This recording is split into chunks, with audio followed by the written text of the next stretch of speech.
The Man Who Was Thursday, A Nightmare, by G.K. Chesterton.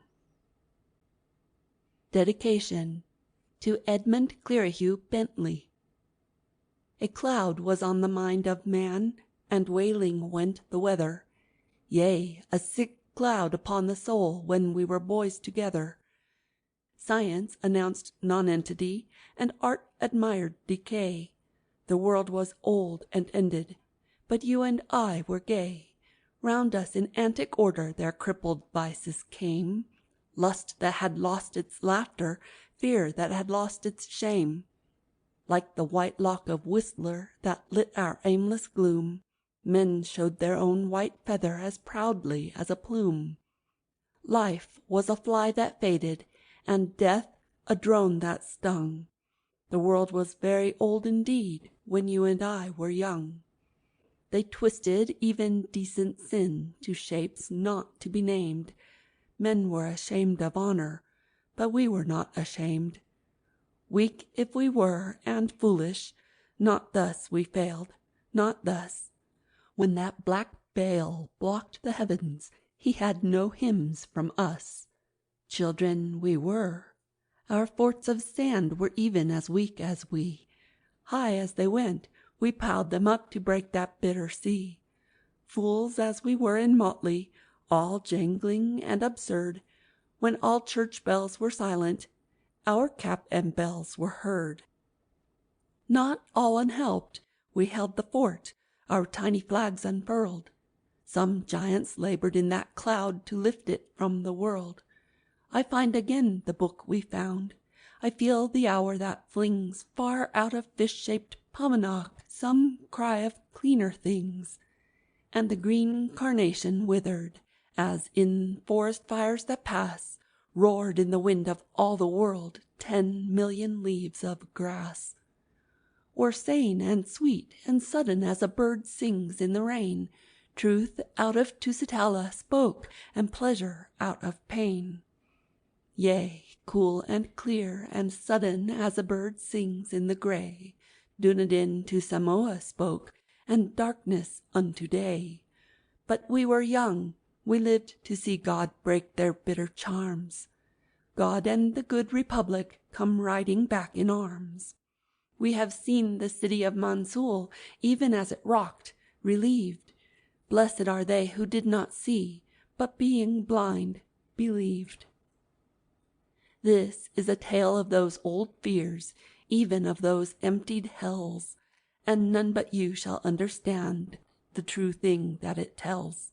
Of what colossal gods of shame could cow men and yet crash, of what huge devils hid the stars, yet fell at a pistol flash. The doubts that were so plain to chase, so dreadful to withstand, oh, who shall understand but you?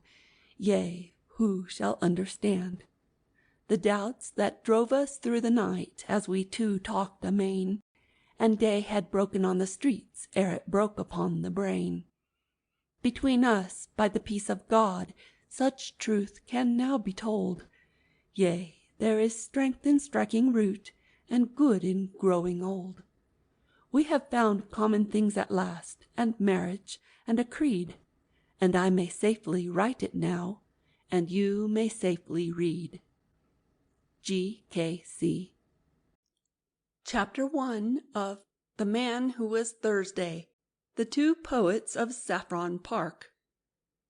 The suburb of Saffron Park lay on the sunset side of London, as red and ragged as a cloud of sunset.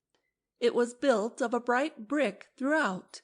Its skyline was fantastic, and even its ground plan was wild. It had been the outburst of a speculative builder, faintly tinged with art, who called its architecture sometimes Elizabethan and sometimes Queen Anne, apparently under the impression that the two sovereigns were identical. It was described with some justice as an artistic colony, though it never in any definable way produced any art.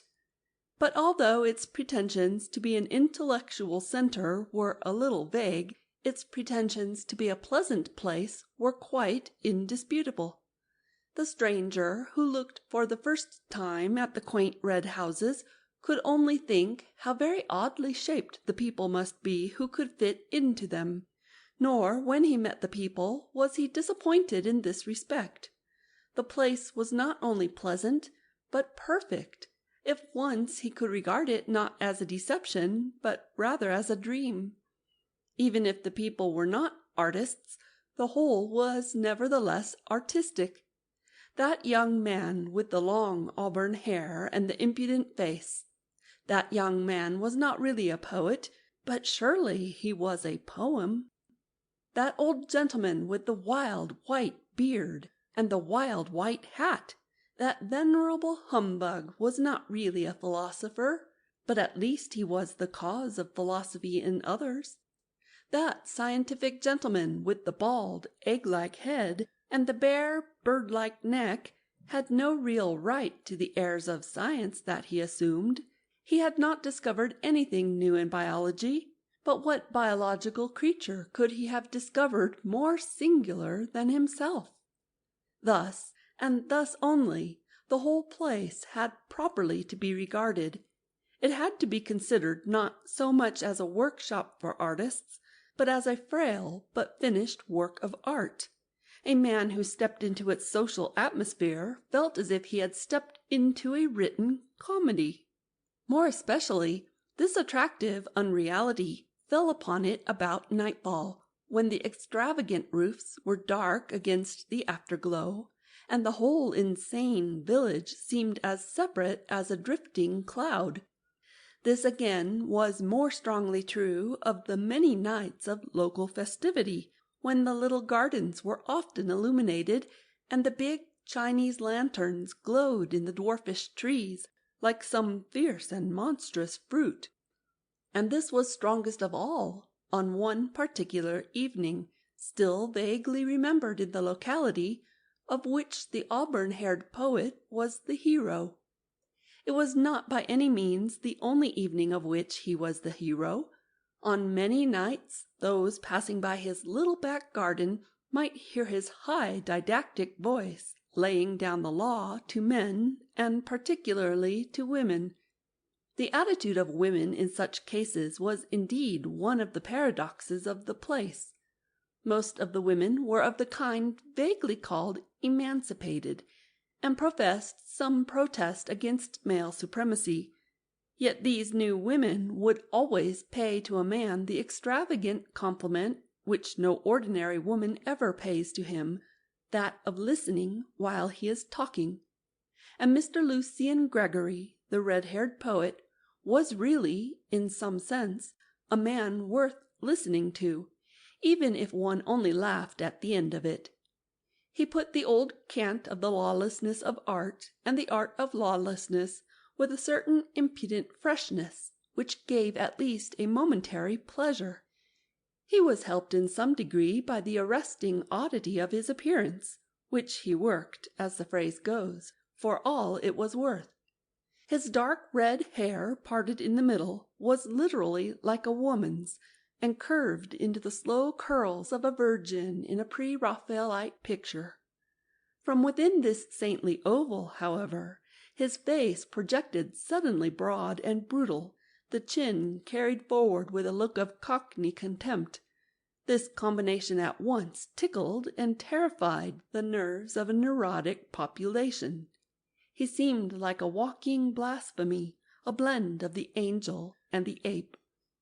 This particular evening, if it is remembered for nothing else, will be remembered in that place for its strange sunset. It looked like the end of the world. All the heaven seemed covered with a quite vivid and palpable plumage. You could only say that the sky was full of feathers, and of feathers that almost brushed the face. Across the great part of the dome they were gray, with the strangest tints of violet and mauve, and an unnatural pink or pale green.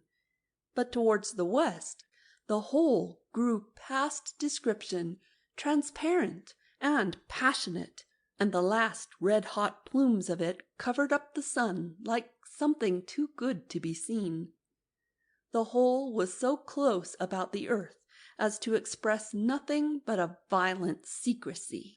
The very empyrean seemed to be a secret. It expressed that splendid smallness which is the soul of local patriotism.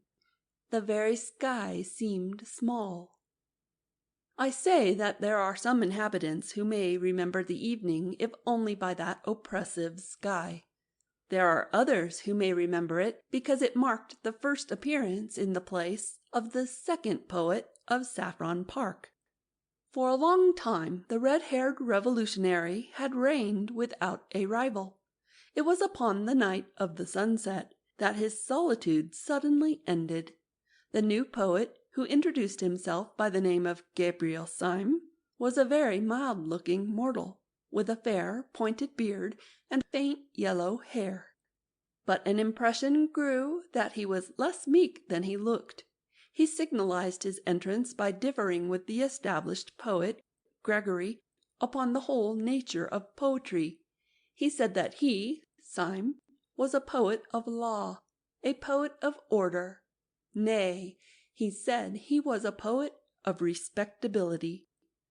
So all the Saffron Parkers looked at him as if he had that moment fallen out of that impossible sky. In fact, Mr. Lucian Gregory, the anarchic poet, connected the two events. "It may well be," he said in his sudden lyrical manner, "it may well be on such a night of clouds and cruel colours that there is brought forth upon the earth such a portent as a respectable poet. You say you are a poet of law. I say you are a contradiction in terms. I only wonder there were not comets and earthquakes on the night you appeared in this garden." The man with the meek blue eyes and the pale pointed beard endured these thunders with a certain submissive solemnity. The third party of the group, Gregory's sister Rosamond, who had her brother's braids of red hair, but a kindlier face underneath them, laughed with such mixture of admiration and disapproval as she gave commonly to the family oracle. Gregory resumed in high oratorical good humour. "An artist is identical with an anarchist," he cried. "You might transpose the words anywhere. An anarchist is an artist. The man who throws a bomb is an artist, because he prefers a great moment to everything. He sees how much more valuable is one burst of blazing light, one peal of perfect thunder, than the mere common bodies of a few shapeless policemen. An artist disregards all governments, abolishes all conventions. The poet delights in disorder only. If it were not so, the most poetical thing in the world would be the underground railway." "So it is," said Mr. Syme. "Nonsense," said Gregory, who was very rational when anyone else attempted paradox. "Why do all the clerks and navvies in the railway trains look so sad and tired, so very sad and tired? I will tell you. It is because they know that the train is going right. It is because they know that whatever place they have taken a ticket for, that place they will reach. It is because after they have passed Sloane Square they know that the next station must be Victoria, and nothing but Victoria. Oh, their wild rapture! Oh, their eyes like stars and their souls again in Eden, if the next station were unaccountably Baker Street!" "It is you who are unpoetical," replied the poet Syme. "If what you say of clerks is true, they can only be as prosaic as your poetry. The rare strange thing is to hit the mark, the gross obvious thing is to miss it. We feel it is epical when man with one wild arrow strikes a distant bird. Is it not also epical when man with one wild engine strikes a distant station? Chaos is dull, because in chaos the train might indeed go anywhere, to Baker Street or to Baghdad. But man is a magician, and his whole magic is in this, that he does say Victoria, and lo, it is Victoria. No, take your books of mere poetry and prose. Let me read a timetable with tears of pride. Take your Byron, who commemorates the defeats of man. Give me Bradshaw, who commemorates his victories. Give me Bradshaw, I say. Must you go? Inquired Gregory sarcastically. I tell you, Went on Syme with passion, that every time a train comes in, I feel that it has broken past batteries of besiegers, and that man has won a battle against chaos. You say contemptuously that when one has left Sloane Square, one must come to Victoria. I say that one might do 1,000 things instead, and that whenever I really come there, I have the sense of hairbreadth escape. And when I hear the guard shout out the word Victoria, it's not an unmeaning word. It is to me the cry of a herald announcing conquest. It is to me, indeed, Victoria. It is the victory of Adam. Gregory wagged his heavy red head with a slow and sad smile. And even then, He said, we poets always ask the question, and what is Victoria now that you have got there? You think Victoria is like the New Jerusalem. We know that the New Jerusalem will only be like Victoria. Yes, the poet will be discontented even in the streets of heaven. The poet is always in revolt. There again! Said Syme irritably. What is there poetical about being in revolt? You might as well say that it is poetical to be seasick. Being sick is a revolt. Both being sick and being rebellious may be the wholesome thing on certain desperate occasions, but I'm hanged if I can see why they are poetical. Revolt in the abstract is revolting. It's mere vomiting. The girl winced for a flash at the unpleasant word, but Syme was too hot to heed her. It is things going right, He cried. That is poetical. Our digestions, for instance, going sacredly and silently right. That is the foundation of all poetry. Yes, the most poetical thing, more poetical than the flowers, more poetical than the stars. The most poetical thing in the world is not being sick. Really? Said Gregory superciliously. The examples you choose? I beg your pardon. Said Syme grimly. I forgot we'd abolished all conventions. For the first time a red patch appeared on Gregory's forehead. You don't expect me, He said. to revolutionize society on this lawn? Syme looked straight into his eyes and smiled sweetly. No, I don't. He said. But I suppose that if you were serious about your anarchism, that's exactly what you'd do. Gregory's big bull's eyes blinked suddenly like those of an angry lion, and one could almost fancy that his red mane rose. Don't you think, then, He said in a dangerous voice, that I am serious about my anarchism? I beg your pardon? said Syme. Am I not serious about my anarchism? Cried Gregory with knotted fists. My dear fellow, Said Syme, and strolled away.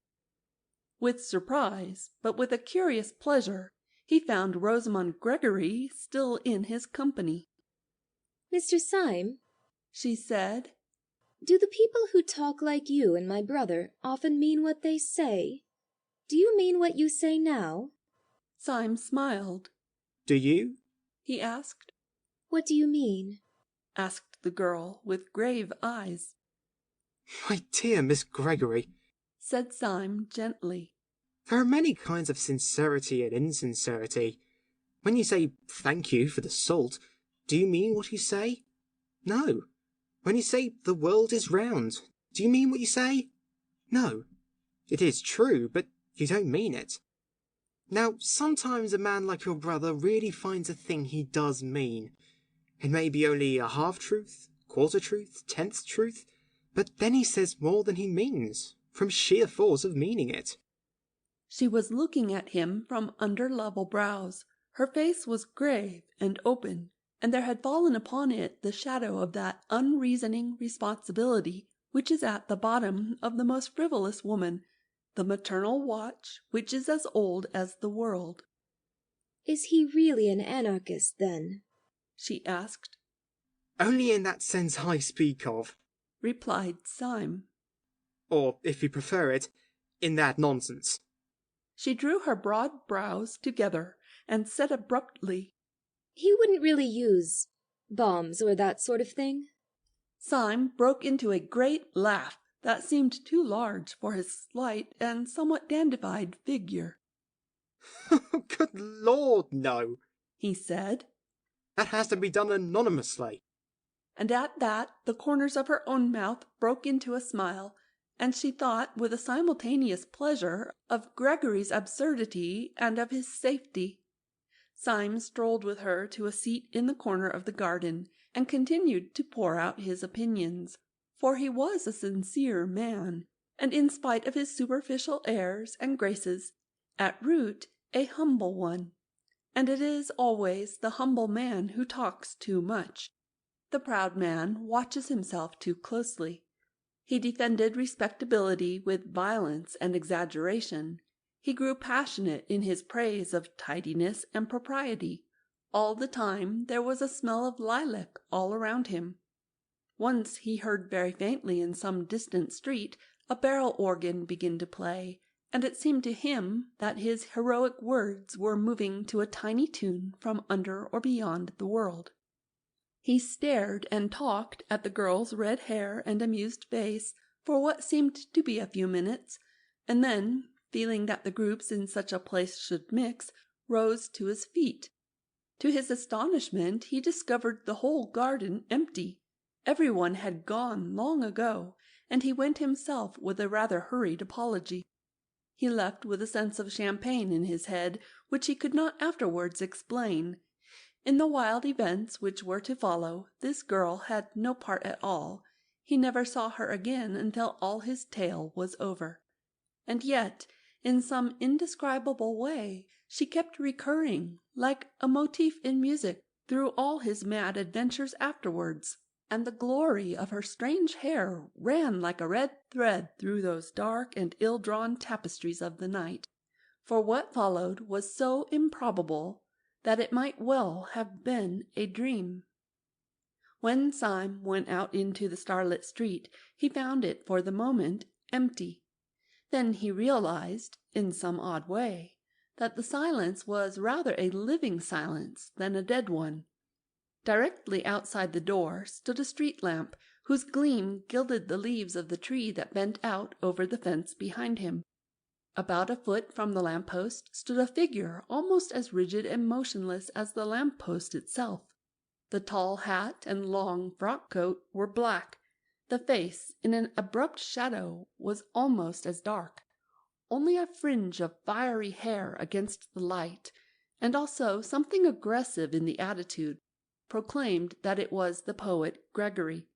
He had something of the look of a masked bravo, waiting sword in hand for his foe. He made a sort of doubtful salute, which Syme somewhat more formally returned. "I was waiting for you," said Gregory. "Might I have a moment's conversation?" Certainly. About what? asked Syme in a sort of weak wonder. Gregory struck out with his stick at the lamp-post, and then at the tree. "About this and this," he cried. "About order and anarchy. There is your precious order, that lean iron lamp, ugly and barren. And there is anarchy, rich, living, reproducing itself. There is anarchy, splendid and green and gold." All the same, replied Syme patiently.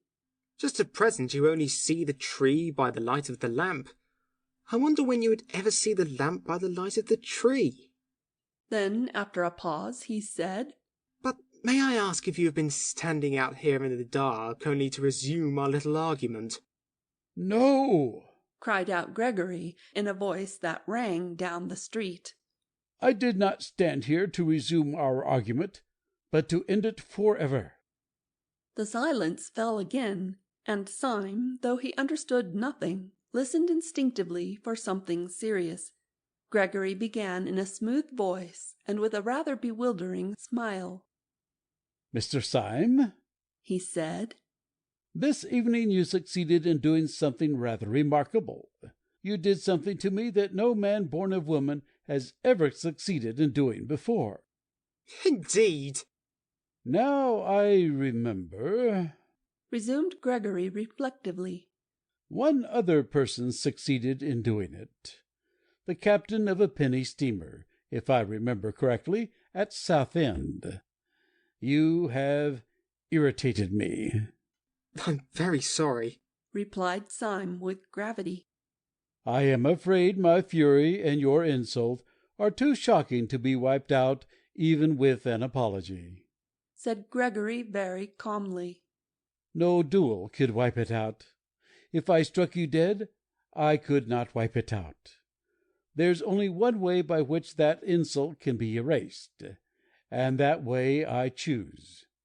I am going, at the possible sacrifice of my life and honor, to prove to you that you were wrong in what you said. In what I said? You said I was not serious about being an anarchist. There are degrees of seriousness, replied Syme. I've never doubted that you were perfectly sincere in this sense, that you thought what you said well worth saying, that you thought a paradox might wake men up to a neglected truth. Gregory stared at him steadily and painfully. And in no other sense? He asked. You think me serious? You think me a flaneur who lets fall occasional truths? You do not think that in a deeper, a more deadly sense, I am serious? Syme struck his stick violently on the stones of the road. Serious? He cried. Good Lord, is this street serious? Are these Chinese lanterns serious? Is the whole caboodle serious? One comes here and talks a pack of bosh, and perhaps some sense as well, but I should think very little of a man who didn't keep something in the background of his life that was more serious than all this talking. Something more serious, whether it was religion or only drink. Very well, said Gregory, his face darkening. You shall see something more serious than either drink or religion. Syme stood waiting with his usual air of mildness until Gregory again opened his lips. You spoke just now of having a religion. Is it really true that you have one?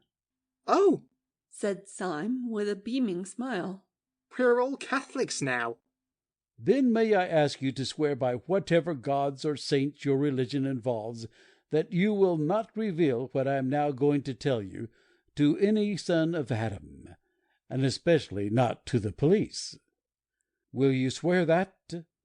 If you will take upon yourself this awful abnegation, if you will consent to burden your soul with a vow that you should never make and a knowledge you should never dream about, I will promise you in return— You'll promise me in return? inquired Syme as the other paused. I will promise you a very entertaining evening. Syme suddenly took off his hat. Your offer, he said, is far too idiotic to be declined. You say that a poet is always an anarchist. I disagree, but I hope at least that he's always a sportsman. Permit me here and now to swear as a Christian and promise as a good comrade and fellow artist that I will not report any of this, whatever it is, to the police. And now, in the name of Colney Hatch, what is it? I think, said Gregory with placid irrelevancy, that we will call a cab. He gave 2 long whistles, and a hansom came rattling down the road. The two got into it in silence. Gregory gave through the trap the address of an obscure public house on the Chiswick bank of the river. The cab whisked itself away again, and in it these 2 fantastics quitted their fantastic town. Chapter 2 of The Man Who Was Thursday, The Secret of Gabriel Syme. The cab pulled up before a particularly dreary and greasy beer shop, into which Gregory rapidly conducted his companion. They seated themselves in a close and dim sort of bar-parlour, at a stained wooden table with 1 wooden leg. The room was so small and dark that very little could be seen of the attendant who was summoned beyond a vague and dark impression of something bulky and bearded. Will you take a little supper? asked Gregory politely. The pâté de foie gras is not good here, but I can recommend the game. Syme received the remark with stolidity, imagining it to be a joke. Accepting the vein of humour, he said, with a well-bred indifference, "Oh, bring me some lobster mayonnaise." To his indescribable astonishment, the man only said, "Certainly, sir," and went away, apparently to get it. What will you drink? Resumed Gregory, with the same careless yet apologetic air. I shall only have a crème de menthe myself. I have dined. But the champagne can really be trusted. Do let me start you with a half-bottle of Pommery at least. "Thank you," said the motionless Syme. "You are very good." His further attempts at conversation, somewhat disorganized in themselves, were cut short, finally, as by a thunderbolt, by the actual appearance of the lobster. Syme tasted it, and found it particularly good. Then he suddenly began to eat with great rapidity and appetite. "Excuse me if I enjoy myself rather obviously," he said to Gregory, smiling. "I don't often have the luck to have a dream like this. It is new to me for a nightmare to lead to a lobster. It's commonly the other way." You are not asleep, I assure you, said Gregory. You are, on the contrary, close to the most actual and rousing moment of your existence. Here comes your champagne. I admit that there may be a slight disproportion, let us say, between the inner arrangements of this excellent hotel and its simple and unpretentious exterior. But that is all our modesty. We are the most modest men that ever lived on earth. "And who are we?" asked Syme, emptying his champagne glass. It is quite simple, replied Gregory. We are the serious anarchists, in whom you do not believe. "Oh," said Syme shortly. "You do yourselves well in drinks." Yes, we are serious about everything, answered Gregory. Then, after a pause, he added, If in a few moments this table begins to turn round a little, don't put it down to your inroads into the champagne. I don't wish you to do yourself an injustice. "Well, if I'm not drunk, I'm mad," replied Syme with perfect calm. "But I trust I can behave like a gentleman in either condition. May I smoke?" Certainly, said Gregory, producing a cigar case. Try one of mine. Syme took the cigar, clipped the end off with a cigar cutter out of his waistcoat pocket, put it in his mouth, lit it slowly, and let out a long cloud of smoke. It is not a little to his credit that he performed these rites with so much composure, for almost before he had begun them, the table at which he sat had begun to revolve, first slowly, and then rapidly, as if at an insane séance. You must not mind it, said Gregory. It's a kind of screw. "Quite so," said Syme placidly. "A kind of screw. How simple that is."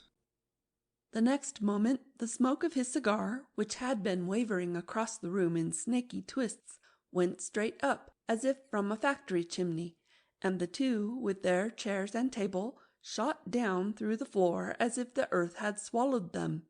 They went rattling down a kind of roaring chimney as rapidly as a lift cut loose, and they came with an abrupt bump to the bottom.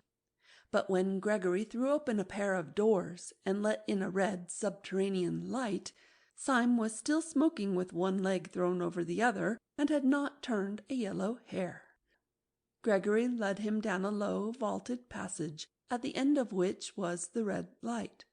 It was an enormous crimson lantern, nearly as big as a fireplace, fixed over a small but heavy iron door. In the door there was a sort of hatchway or grating, and on this Gregory struck 5 times. A heavy voice with a foreign accent asked him who he was. To this he gave the more or less unexpected reply, Mr. Joseph Chamberlain. The heavy hinges began to move. It was obviously some kind of password. Inside the doorway, the passage gleamed as if it were lined with a network of steel. On a second glance, Syme saw that the glittering pattern was really made up of ranks and ranks of rifles and revolvers, closely packed or interlocked.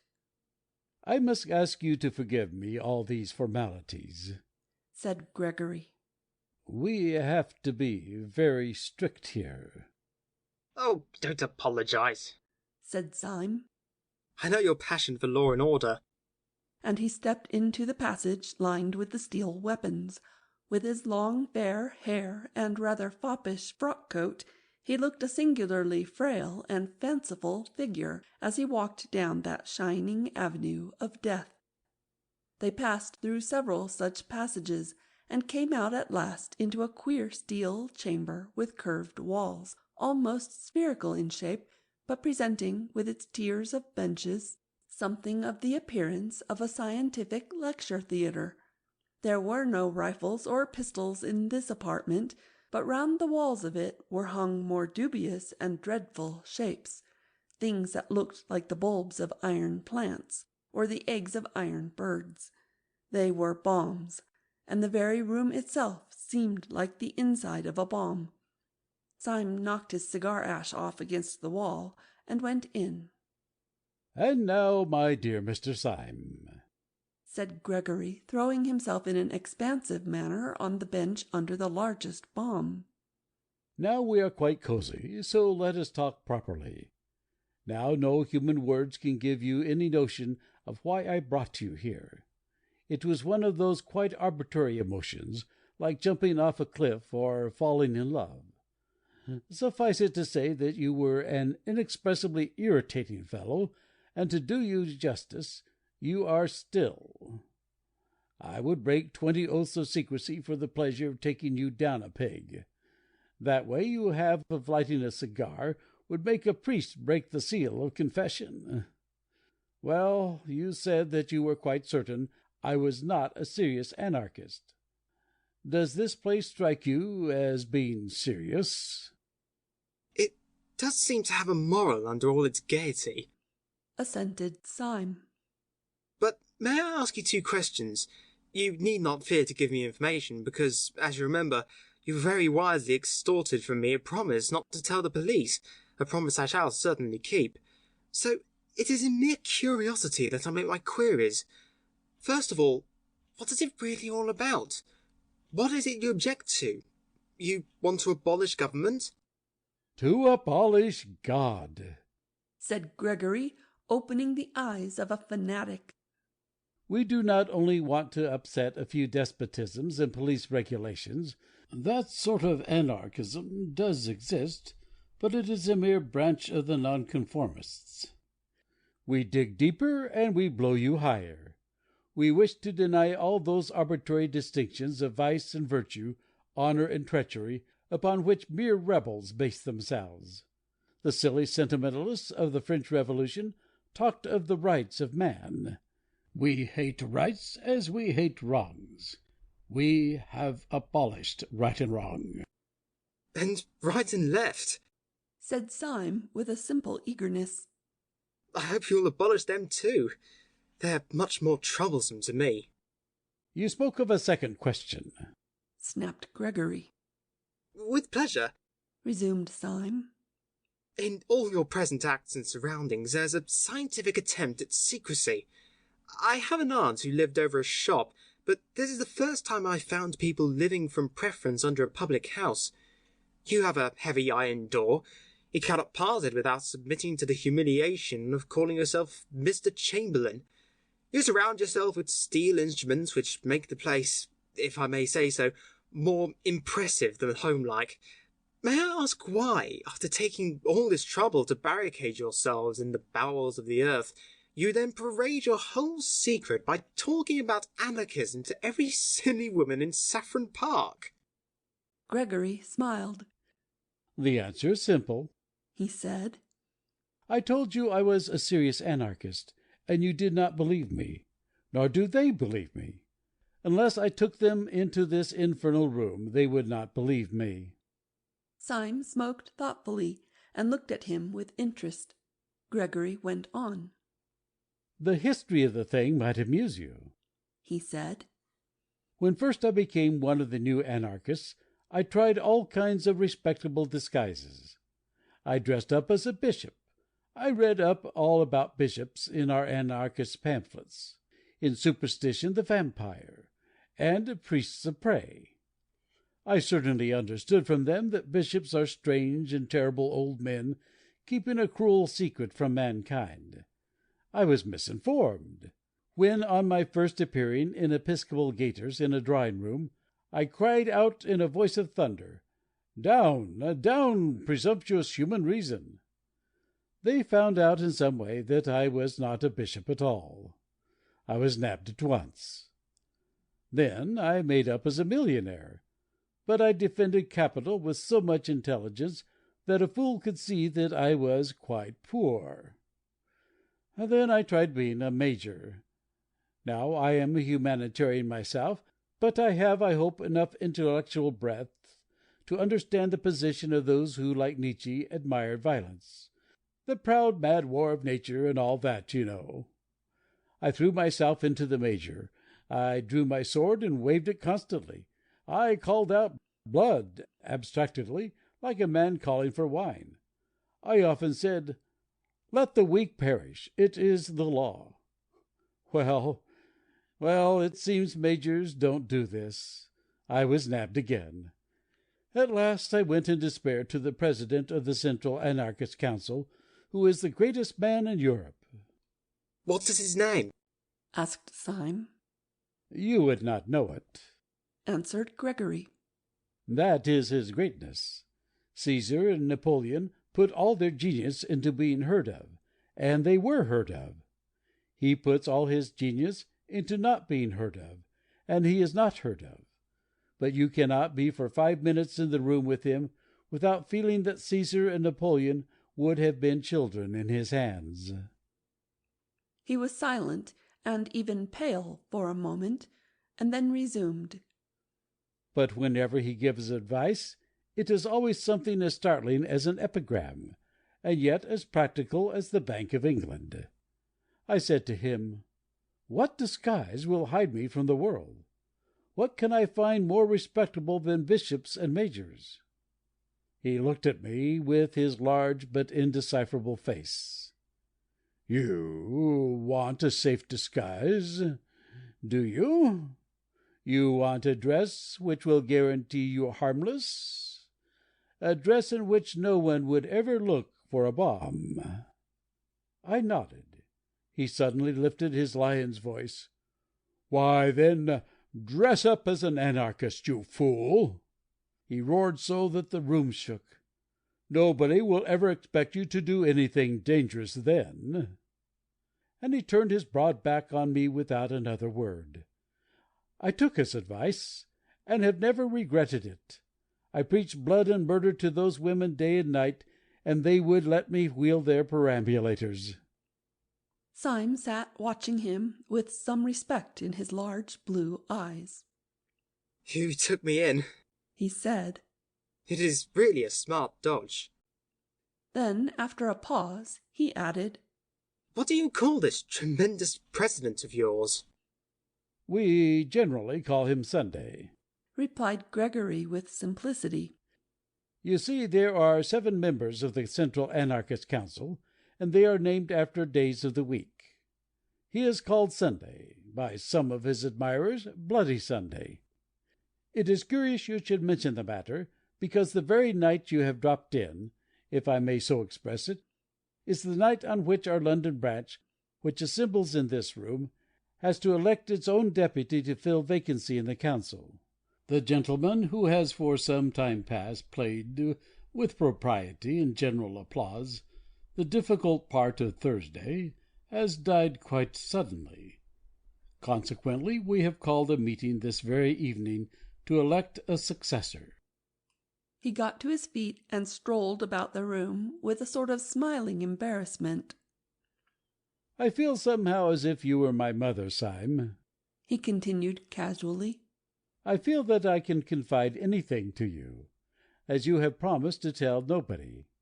In fact, I will confide to you something that I would not say in so many words to the anarchists who will be coming to the room in about 10 minutes. We shall, of course, go through a form of election, but I don't mind telling you that it is practically certain what the result will be. He looked down for a moment modestly. It is almost a settled thing that I am to be Thursday. My dear fellow, said Syme heartily. I congratulate you. A great career. Gregory smiled in deprecation and walked across the room, talking rapidly. As a matter of fact, everything is ready for me on this table, he said, and the ceremony will probably be the shortest possible. Syme also strolled across to the table and found lying across it a walking stick, which turned out on examination to be a sword stick, a large Colt's revolver, a sandwich case, and a formidable flask of brandy. Over the chair beside the table was thrown a heavy-looking cape or cloak. I have only to get the form of election finished, continued Gregory with animation. Then I snatch up this cloak and stick, stuff these other things into my pocket, step out of a door in this cavern, which opens on the river, where there's a steam tug already waiting for me, and then, oh, the wild joy of being Thursday! And he clasped his hands. Syme, who had sat down once more with his usual insolent languor, got to his feet with an unusual air of hesitation. Why is it, he asked vaguely, that I think you're quite a decent fellow? Why do I positively like you, Gregory? He paused a moment, and then added with a sort of fresh curiosity, Is it because you're such an ass? There was a thoughtful silence again, and then he cried out, Well, this is the funniest situation I've ever been in my life. I'm going to act accordingly. Gregory, I gave you a promise before I came into this place. That promise I would keep under red-hot pincers. Would you give me, for my own safety, a little promise of the same kind? A promise? asked Gregory, wondering. Yes, said Syme very seriously. a promise. I swore that I would not tell your secret to the police. Will you swear, by humanity or whatever beastly thing you believe in, that you will not tell my secret to the anarchists? Your secret? asked the staring Gregory. Have you got a secret? Yes, said Syme. I have a secret. Then, after a pause, Will you swear? Gregory glared at him gravely for a few moments, and then said abruptly, You must have bewitched me, but I feel a furious curiosity about you. Yes, I will swear not to tell the anarchists anything you tell me. But look sharp, for they will be here in a couple of minutes. Syme rose slowly to his feet and thrust his long white hands into his long grey trousers pockets. Almost as he did so, there came 5 knocks on the outer grating, proclaiming the arrival of the first of the conspirators. Well, said Syme slowly, I don't know how to tell you the truth more shortly than by saying that your expedient of dressing up as an aimless poet is not confined to you or your president. We've known the dodge for some time at Scotland Yard. Gregory tried to spring up straight, but he swayed thrice. What do you say? he asked in an inhuman voice. Yes, said Syme simply. I am a police detective. But I think I hear your friends coming. From the doorway there came a murmur of, Mr. Joseph Chamberlain. It was repeated twice and thrice, and then 30 times, and the crowd of Joseph Chamberlains, a solemn thought, could be heard trampling down the corridor. Chapter 3 of The Man Who Was Thursday.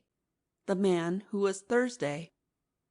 Before one of the fresh faces could appear at the doorway, Gregory's stunned surprise had fallen from him. He was beside the table with a bound, and a noise in his throat like a wild beast. He caught up the Colt's revolver and took aim at Syme. Syme did not flinch, but he put up a pale and polite hand. "Don't be such a silly man," he said with the effeminate dignity of a curate. "Don't you see it's not necessary? Don't you see that we're both in the same boat? Yes, and jolly seasick." Gregory could not speak, but he could not fire either, and he looked his question. "Don't you see we've checkmated each other?" cried Syme. "I can't tell the police you're an anarchist. You can't tell the anarchists I'm a policeman. I can only watch you knowing what you are. You can only watch me knowing what I am. In short, it's a lonely intellectual duel, my head against yours. I'm a policeman deprived of the help of police. You, my poor fellow, are an anarchist deprived of the help of that law and organisation which is so essential to anarchy. The one solitary difference is in your favour. You're not surrounded by inquisitive policemen. I'm surrounded by inquisitive anarchists. I cannot betray you, but I might betray myself. Come, come, wait and see me betray myself. I shall do it so nicely." Gregory put the pistol slowly down, still staring at Syme as if he were a sea monster. "I don't believe in immortality," he said at last. "but if, after all this, you were to break your word, God would make a hell only for you to howl in forever." "I shall not break my word," said Syme sternly. "nor will you break yours. Here are your friends." The mass of the anarchists entered the room heavily, with a slouching and somewhat weary gait. But one little man, with a black beard and glasses, a man somewhat of the type of Mr. Tim Healy, detached himself and bustled forward with some papers in his hand. "Comrade Gregory," he said. "I suppose this man is a delegate?" Gregory, taken by surprise, looked down and muttered the name of Syme, but Syme replied almost pertly, "I'm glad to see that your gate is well enough guarded to make it hard for anyone to be here who is not a delegate." The brow of the little man with the black beard was, however, still contracted with something like suspicion. "What branch do you represent?" he asked sharply. "I should hardly call it a branch," said Syme, laughing. "I should call it at the very least a root." "What do you mean?" "The fact is," said Syme serenely, "the truth is, I am a Sabbatarian. I've been specially sent here to see that you show a due observance of Sunday." The little man dropped one of his papers, and a flicker of fear went over all the faces of the group. Evidently the awful president, whose name was Sunday, did sometimes send down such irregular ambassadors to such branch meetings. "Well, comrade," said the man with the papers after a pause, "I suppose we'd better give you a seat in the meeting."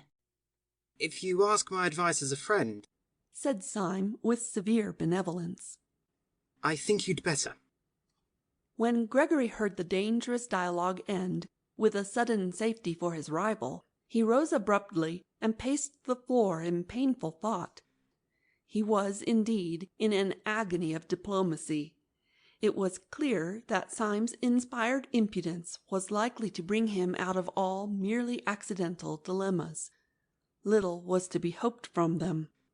He could not himself betray Syme, partly from honour, but partly also because if he betrayed him, and for some reason failed to destroy him, the Syme who escaped would be a Syme freed from all obligation of secrecy, a Syme who would simply walk to the nearest police station. After all, it was only one night's discussion, and only one detective who would know of it. He would let out as little as possible of their plans that night, and then let Syme go, and chance it.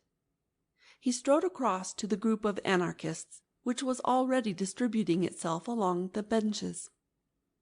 "I think it is time we began," he said. "The steam tug is waiting on the river already. I move that Comrade Buttons takes the chair." This being approved by a show of hands, the little man with the papers slipped into the presidential seat. "Comrades," he began, as sharp as a pistol shot. Our meeting tonight is important, though it need not be long. This branch has always had the honor of electing Thursdays for the Central European Council. We have elected many and splendid Thursdays. We all lament the sad decease of the heroic worker who occupied the post until last week. As you know, his services to the cause were considerable.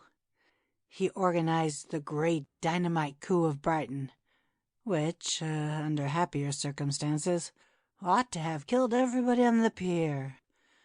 As you also know, his death was as self-denying as his life, for he died through his faith in a hygienic mixture of chalk and water as a substitute for milk, which beverage he regarded as barbaric, and as involving cruelty to the cow. Cruelty, or anything approaching cruelty, revolted him always. But it is not to acclaim his virtues that we are met, but for a harder task. It is difficult properly to praise his qualities, but it is more difficult to replace them. Upon you, comrades, it devolves this evening to choose out of the company present the man who shall be Thursday. If any comrade suggests a name, I will put it to a vote. If no comrade suggests a name, I can only tell myself that that dear dynamiter, who is gone from us, has carried into the unknowable abysses the last secret of his virtue and his innocence. There was a stir of almost inaudible applause, such as is sometimes heard in church. Then a large old man, with a long and venerable white beard, perhaps the only real working man present, rose lumberingly and said, "I move that Comrade Gregory be elected Thursday," and sat lumberingly down again. Does anyone second? Asked the chairman. A little man with a velvet coat and pointed beard seconded. Before I put the matter to the vote, said the chairman, I will call on Comrade Gregory to make a statement. Gregory rose amid a great rumble of applause. His face was deadly pale, so that by contrast his queer red hair looked almost scarlet. But he was smiling and altogether at ease. He had made up his mind, and he saw his best policy quite plain in front of him like a white road. His best chance was to make a softened and ambiguous speech, such as would leave on the detective's mind the impression that the Anarchist Brotherhood was a very mild affair after all. He believed in his own literary power, his capacity for suggesting fine shades and picking perfect words. He thought that with care he could succeed, in spite of all the people around him, in conveying an impression of the institution, subtly and delicately false. Syme had once thought that Anarchists, under all their bravado, were only playing the fool. Could he not now, in the hour of peril, make Syme think so again? "Comrades," began Gregory, in a low but penetrating voice, "it is not necessary for me to tell you what is my policy, for it is your policy also. Our belief has been slandered, it has been disfigured, it has been utterly confused and concealed, but it has never been altered. Those who talk about anarchism and its dangers go everywhere and anywhere to get their information, except to us, except to the fountainhead. They learn about anarchists from sixpenny novels. They learn about anarchists from tradesmen's newspapers. They learn about anarchists from Alley Sloper's Half Holiday and the Sporting Times. They never learn about anarchists from anarchists. We have no chance of denying the mountainous slanders which are heaped upon our heads, from one end of Europe to another. The man who has always heard that we are walking plagues has never heard our reply. I know that he will not hear it tonight, though my passion were to rend the roof. For it is deep, deep under the earth that the persecuted are permitted to assemble, as the Christians assembled in the catacombs. But if by some incredible accident there were here tonight a man who all his life had thus immensely misunderstood us, I would put the question to him: when those Christians met in those catacombs, what sort of moral reputation had they in the streets above? What tales were told of their atrocities by one educated Roman to another? Suppose, I would say to him, suppose that we are only repeating that still mysterious paradox of history. Suppose we seem as shocking as the Christians because we are really as harmless as the Christians. Suppose we seem as mad as the Christians because we are really as meek. The applause that had greeted the opening sentences had been gradually growing fainter, and at the last word it stopped suddenly. In the abrupt silence, the man with the velvet jacket said in a high, squeaky voice, "I'm not meek." Comrade Witherspoon tells us, resumed Gregory, that he is not meek. Ah, how little he knows himself! His words are indeed extravagant, his appearance is ferocious, and even, to an ordinary taste, unattractive. But only the eye of a friendship as deep and delicate as mine can perceive the deep foundation of solid meekness which lies at the base of him, too deep even for himself to see. I repeat, we are the true early Christians, only that we come too late. We are simple as they revere simple. Look at Comrade Witherspoon. We are modest as they were modest. Look at me. We are merciful. "No, no," called out Mr. Witherspoon with the velvet jacket. I say we are merciful, repeated Gregory furiously, as the early Christians were merciful. Yet this did not prevent their being accused of eating human flesh. We do not eat human flesh. "Shame!" cried Witherspoon. "Why not?" Comrade Witherspoon, said Gregory with a feverish gaiety, is anxious to know why nobody eats him. Laughter. In our society, at any rate, which loves him sincerely, which is founded upon love. "No, no," said Witherspoon. "Down with love." Which is founded upon love, repeated Gregory, grinding his teeth. There will be no difficulty about the aims which we shall pursue as a body, or which I should pursue were I chosen as the representative of that body. Superbly careless of the slanders that represent us as assassins and enemies of human society, we shall pursue with moral courage and quiet intellectual pressure the permanent ideals of brotherhood and simplicity.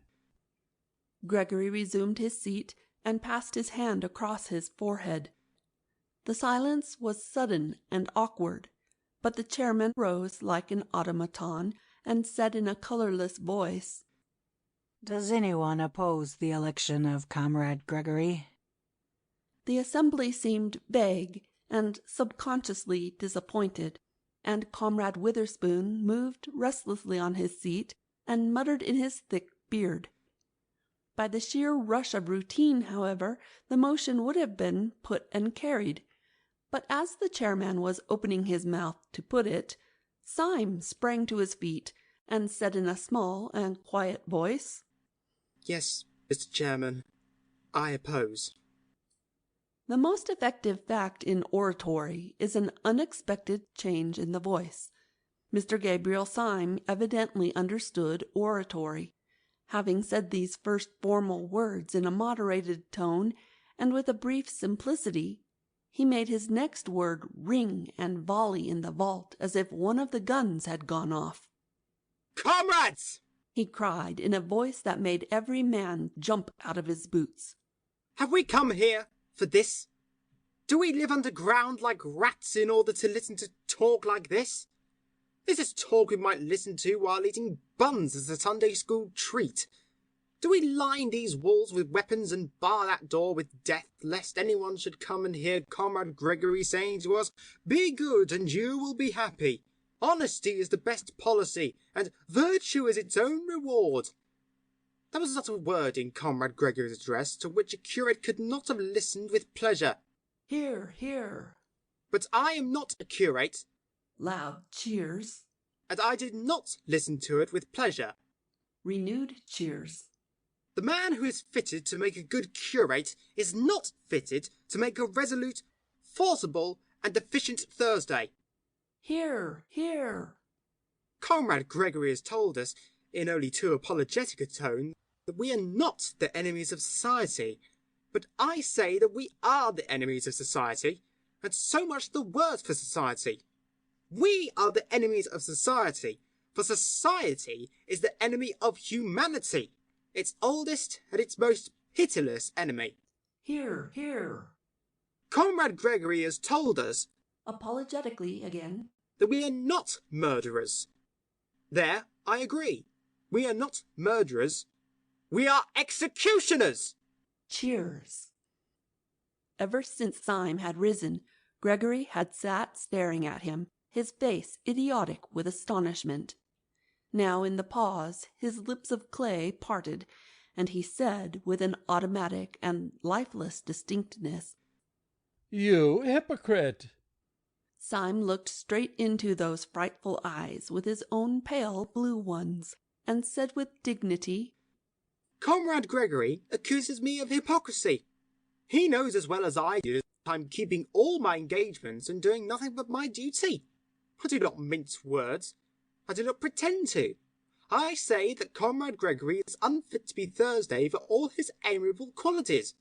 He is unfit to be Thursday because of his amiable qualities. We do not want the Supreme Council of Anarchy infected with a maudlin mercy. Hear, hear. This is no time for ceremonial politeness, neither is it a time for ceremonial modesty.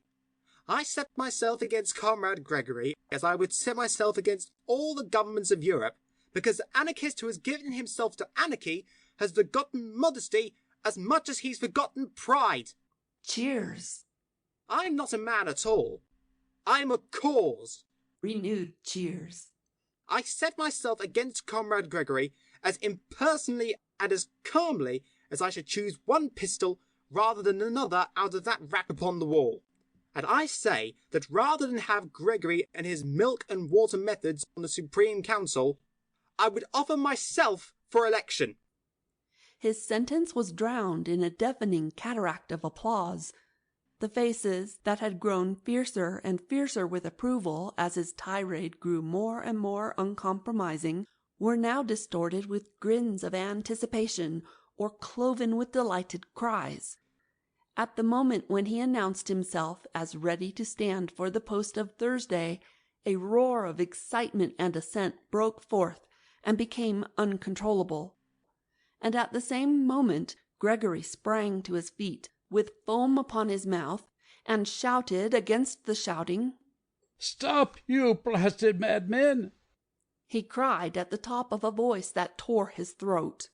"Stop, you—" But louder than Gregory's shouting, and louder than the roar of the room, came the voice of Syme, still speaking in a peal of pitiless thunder.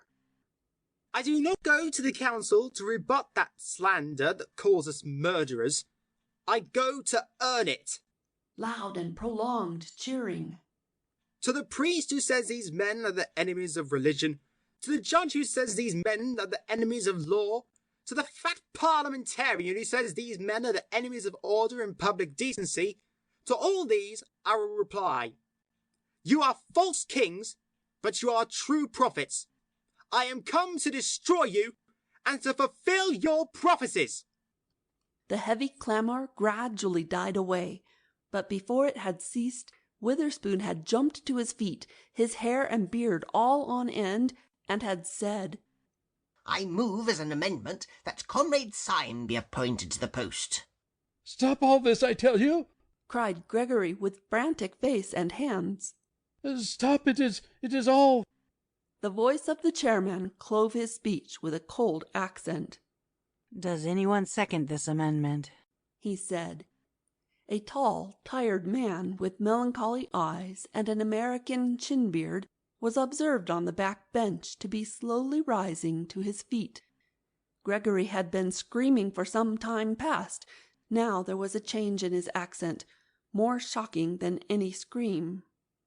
"I end all this," he said, in a voice as heavy as stone. "This man cannot be elected. He is, Yes. said Syme, quite motionless. What is he? Gregory's mouth worked twice without sound. Then slowly the blood began to crawl back into his dead face. He is a man quite inexperienced in our work," he said, and sat down abruptly.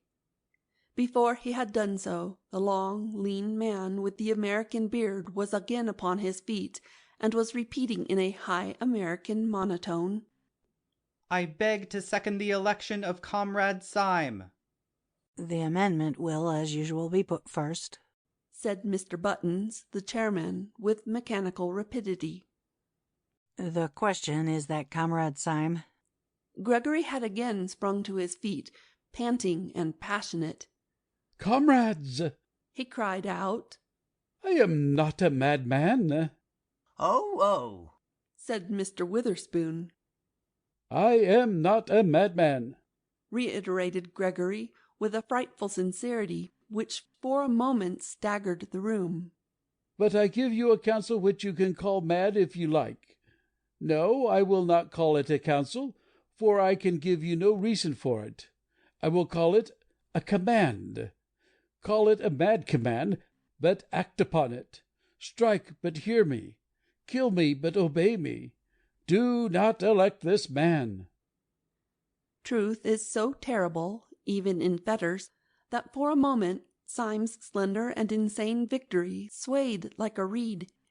But you could not have guessed it from Syme's bleak blue eyes. He merely began, "Comrade Gregory commands." Then the spell was snapped, and one anarchist called out to Gregory, "Who are you? You are not Sunday." And another anarchist added in a heavier voice, "And you are not Thursday." "Comrades," cried Gregory, in a voice like that of a martyr who, in an ecstasy of pain, has passed beyond pain, "it is nothing to me whether you detest me as a tyrant or detest me as a slave.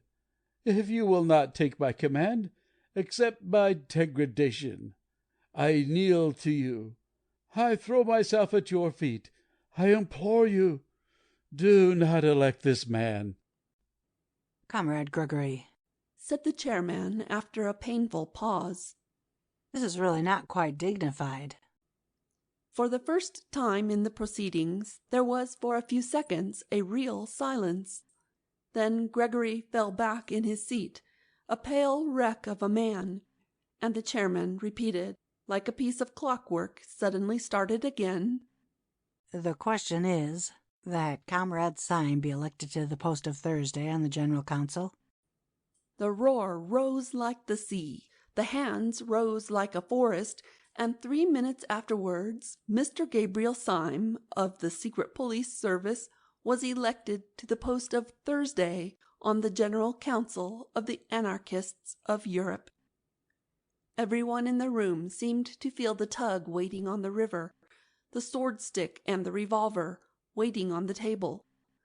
The instant the election was ended and irrevocable, and Syme had received the paper proving his election, they all sprang to their feet, and the fiery groups moved and mixed in the room.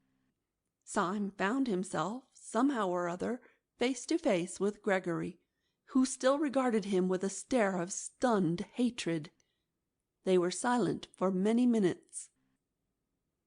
"You are a devil," said Gregory at last. "And you are a gentleman," said Syme with gravity. "It was you that entrapped me," began Gregory, shaking from head to foot. "Entrapped me into—" "Talk sense," said Syme shortly. "Into what sort of devil's parliament have you entrapped me, if it comes to that? You made me swear before I made you. Perhaps we are both doing what we think right, but what we think right is so different that there can be nothing between us in the way of concession. There is nothing possible between us but honour and death. And he pulled the great cloak about his shoulders and picked up the flask from the table. The boat is quite ready, said Mr. Buttons, bustling up. Be good enough to step this way. With a gesture that revealed the shop walker, he led Syme down a short, iron-bound passage, the still agonized Gregory following feverishly at their heels. At the end of the passage was a door, which Buttons opened sharply, showing a sudden blue and silver picture of the moonlit river that looked like a scene in a theatre. Close to the opening lay a dark, dwarfish steam launch, like a baby dragon with one red eye. Almost in the act of stepping on board, Gabriel Syme turned to the gaping Gregory. You've kept your word, he said gently, with his face in shadow. You're a man of honour, and I thank you. You've kept it even down to a small particular. There was one special thing you promised me at the beginning of the affair, and which you have certainly given me by the end of it. Oh, what do you mean? Cried the chaotic Gregory. What did I promise you? A very entertaining evening, said Syme, and he made a military salute with the sword-stick as the steamboat slid away. Chapter 4 of The Man Who Was Thursday, The Tale of a Detective. Gabriel Syme was not merely a detective who pretended to be a poet. He was really a poet who had become a detective. Nor was his hatred of anarchy hypocritical. He was one of those who are driven early in life into too conservative an attitude by the bewildering folly of most revolutionists. He had not attained it by any tame tradition. His respectability was spontaneous and sudden, a rebellion against rebellion. He came of a family of cranks, in which all the oldest people had all the newest notions. One of his uncles always walked about without a hat, and another had made an unsuccessful attempt to walk about with a hat and nothing else. His father cultivated art and self-realization. His mother went in for simplicity and hygiene. Hence the child, during his tenderer years, was wholly unacquainted with any drink between the extremes of absinthe and cocoa, of both of which he had a healthy dislike. The more his mother preached a more than Puritan abstinence, the more did his father expand into a more than pagan latitude, and by the time the former had come to enforcing vegetarianism, the latter had pretty well reached the point of defending cannibalism. Being surrounded with every conceivable kind of revolt from infancy, Gabriel had to revolt into something. So he revolted into the only thing left, sanity. But there was just enough in him of the blood of these fanatics to make even his protest for common sense a little too fierce to be sensible. His hatred of modern lawlessness had been crowned also by an accident. It happened that he was walking in a side street at the instant of a dynamite outrage. He had been blind and deaf for a moment, and then seen the smoke clearing, the broken windows, and the bleeding faces. After that he went about as usual, quiet, courteous, rather gentle, but there was a spot on his mind that was not sane. He did not regard anarchists, as most of us do, as a handful of morbid men combining ignorance with intellectualism. He regarded them as a huge and pitiless peril, like a Chinese invasion. He poured perpetually into newspapers and their wastepaper baskets a torrent of tales, verses, and violent articles, warning men of this deluge of barbaric denial. But he seemed to be getting no nearer his enemy, and what was worse, no nearer a living. As he paced the Thames embankment, bitterly biting a cheap cigar and brooding on the advance of anarchy, there was no anarchist with a bomb in his pocket so savage or so solitary as he. Indeed, he always felt that government stood alone and desperate, with its back to the wall. He was too quixotic to have cared for it otherwise. He walked on the embankment once under a dark red sunset. The red river reflected the red sky, and they both reflected his anger. The sky, indeed, was so swarthy, and the light on the river relatively so lurid, that the water almost seemed of fiercer flame than the sunset it mirrored. It looked like a stream of literal fire winding down the vast caverns of a subterranean country. Syme was shabby in those days. He wore an old-fashioned black chimney-pot hat.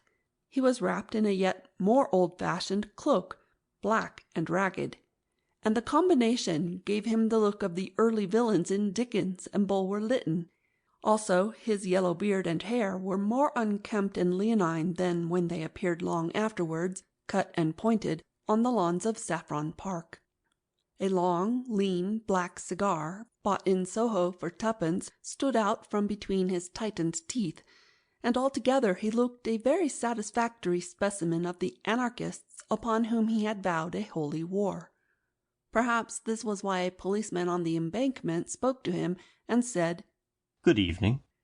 Syme, at a crisis of his morbid fears for humanity, seemed stung by the mere stolidity of the automatic official, a mere bulk of blue in the twilight. "Good evening, is it?" he said sharply. "You fellows would call the end of the world a good evening. Look at that bloody red sun and that bloody river. I tell you that if it were literally human blood, spilt and shining, you would still be standing here as solid as ever, looking out for some poor harmless tramp whom you could move on. You policemen are cruel to the poor, but I could give you even your cruelty if it were not for your calm." "If we are calm," replied the policeman, "it is the calm of organized resistance." "Eh?" said Syme, staring. "The soldier must be calm in the thick of the battle," pursued the policeman. "The composure of an army is the anger of a nation." "Goodness, the board schools!" said Syme. "Is this undenominational education?" "No," said the policeman sadly. "I never had any of those advantages. The board schools came after my time. What education I had was very rough and old-fashioned, I'm afraid." "Where did you have it?" asked Syme, wondering. "Oh, at Harrow," said the policeman. The class sympathies, which, false as they are the truest things in so many men, broke out of Syme before he could control them. "But good Lord, man," he said, "you oughtn't to be a policeman." The policeman sighed and shook his head. "I know," he said solemnly. "I know I am not worthy." "But why did you join the police?" asked Syme with rude curiosity. "For much the same reason that you abused the police," replied the other. "I found that there was a special opening in the service for those whose fears for humanity were concerned rather with the aberrations of the scientific intellect than with the normal and excusable, though excessive, outbreaks of the human will. I trust I make myself clear." "If you mean that you make your opinion clear," said Syme, "I suppose you do. But as for making yourself clear, it's the last thing you do. How comes a man like you to be talking philosophy in a blue helmet on the Thames embankment?" "You have evidently not heard of the latest development in our police system," replied the other. "I am not surprised at it. We are keeping it rather dark from the educated class, because that class contains most of our enemies. But you seem to be exactly in the right frame of mind. I think you might almost join us." "Join you in what?" asked Syme. "I will tell you," said the policeman slowly. "This is the situation. The head of one of our departments, one of the most celebrated detectives in Europe, has long been of the opinion that a purely intellectual conspiracy would soon threaten the very existence of civilization. He is certain that the scientific and artistic worlds are silently bound in a crusade against the family and the state. He has, therefore, formed a special corps of policemen who are also philosophers. It is their business to watch the beginnings of this conspiracy, not merely in a criminal, but in a controversial sense. I am a Democrat myself, and I am fully aware of the value of the ordinary man in matters of ordinary valor or virtue. But it would obviously be undesirable to employ the common policeman in an investigation which is also a heresy hunt. Syme's eyes were bright with a sympathetic curiosity. What do you do then? He said. The work of the philosophical policeman, replied the man in blue, is at once bolder and more subtle than that of the ordinary detective. The ordinary detective goes to pot-houses to arrest thieves. We go to artistic tea parties to detect pessimists. The ordinary detective discovers from a ledger or a diary that a crime has been committed. We discover from a book of sonnets that a crime will be committed. We have to trace the origin of those dreadful thoughts that drive men on at last to intellectual fanaticism and intellectual crime. We were only just in time to prevent the assassination at Hartlepool, and that was entirely due to the fact that our Mr. Wilkes, a smart young fellow, thoroughly understood triolet. Do you mean, asked Syme, that there is really as much connection between crime and the modern intellect as all that? You are not sufficiently democratic, answered the policeman. But you were right when you said just now that our ordinary treatment of the poor criminal was a pretty brutal business. I tell you I am sometimes sick of my trade when I see her perpetually. It means merely a war upon the ignorant and the desperate. But this new movement of ours is a very different affair. We deny the snobbish English assumption that the uneducated are the dangerous criminals. We remember the Roman emperors. We remember the great poisoning princes of the Renaissance. We say that the dangerous criminal is the educated criminal. We say that the most dangerous criminal now is the entirely lawless modern philosopher. Compared to him, burglars and bigamists are essentially moral men. My heart goes out to them. They accept the essential ideal of man. They merely seek it wrongly. Thieves respect property. They merely wish the property to become their property that they may more perfectly respect it. But philosophers dislike property as property. They wish to destroy the very idea of personal possession. Bigamists respect marriage, or they would not go through the highly ceremonial and even ritualistic formality of bigamy. But philosophers despise marriage as marriage. Murderers respect human life. They merely wish to attain a greater fullness of human life in themselves by the sacrifice of what seems to them to be lesser lives. But philosophers hate life itself, their own as much as other people's. Syme struck his hands together. How true that is! He cried. I felt it from my boyhood, but could never state the verbal antithesis. The common criminal is a bad man, but at least he is, as it were, a conditional good man. He says that if only a certain obstacle be removed, say a wealthy uncle, he is then prepared to accept the universe and to praise God. He's a reformer, but not an anarchist. He wishes to cleanse the edifice, but not to destroy it. But the evil philosopher is not trying to alter things, but to annihilate them. Yes, the modern world has retained all those parts of police work which are really oppressive and ignominious, the harrying of the poor, the spying upon the unfortunate. It has given up its more dignified work, the punishment of powerful traitors in the state and powerful heresiarchs in the church. The moderns say we must not punish heretics. My only doubt is whether we have a right to punish anybody else. But this is absurd, cried the policeman, clasping his hands with an excitement uncommon in persons of his figure and costume. But it is intolerable. I don't know what you're doing, but you're wasting your life. You shall join our special army against anarchy. Their armies are on our frontiers. Their bolt is ready to fall. A moment more and you may lose the glory of working with us, perhaps the glory of dying with the last heroes of the world. It is a chance not to be missed, certainly, assented Syme. But still, I do not quite understand. I know as well as anybody that the modern world is full of lawless little men and mad little movements, but beastly as they are, they generally have the one merit of disagreeing with each other. How can you talk of their leading one army or hurling one bolt? What is this anarchy? Do not confuse it, replied the constable, with those chance dynamite outbreaks from Russia or from Ireland, which are really the outbreaks of oppressed, if mistaken, men. This is a vast philosophic movement consisting of an outer and inner ring. You might even call the outer ring the laity, and the inner ring the priesthood.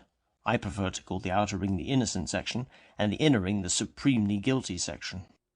The outer ring, the main mass of their supporters, are merely anarchists, that is, men who believe that rules and formulas have destroyed human happiness. They believe that all the evil results of human crime are the results of the system that has called it crime. They do not believe that crime creates the punishment. They believe that the punishment has created the crime. They believe that if a man seduced 7 women, he would naturally walk away as blameless as the flowers of spring. They believe that if a man picked a pocket, he would naturally feel exquisitely good. These I call the innocent section. Oh, said Syme.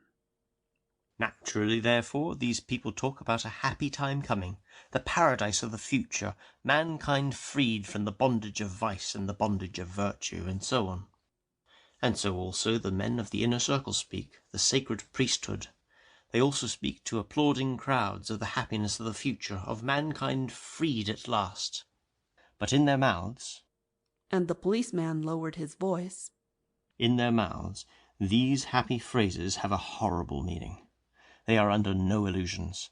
They are too intellectual to think that man upon this earth can ever be quite free of original sin and the struggle, and they mean death. When they say that mankind shall be free at last, they mean that mankind shall commit suicide. When they talk of a paradise without right or wrong, they mean the grave. They have but 2 objects, to destroy first humanity and then themselves. That is why they throw bombs instead of firing pistols. The innocent rank and file are disappointed because the bomb has not killed the king, but the high priesthood are happy because it has killed somebody. How can I join you? asked Syme with a sort of passion. I know for a fact that there is a vacancy at the moment, said the policeman, as I have the honour to be somewhat in the confidence of the chief of whom I have spoken. You should really come and see him, or rather, I should not say see him, nobody ever sees him, but you can talk to him if you like. Telephone? inquired Syme with interest. No, said the policeman placidly. He has a fancy for always sitting in a pitch-dark room. He says it makes his thoughts brighter. Do come along. Somewhat dazed and considerably excited, Syme allowed himself to be led to a side door in the long row of buildings of Scotland Yard. Almost before he knew what he was doing, he had been passed through the hands of about 4 intermediate officials, and was suddenly shown into a room, the abrupt blackness of which startled him like a blaze of light. It was not the ordinary darkness in which forms can be faintly traced. It was like going suddenly stone blind. "Are you the new recruit?" asked a heavy voice, and in some strange way, though there was not the shadow of a shape in the gloom, Syme knew 2 things. First, that it came from a man of massive stature, and second, that the man had his back to him. "Are you the new recruit?" said the invisible chief, who seemed to have heard all about it. "All right. You are engaged." Syme, quite swept off his feet, made a feeble fight against this irrevocable phrase. I really have no experience, he began. "No one has any experience," said the other, "of the Battle of Armageddon."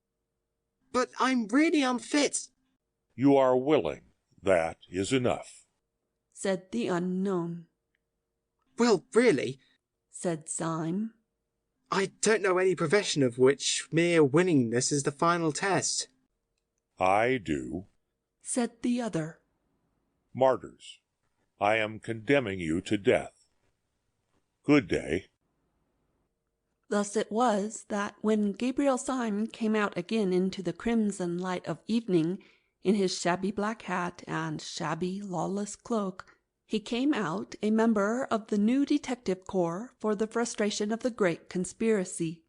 Acting under the advice of his friend the policeman, who was professionally inclined to neatness, he trimmed his hair and beard, bought a good hat, clad himself in an exquisite summer suit of light blue-grey with a pale yellow flower in the buttonhole, and, in short, became that elegant and rather insupportable person whom Gregory had first encountered in the little garden of Saffron Park. Before he finally left the police premises, his friend provided him with a small blue card on which was written, "The Last Crusade," and a number, the sign of his official authority. He put this carefully in his upper waistcoat pocket, lit a cigarette, and went forth to track and fight the enemy in all the drawing-rooms of London. Where his adventure ultimately led him we have already seen.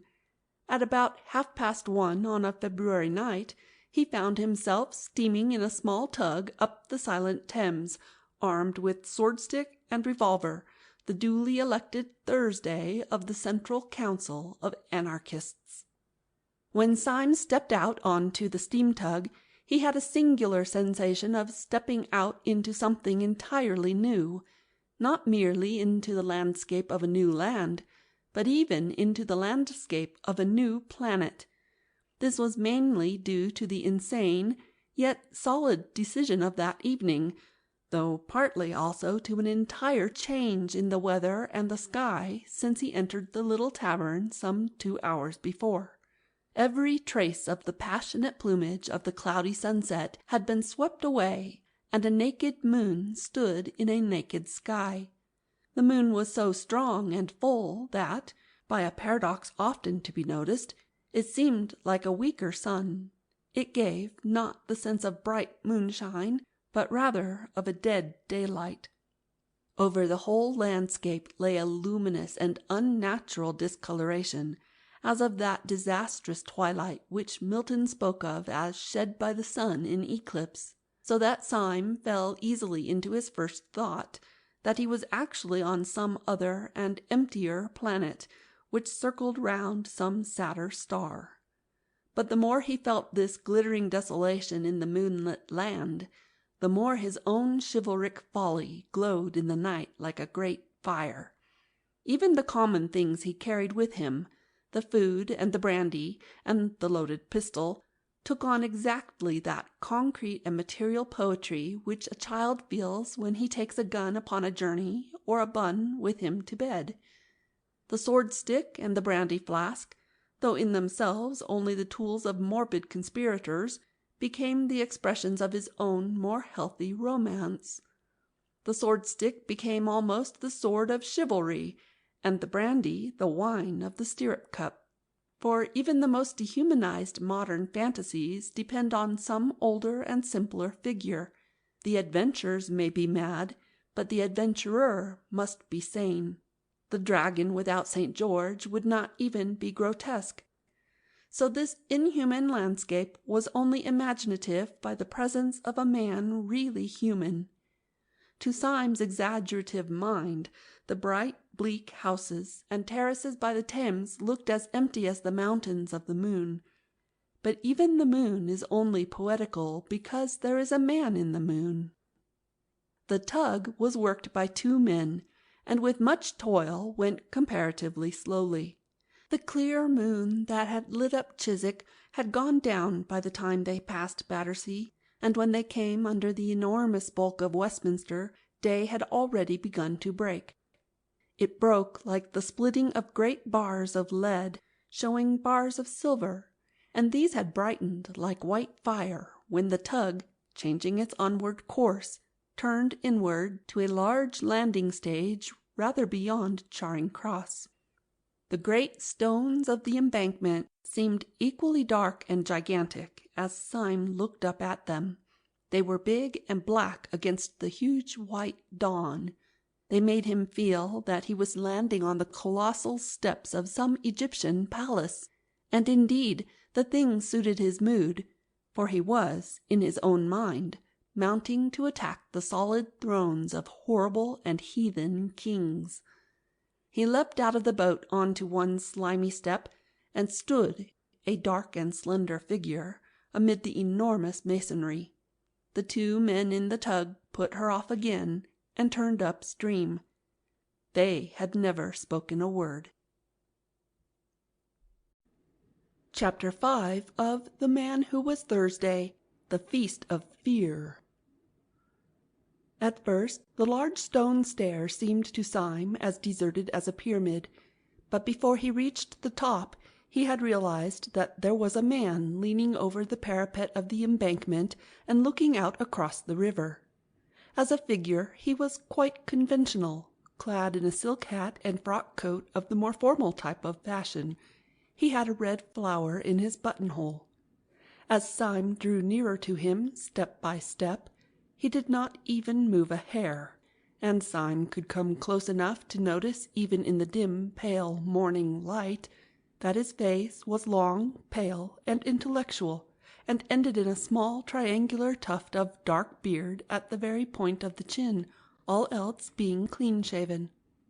This scrap of hair almost seemed a mere oversight. The rest of the face was of the type that is best shaven, clear-cut, ascetic, and in its way noble. Syme drew closer and closer, noting all this, and still the figure did not stir. At first an instinct had told Syme that this was the man whom he was meant to meet. Then, seeing that the man made no sign, he had concluded that he was not. And now again he had come back to a certainty that the man had something to do with his mad adventure, for the man remained more still than would have been natural if a stranger had come so close. He was as motionless as a waxwork, and got on the nerves somewhat in the same way. Syme looked again and again at the pale, dignified, and delicate face, and the face still looked blankly across the river. Then he took out of his pocket the note from Buttons proving his election, and put it before that sad and beautiful face. Then the man smiled, and his smile was a shock, for it was all on one side, going up in the right cheek and down in the left. There was nothing, rationally speaking, to scare anyone about this. Many people have this nervous trick of a crooked smile, and in many it is even attractive. But in all Syme's circumstances, with the dark dawn and the deadly errand and the loneliness on the great dripping stones, there was something unnerving in it. There was the silent river and the silent man, a man of even classic face, and there was the last nightmare touch that his smile suddenly went wrong. The spasm of smile was instantaneous, and the man's face dropped at once into its harmonious melancholy. He spoke without further explanation or inquiry, like a man speaking to an old colleague. "If we walk up towards Leicester Square," he said, "we shall be just in time for breakfast. Sunday always insists on an early breakfast. Have you had any sleep?" "No," said Syme. "Nor have I," answered the man in an ordinary tone. "I shall try to get to bed after breakfast." He spoke with casual civility, but in an utterly dead voice that contradicted the fanaticism of his face. It seemed almost as if all friendly words were to him lifeless conveniences, and that his only life was hate. After a pause, the man spoke again. "Of course, the secretary of the branch told you everything that can be told, but the one thing that can never be told is the last notion of the president, for his notions grow like a tropical forest. So, in case you don't know, I'd better tell you that he's carrying out his notion of concealing ourselves by not concealing ourselves to the most extraordinary lengths just now. Originally, of course, we met in a cell underground just as your branch does. Then Sunday made us take a private room at an ordinary restaurant. He said that if you didn't seem to be hiding, nobody hunted you out. Well, he is the only man on earth I know, but sometimes I really think that his huge brain is going a little mad in its old age. For now we flaunt ourselves before the public. We have our breakfast on a balcony, if you please, overlooking Leicester Square." "And what do the people say?" asked Syme. "It's quite simple what they say," answered his guide. "They say we are a lot of jolly gentlemen who pretend they are anarchists." It seems to me a very clever idea, said Syme. Clever! Blast your impudence! Clever! Cried out the other in a sudden, shrill voice, which was as startling and discordant as his crooked smile. When you've seen Sunday for a split second, you'll leave off calling him clever. With this, they emerged out of a narrow street and saw the early sunlight filling Leicester Square. It will never be known, I suppose, why this square itself should look so alien and in some ways so continental. It will never be known whether it was the foreign look that attracted the foreigners, or the foreigners who gave it the foreign look. But on this particular morning the effect seemed singularly bright and clear. Between the open square and the sunlit leaves and the statue and the Saracenic outlines of the Alhambra, it looked the replica of some French or even Spanish public place. And this effect increased in Syme the sensation, which in many shapes he had had through the whole adventure, the eerie sensation of having strayed into a new world. As a fact, he had bought bad cigars round Leicester Square ever since he was a boy. But as he turned that corner and saw the trees and the Moorish cupolas, he could have sworn that he was turning into an unknown place de something or other in some foreign town. At one corner of the square there projected a kind of angle of a prosperous but quiet hotel, the bulk of which belonged to a street behind. In the wall there was one large French window, probably the window of a large coffee-room, and outside this window, almost literally overhanging the square, was a formidably buttressed balcony, big enough to contain a dining-table. In fact, it did contain a dining-table, or more strictly, a breakfast-table, and round the breakfast-table, glowing in the sunlight and evident to the street, were a group of noisy and talkative men, all dressed in the insolence of fashion, with white waistcoats and expensive buttonholes. Some of their jokes could almost be heard across the square. Then the grave secretary gave his unnatural smile, and Syme knew that this boisterous breakfast party was the secret conclave of the European dynamiters. Then, as Syme continued to stare at them, he saw something that he had not seen before. He had not seen it literally because it was too large to see. At the nearest end of the balcony, blocking up a great part of the perspective, was the back of a great mountain of a man. When Syme had seen him, his first thought was that the weight of him must break down the balcony of stone. His vastness did not lie only in the fact that he was abnormally tall and quite incredibly fat. This man was planned enormously in his original proportions, like a statue carved deliberately as colossal. His head, crowned with white hair, as seen from behind, looked bigger than a head ought to be. The ears that stood out from it looked larger than human ears. He was enlarged terribly to scale, and this sense of size was so staggering that when Syme saw him, all the other figures seemed quite suddenly to dwindle and become dwarfish. They were still sitting there as before, with their flowers and frock-coats, but now it looked as if the big man was entertaining 5 children to tea.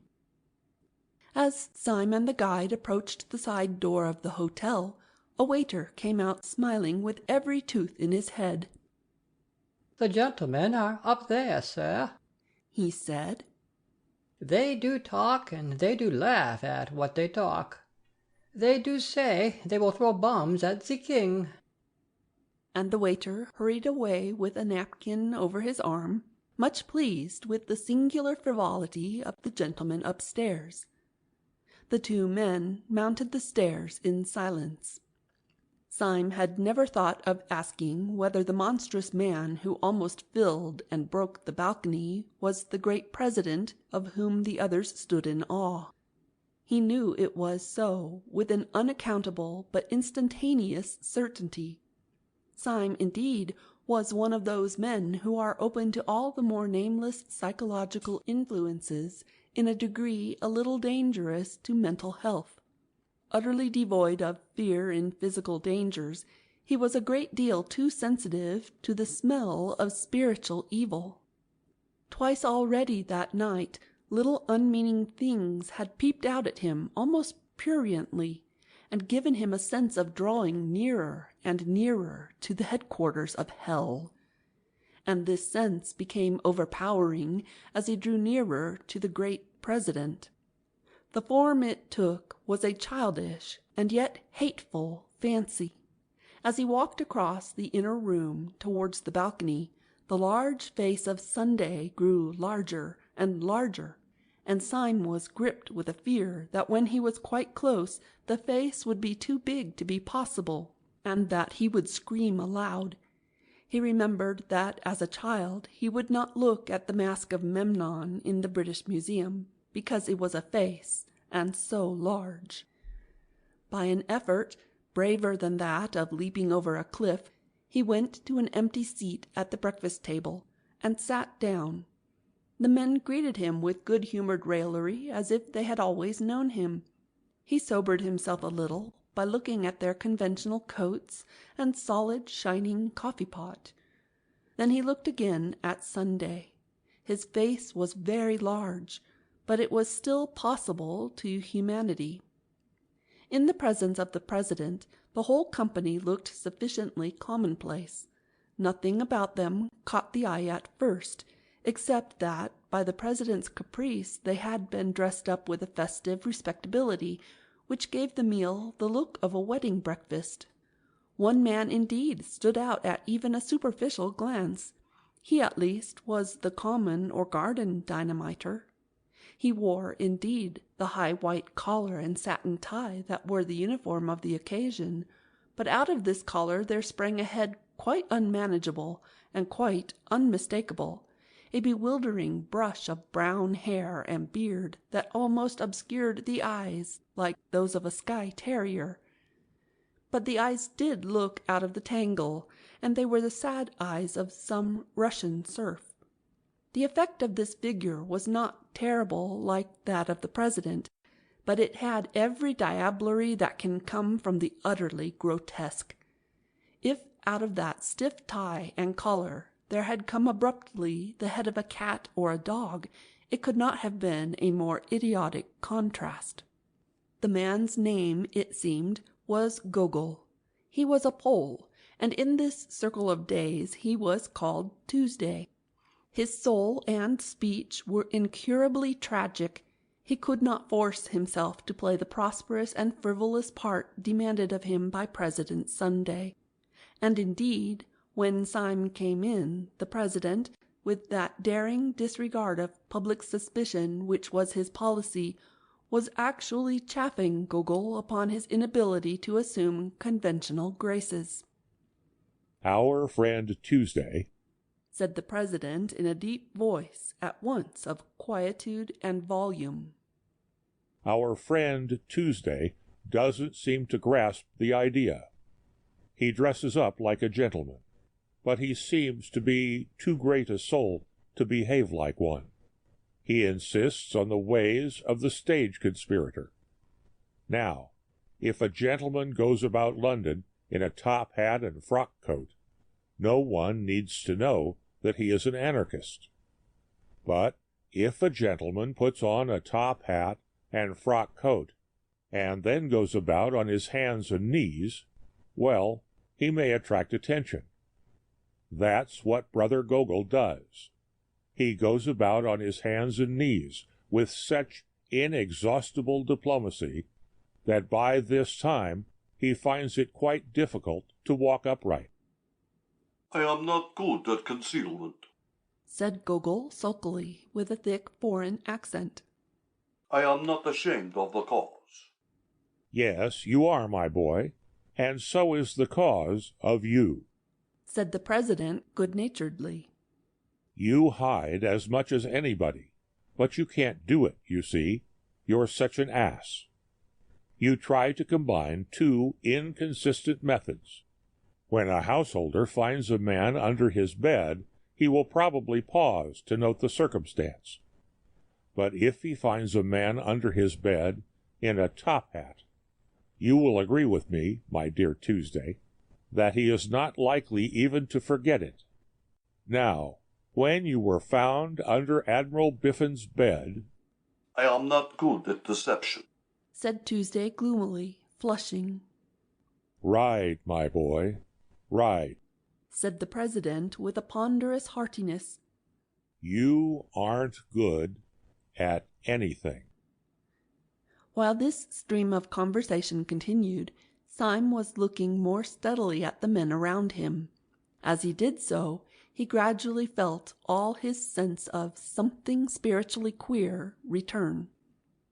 He had thought at first that they were all of common stature and costume, with the evident exception of the hairy Gogol. But as he looked at the others, he began to see in each of them exactly what he had seen in the man by the river, a demoniac detail somewhere. That lopsided laugh, which would suddenly disfigure the fine face of his original guide, was typical of all these types. Each man had something about him, perceived perhaps at the 10th or 20th glance, which was not normal, and which seemed hardly human. The only metaphor he could think of was this, that they all looked as men of fashion and presence would look, with the additional twist given in a false and curved mirror. Only the individual examples will express this half-concealed eccentricity. Syme's original cicerone bore the title of Monday. He was the secretary of the council, and his twisted smile was regarded with more terror than anything except the president's horrible, happy laughter. But now that Syme had more space and light to observe him, there were other touches. His fine face was so emaciated that Syme thought it must be wasted with some disease. Yet somehow the very distress of his dark eyes denied this. It was no physical ill that troubled him. His eyes were alive with intellectual torture, as if pure thought was pain. He was typical of each of the tribe. Each man was subtly and differently wrong.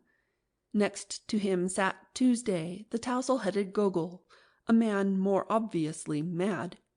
Next was Wednesday, a certain Marquis de Saint-Eustache, a sufficiently characteristic figure. The first few glances found nothing unusual about him, except that he was the only man at table who wore the fashionable clothes as if they were really his own. He had a black French beard cut square, and a black English frock-coat cut even squarer. But Syme, sensitive to such things, felt somehow that the man carried a rich atmosphere with him, a rich atmosphere that suffocated. It reminded one irrationally of drowsy odors and of dying lamps in the darker poems of Byron and Poe. With this went a sense of his being clad, not in lighter colors, but in softer materials. His black seemed richer and warmer than the black shades about him, as if it were compounded of profound color.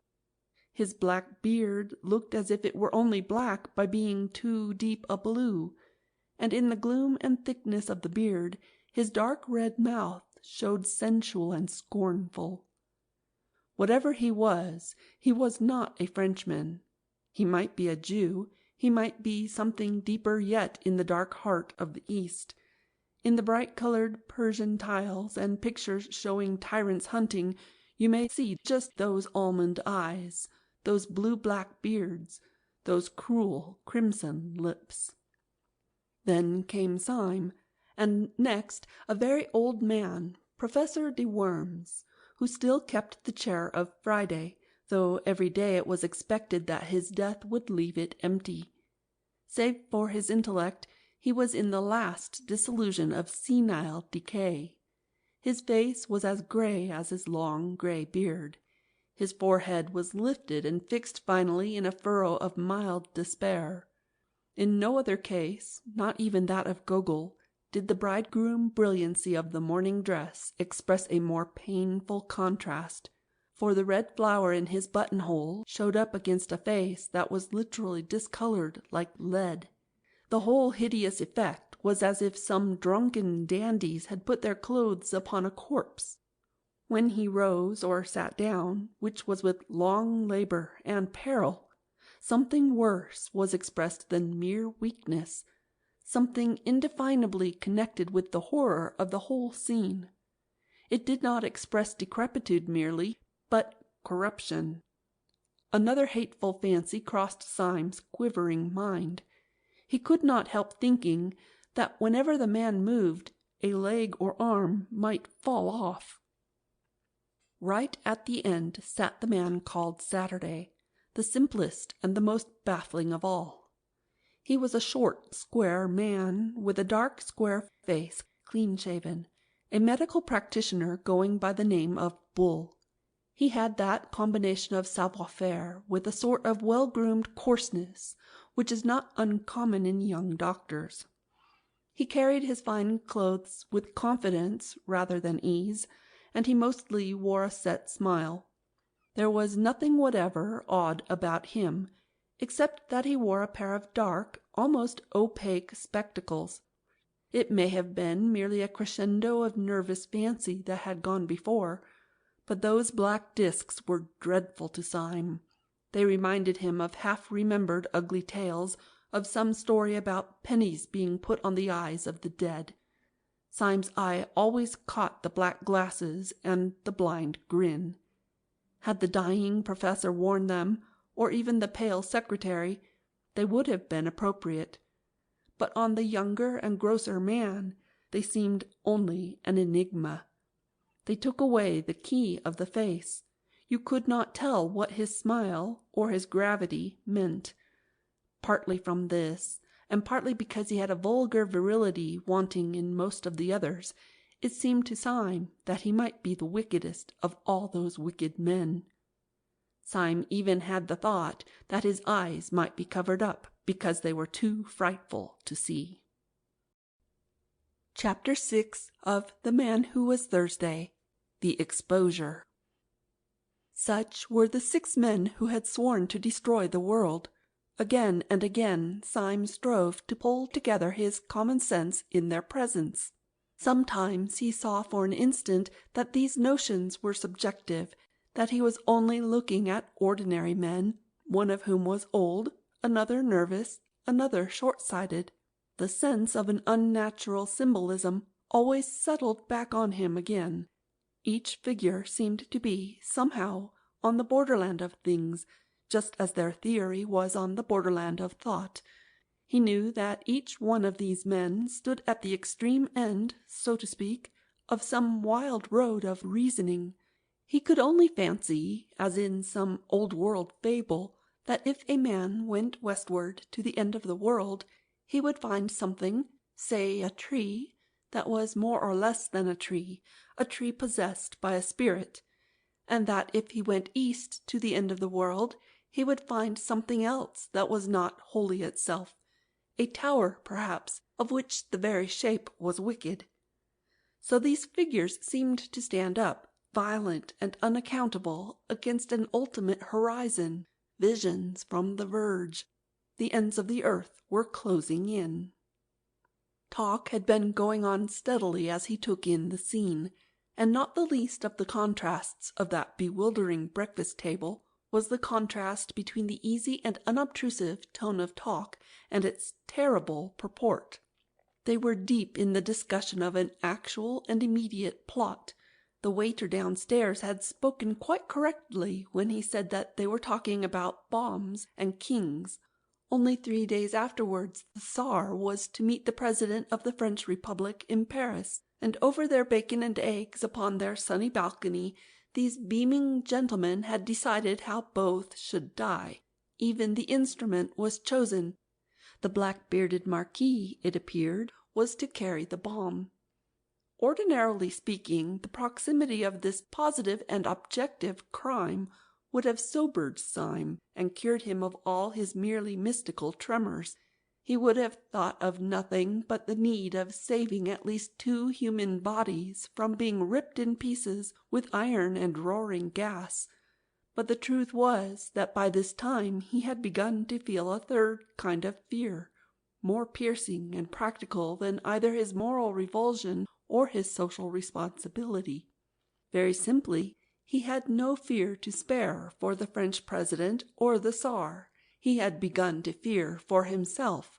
Most of the talkers took little heed of him, debating now with their faces closer together, and almost uniformly grave, save when, for an instant, the smile of the secretary ran aslant across his face, as the jagged lightning runs aslant across the sky. But there was one persistent thing which first troubled Syme, and at last terrified him. The president was always looking at him, steadily, and with a great and baffling interest. The enormous man was quite quiet, but his blue eyes stood out of his head, and they were always fixed on Syme. Syme felt moved to spring up and leap over the balcony. When the president's eyes were on him, he felt as if he were made of glass. He had hardly the shred of a doubt that in some silent and extraordinary way Sunday had found out that he was a spy. He looked over the edge of the balcony and saw a policeman standing abstractedly just beneath, staring at the bright railings and the sunlit trees. Then there fell upon him the great temptation that was to torment him for many days. In the presence of these powerful and repulsive men, who were the princes of anarchy, he had almost forgotten the frail and fanciful figure of the poet Gregory, the mere aesthete of anarchism. He even thought of him now with an old kindness, as if they had played together when children. But he remembered that he was still tied to Gregory by a great promise. He had promised never to do the very thing that he now felt himself almost in the act of doing. He had promised not to jump over that balcony and speak to that policeman. He took his cold hand off the cold stone balustrade. His soul swayed in a vertigo of moral indecision. He had only to snap the thread of a rash vow made to a villainous society, and all his life could be as open and sunny as the square beneath him. He had, on the other hand, only to keep his antiquated honor and be delivered inch by inch into the power of this great enemy of mankind, whose very intellect was a torture chamber. Whenever he looked down into the square, he saw the comfortable policeman, a pillar of common sense and common order. Whenever he looked back at the breakfast table, he saw the president still quietly studying him with big, unbearable eyes. In all the torrent of his thought, there were two thoughts that never crossed his mind. First, it never occurred to him to doubt that the president and his council could crush him if he continued to stand alone. The place might be public, the project might seem impossible, but Sunday was not the man who would carry himself thus easily without having, somehow or somewhere, set open his iron trap, either by anonymous poison or sudden street accident, by hypnotism or by fire from hell. Sunday could certainly strike him. If he defied the man, he was probably dead, either struck stiff there in his chair, or long afterwards, as by an innocent ailment. If he called in the police promptly, arrested everyone, told all, and set against them the whole energy of England, he would probably escape, certainly not otherwise. They were a balcony full of gentlemen overlooking a bright and busy square, but he felt no more safe with them than if they had been a boatful of armed pirates overlooking an empty sea. There was a second thought that never came to him. It never occurred to him to be spiritually won over to the enemy. Many moderns, inured to a weak worship of intellect and force, might have wavered in their allegiance under this oppression of a great personality. They might have called Sunday the Superman. If any such creature be conceivable, he looked, indeed, somewhat like it, with his earth-shaking abstraction, as of a stone statue walking. He might have been called something above man, with his large plans, which were too obvious to be detected, with his large face, which was too frank to be understood. But this was a kind of modern meanness to which Syme could not sink even in his extreme morbidity. Like any man, he was coward enough to fear great force, but he was not quite coward enough to admire it. The men were eating as they talked, and even in this they were typical. Dr. Bull and the Marquis ate casually and conventionally of the best things on the table, cold pheasant or Strasburg pie. But the secretary was a vegetarian, and he spoke earnestly of the projected murder over half a raw tomato and 3/4 of a glass of tepid water. The old professor had such slops as suggested a sickening second childhood, and even in this President Sunday preserved his curious predominance of mere mass, for he ate like 20 men. He ate incredibly, with a frightful freshness of appetite, so that it was like watching a sausage factory. Yet continually, when he had swallowed a dozen crumpets or drunk a quart of coffee, he would be found with his great head on one side, staring at Syme.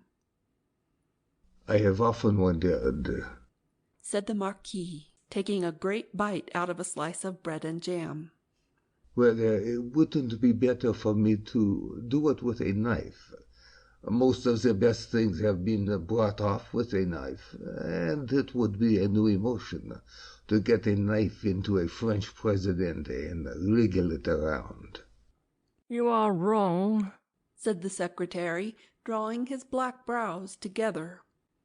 "The knife was merely the expression of the old personal quarrel with a personal tyrant. Dynamite is not only our best tool, but our best symbol. It is as perfect a symbol of us as is incense of the prayers of the Christians. It expands. It only destroys because it broadens. Even so, thought only destroys because it broadens. A man's brain is a bomb," he cried out, loosening suddenly his strange passion and striking his own skull with violence. "My brain feels like a bomb night and day. It must expand. It must expand. A man's brain must expand if it breaks up the universe." "I don't want the universe broken up just yet," drawled the Marquis. "I want to do a lot of beastly things before I die. I thought of one yesterday in bed." "If the only end of the thing is nothing," said Dr. Bull with his sphinx-like smile, "it hardly seems worth doing." The old professor was staring at the ceiling with dull eyes. "Every man knows in his heart," he said, "that nothing is worth doing." There was a singular silence, and then the secretary said, "We are wandering, however, from the point. The only question is how Wednesday is to strike the blow. I take it we should all agree with the original notion of a bomb. As to the actual arrangements, I should suggest that tomorrow morning he should go, first of all, to—" The speech was broken off short under a vast shadow. President Sunday had risen to his feet, seeming to fill the sky above them. "Before we discuss that," he said in a small, quiet voice, "let us go into a private room. I have something very particular to say." Syme stood up before any of the others. The instant of choice had come at last. The pistol was at his head. On the pavement before, he could hear the policeman idly stir and stamp, for the morning, though bright, was cold. A barrel organ in the street suddenly sprang with a jerk into a jovial tune. Syme stood up taut as if it had been a bugle before the battle. He found himself filled with a supernatural courage that came from nowhere. That jingling music seemed full of the vivacity, the vulgarity, and the irrational valor of the poor, who in all those unclean streets were all clinging to the decencies and the charities of Christendom. His youthful prank of being a policeman had faded from his mind. He did not think of himself as the representative of the corps of gentlemen turned into fancy constables, or of the old eccentric who lived in the dark room. but he did feel himself as the ambassador of all these common and kindly people in the street, who every day marched into battle to the music of the barrel organ, and this high pride in being human had lifted him unaccountably to an infinite height above the monstrous men around him. For an instant, at least, he looked down upon all their sprawling eccentricities from the starry pinnacle of the commonplace. He felt towards them all that unconscious and elementary superiority that a brave man feels over powerful beasts, or a wise man over powerful errors.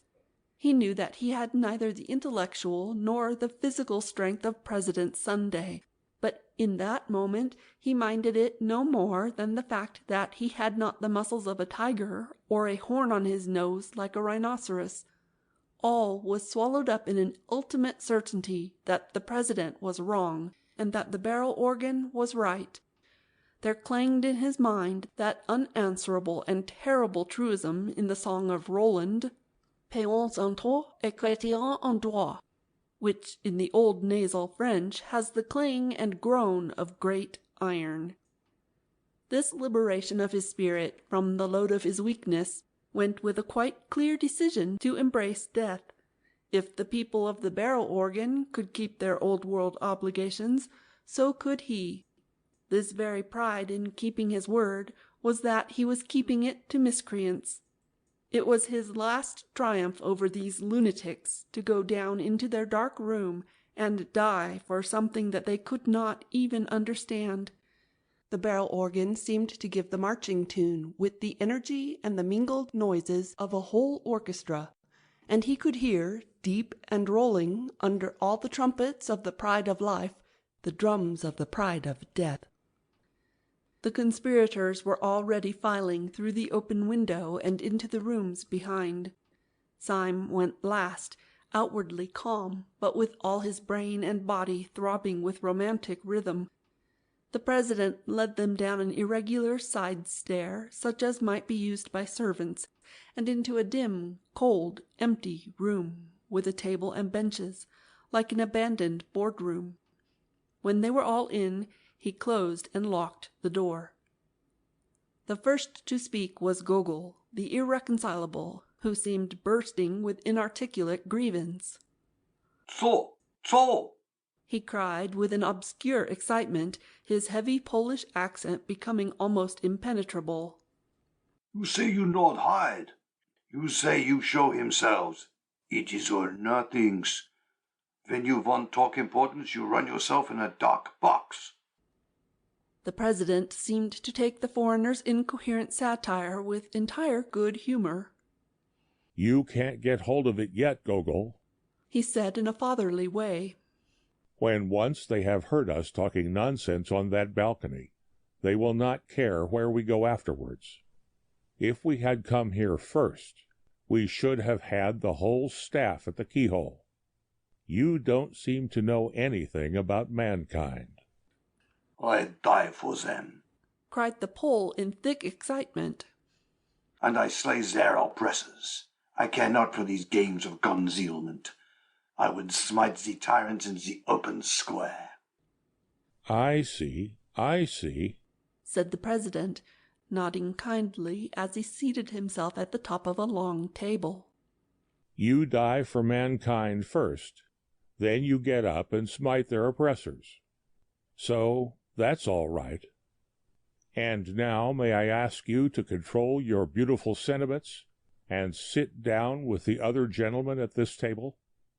For the first time this morning, something intelligent is going to be said." Syme, with the perturbed promptitude he had shown since the original summons, sat down first. Gogol sat down last, grumbling in his brown beard about compromise.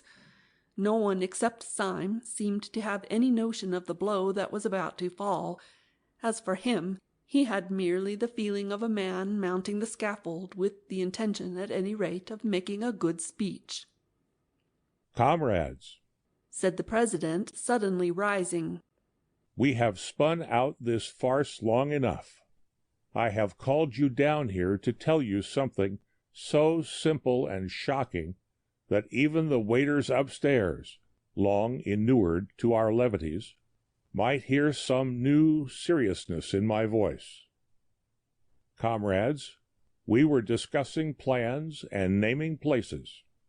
I propose, before saying anything else, that those plans and places should not be voted by this meeting, but should be left wholly in the control of some one reliable member.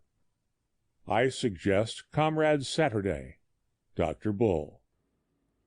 They all stared at him. Then they all started in their seats, for the next words, though not loud, had a living and sensational emphasis. Sunday struck the table.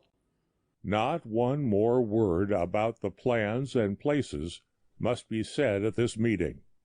Not one tiny detail more about what we mean to do must be mentioned in this company.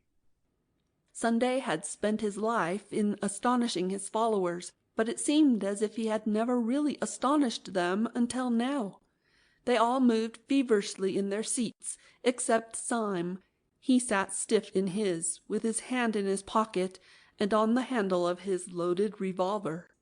When the attack on him came, he would sell his life dear. He would find out at least if the president was mortal. Sunday went on smoothly.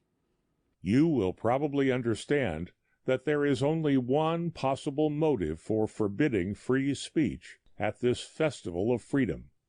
Strangers overhearing us matters nothing. They assume that we are joking. But what would matter, even unto death, is this, that there should be one actually among us who is not of us, who knows our grave purpose, but does not share it, who— The secretary screamed out suddenly like a woman. "It can't be!" he cried, leaping. "There can't!" The president flapped his large flat hand on the table like the fin of some huge fish. Yes, he said slowly. There is a spy in this room. There is a traitor at this table. I will waste no more words. His name— Syme half rose from his seat, his finger firm on the trigger. His name is Gogol, said the president. He is that hairy humbug over there who pretends to be a Pole. Gogol sprang to his feet, a pistol in each hand. With the same flash, 3 men sprang at his throat.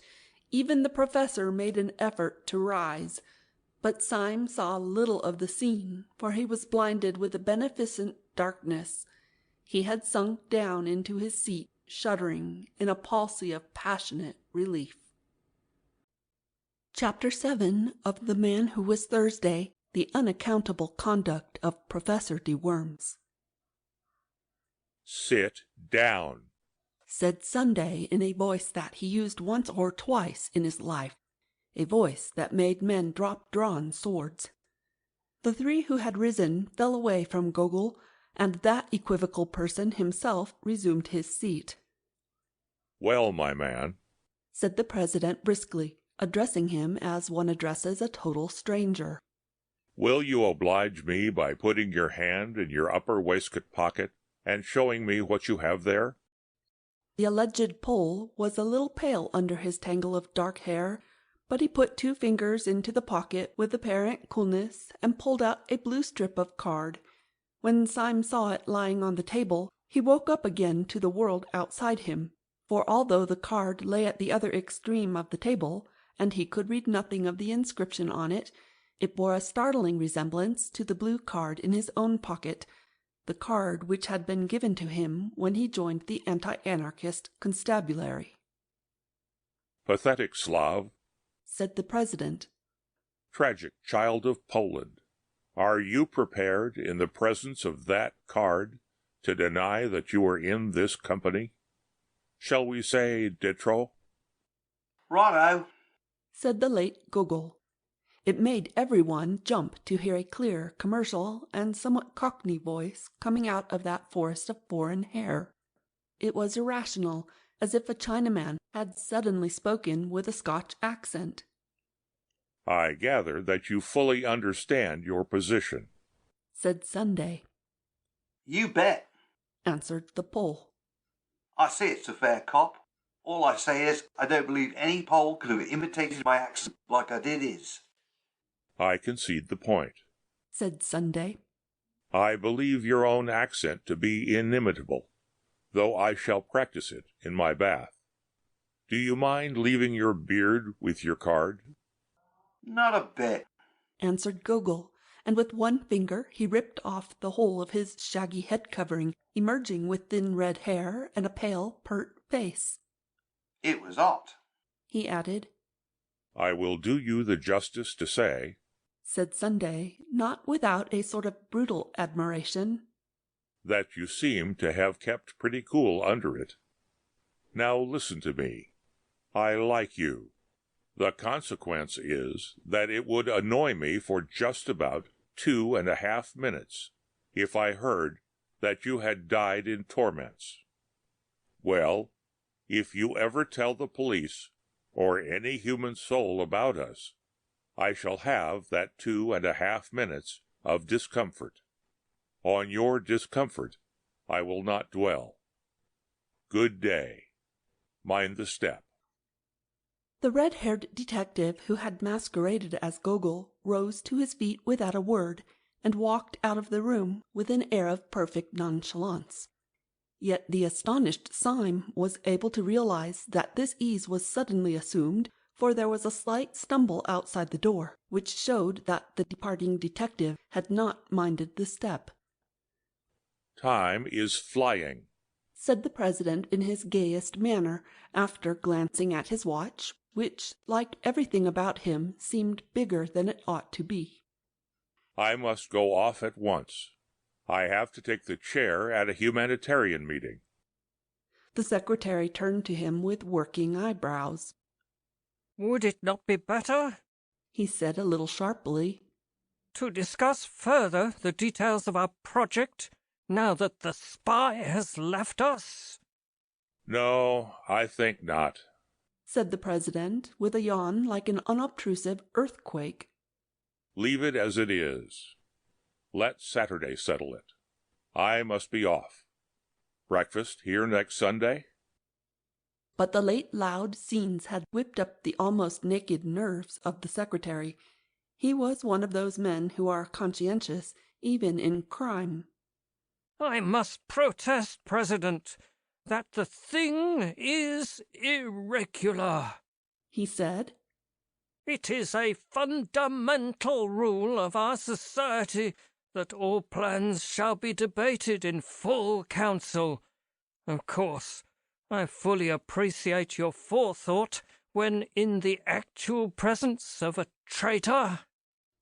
Secretary, said the President seriously, if you'd take your head home and boil it for a turnip, it might be useful. I can't say, but it might. The secretary reared back in a kind of equine anger. I really fail to understand, he began in high offense. That's it, said the President, nodding a great many times. That's where you fail right enough. You fail to understand. Why, you dancing donkey, he roared, rising.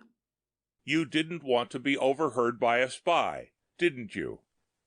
How do you know you aren't overheard now? And with these words he shouldered his way out of the room, shaking with incomprehensible scorn.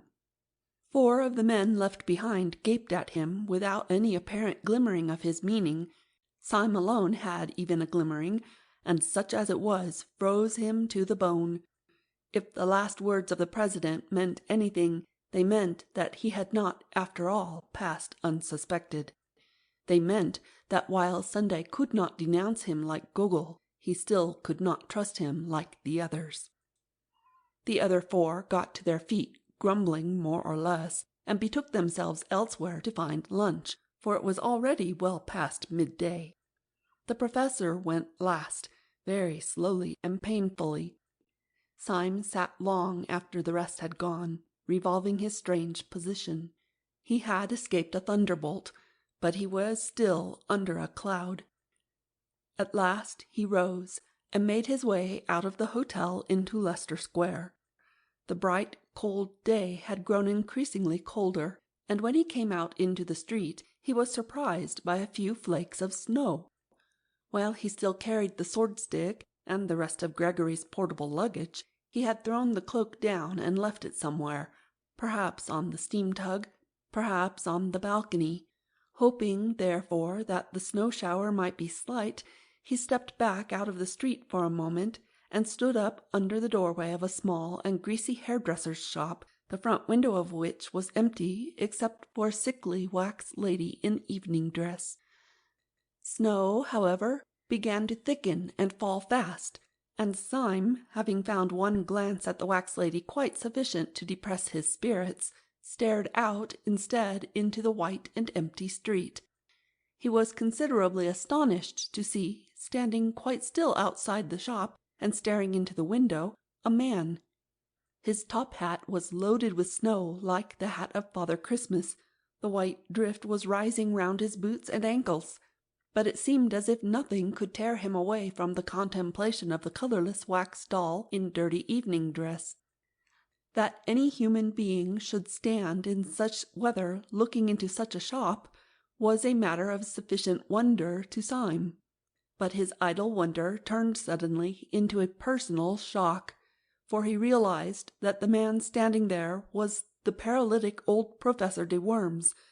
It scarcely seemed the place for a person of his years and infirmities. Syme was ready to believe anything about the perversions of this dehumanized brotherhood, but even he could not believe that the professor had fallen in love with that particular wax lady. He could only suppose that the man's malady, whatever it was, involved some momentary fits of rigidity or trance. He was not inclined, however, to feel in this case any very compassionate concern. On the contrary, he rather congratulated himself that the professor's stroke and his elaborate and limping walk would make it easy to escape from him and leave him miles behind. For Syme thirsted first and last to get clear of the whole poisonous atmosphere, if only for an hour. Then he could collect his thoughts, formulate his policy, and decide finally whether he should or should not keep faith with Gregory. He strolled away through the dancing snow, turned up 2 or 3 streets, down through 2 or 3 others, and entered a small Soho restaurant for lunch. He partook reflectively of 4 small and quaint courses, drank half a bottle of red wine, and ended up over black coffee and a black cigar, still thinking. He had taken his seat in the upper room of the restaurant, which was full of the chink of knives and the chatter of foreigners. He remembered that in old days he had imagined that all these harmless and kindly aliens were anarchists. He shuddered, remembering the real thing. But even the shudder had the delightful shame of escape. The wine, the common food, the familiar place, the faces of natural and talkative men made him almost feel as if the Council of the 7 Days had been a bad dream, and although he knew it was nevertheless an objective reality, it was at least a distant one. Tall houses and populous streets lay between him and his last sight of the shameful 7. He was free in free London, and drinking wine among the free. With a somewhat easier action, he took his hat and stick and strolled down the stair into the shop below.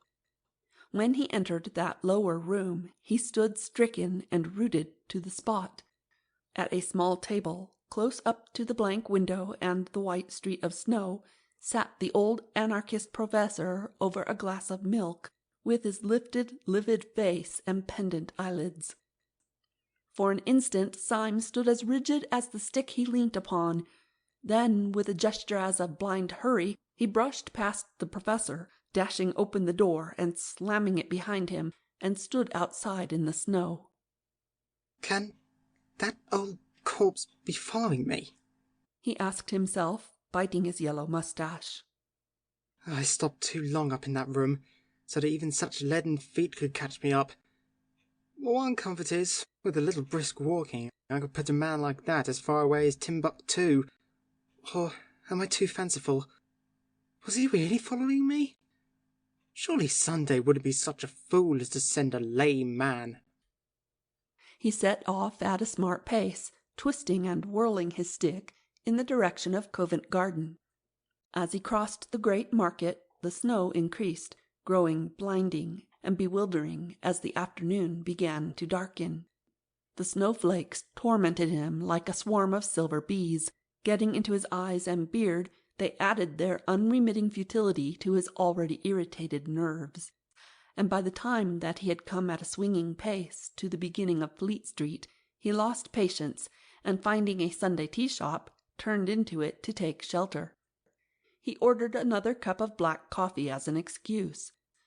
Scarcely had he done so, when Professor de Worms hobbled heavily into the shop, sat down with difficulty, and ordered a glass of milk.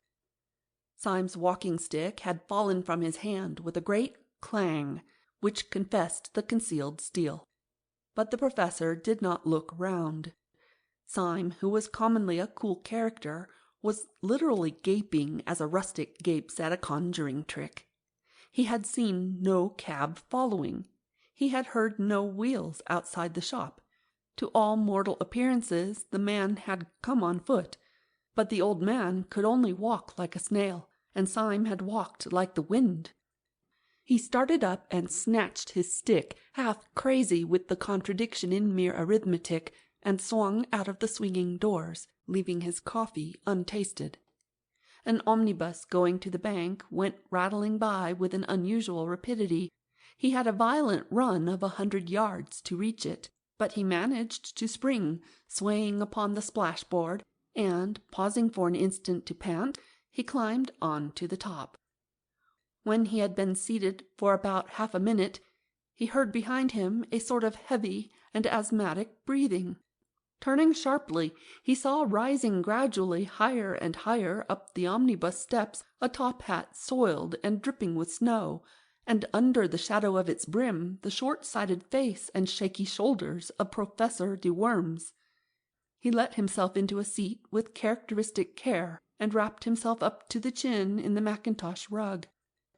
Every movement of the old man's tottering figure and vague hands, every uncertain gesture and panic-stricken pause, seemed to put it beyond question that he was helpless, that he was in the last imbecility of the body. He moved by inches. He let himself down with little gasps of caution. And yet, unless the philosophical entities called time and space have no vestige even of a practical existence, it appeared quite unquestionable that he had run after the omnibus. Syme sprang erect upon the rocking car, and after staring wildly at the wintry sky that grew gloomier every moment, he ran down the steps. He had repressed an elemental impulse to leap over the side. Too bewildered to look back or to reason, he rushed into one of the little courts at the side of Fleet Street, as a rabbit rushes into a hole. He had a vague idea, if this incomprehensible old Jack-in-the-box was really pursuing him, that in that labyrinth of little streets he could soon throw him off the scent. He dived in and out of those crooked lanes, which were more like cracks than thoroughfares, and by the time that he had completed about 20 alternate angles and described an unthinkable polygon, he paused to listen for any sound of pursuit. There was none. There could not in any case have been much, for the little streets were thick with the soundless snow. Somewhere behind Red Lion Court, however, he noticed a place where some energetic citizen had cleared away the snow for a space of about 20 yards, leaving the wet, glistening cobblestones. He thought little of this as he passed it, only plunging into yet another arm of the maze. But when, a few 100 yards further on, he stood still again to listen, his heart stood still also, for he heard from that space of rugged stones the clinking crutch and labouring feet of the infernal cripple. The sky above was loaded with the clouds of snow, leaving London in a darkness and oppression premature for that hour of the evening. On each side of Syme the walls of the alley were blind and featureless. There was no little window or any kind of eave. He felt a new impulse to break out of this hive of houses and to get once more into the open and lamplit street. Yet he rambled and dodged for a long time before he struck the main thoroughfare. When he did so, he struck it much further up than he had fancied. He came out into what seemed the vast and void of Ludgate Circus, and saw St. Paul's Cathedral sitting in the sky. At first he was startled to find these great roads so empty, as if a pestilence had swept through the city. Then he told himself that some degree of emptiness was natural, first because the snowstorm was even dangerously deep, and secondly because it was Sunday. And at the very word Sunday he bit his lip. The word was henceforth for hire, like some indecent pun. Under the white fog of snow high up in the heaven, the whole atmosphere of the city was turned to a very queer kind of green twilight, as of men under the sea. The sealed and sullen sunset behind the dark dome of St. Paul's had in it smoky and sinister colours of sickly green, dead red, or decaying bronze, that were just bright enough to emphasize the solid whiteness of the snow. But right up against these dreary colours rose the black bulk of the cathedral, and upon the top of the cathedral was a random splash and great stain of snow, still clinging as to an alpine peak. It had fallen accidentally, but just so fallen as to half-drape the dome from its very topmost point, and to pick out in perfect silver the great orb and the cross. When Syme saw it, he suddenly straightened himself, and made with his sword-stick an involuntary salute. He knew that that evil figure, his shadow, was creeping quickly or slowly behind him, and he did not care. It seemed a symbol of human faith and valour that while the skies were darkening, that high place of the earth was bright. The devils might have captured heaven, but they had not yet captured the cross. He had a new impulse to tear out the secret of this dancing, jumping, and pursuing paralytic, and at the entrance of the court, as it opened upon the circus, he turned, stick in hand, to face his pursuer. Professor de Worms came slowly round the corner of the irregular alley behind him, his unnatural form outlined against a lonely gas-lamp, irresistibly recalling that very imaginative figure in the nursery rhymes, the crooked man who went a crooked mile. He really looked as if he had been twisted out of shape by the tortuous streets he had been threading. He came nearer and nearer, the lamp-light shining on his lifted spectacles, his lifted, patient face. Syme waited for him as St. George waited for the dragon, as a man waits for a final explanation or for death. And the old professor came right up to him and passed him like a total stranger, without even a blink of his mournful eyelids. There was something in this silent and unexpected innocence that left Syme in a final fury. The man's colourless face and manner seemed to assert that the whole following had been an accident. Syme was galvanized with an energy that was something between bitterness and a burst of boyish derision. He made a wild gesture, as if to knock the old man's hat off, called out something like, "Catch me if you can!" and went racing away across the white, open circus. Concealment was impossible now, and looking back over his shoulder he could see the black figure of the old gentleman coming after him with long, swinging strides, like a man winning a mile race. But the head upon that bounding body was still pale, grave, and professional, like the head of a lecturer upon the body of a harlequin. This outrageous chase sped across Ludgate Circus, up Ludgate Hill, round St. Paul's Cathedral, along Cheapside, Syme remembering all the nightmares he had ever known. Then Syme broke away towards the river, and ended almost down by the docks. He saw the yellow panes of a low, lighted public-house, flung himself into it, and ordered beer. It was a foul tavern, sprinkled with foreign sailors, a place where opium might be smoked or knives drawn. A moment later, Professor de Worms entered the place, sat down carefully, and asked for a glass of milk. Chapter 8 of The Man Who Was Thursday, The Professor Explains. When Gabriel Syme found himself finally established in a chair, and opposite to him, fixed and final also, the lifted eyebrows and leaden eyelids of the professor, his fears fully returned. This incomprehensible man from the fierce council, after all, had certainly pursued him. If the man had one character as a paralytic and another character as a pursuer, the antithesis might make him more interesting, but scarcely more soothing. It would be a very small comfort that he could not find the professor out, if by some serious accident the professor should find him out. He emptied a whole pewter pot of ale before the professor had touched his milk. One possibility, however, kept him hopeful, and yet helpless. It was just possible that this escapade signified something other than even a slight suspicion of him. Perhaps it was some regular form or sign. Perhaps the foolish scamper was some sort of friendly signal that he ought to have understood. Perhaps it was a ritual. Perhaps the new Thursday was always chased along Cheapside, as the new Lord Mayor is always escorted along it. He was just selecting a tentative inquiry when the old professor opposite suddenly and simply cut him short.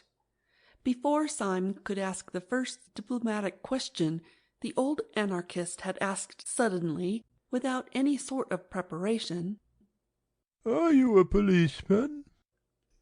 Whatever else Syme had expected, he had never expected anything so brutal and actual as this. Even his great presence of mind could only manage a reply with an air of rather blundering jocularity. "A policeman?" he said, laughing vaguely. "Whatever made you think of a policeman in connection with me?" "The process was simple enough," answered the professor patiently. "I thought you looked like a policeman. I think so now." "Did I take a policeman's hat by mistake out of the restaurant?" asked Syme, smiling wildly. "Have I by any chance got a number stuck on me somewhere? Have my boots got that watchful look? Why must I be a policeman? Do let me be a postman." The old professor shook his head with a gravity that gave no hope, but Syme ran on with a feverish irony. "But I perhaps misunderstood the delicacies of your German philosophy. Perhaps policeman is a relative term. In an evolutionary sense, sir, the ape fades so gradually into the policeman that I myself can never detect the shade. The monkey is only the policeman that may be. Perhaps a maiden lady on Clapham Common is only the policeman that might have been. I don't mind being the policeman that might have been. I don't mind being anything in German thought." "Are you in the police service?" said the old man, ignoring all Syme's improvised and desperate raillery. "Are you a detective?" Syme's heart turned to stone, but his face never changed. "Your suggestion is ridiculous," he began. "Why on earth—" The old man struck his palsied hand passionately on the rickety table, nearly breaking it. "Did you hear me ask a plain question, you pattering spy?" he shrieked in a high, crazy voice. "Are you, or are you not, a police detective?" "No," answered Syme, like a man standing on the hangman's drop. "You swear it," said the old man, leaning across to him, his dead face becoming as it were loathsomely alive. "You swear it. You swear it. If you swear falsely, will you be damned? Will you be sure that the devil dances at your funeral? Will you see that nightmare sits on your grave? Will there really be no mistake? You are an anarchist. You are a dynamiter. Above all, you are not in any sense a detective. You are not in the British police." He leaned his angular elbow far across the table and put up his large, loose hand like a flap to his ear. "I am not in the British police," said Syme with insane calm. Professor de Worms fell back in his chair with a curious air of kindly collapse. "That's a pity," he said, "because I am." Syme sprang up straight, sending back the bench behind him with a crash. "Because you are what?" he said thickly. "You are what?" "I am a policeman," said the professor with his first broad smile, and beaming through his spectacles. "But as you think policeman only a relative term, of course I have nothing to do with you. I am in the British police force. But as you tell me you are not in the British police force, I can only say that I met you in a dynamiters club. I suppose I ought to arrest you." And with these words he laid on the table before Syme an exact facsimile of the blue card which Syme had in his own waistcoat pocket, the symbol of his power from the police.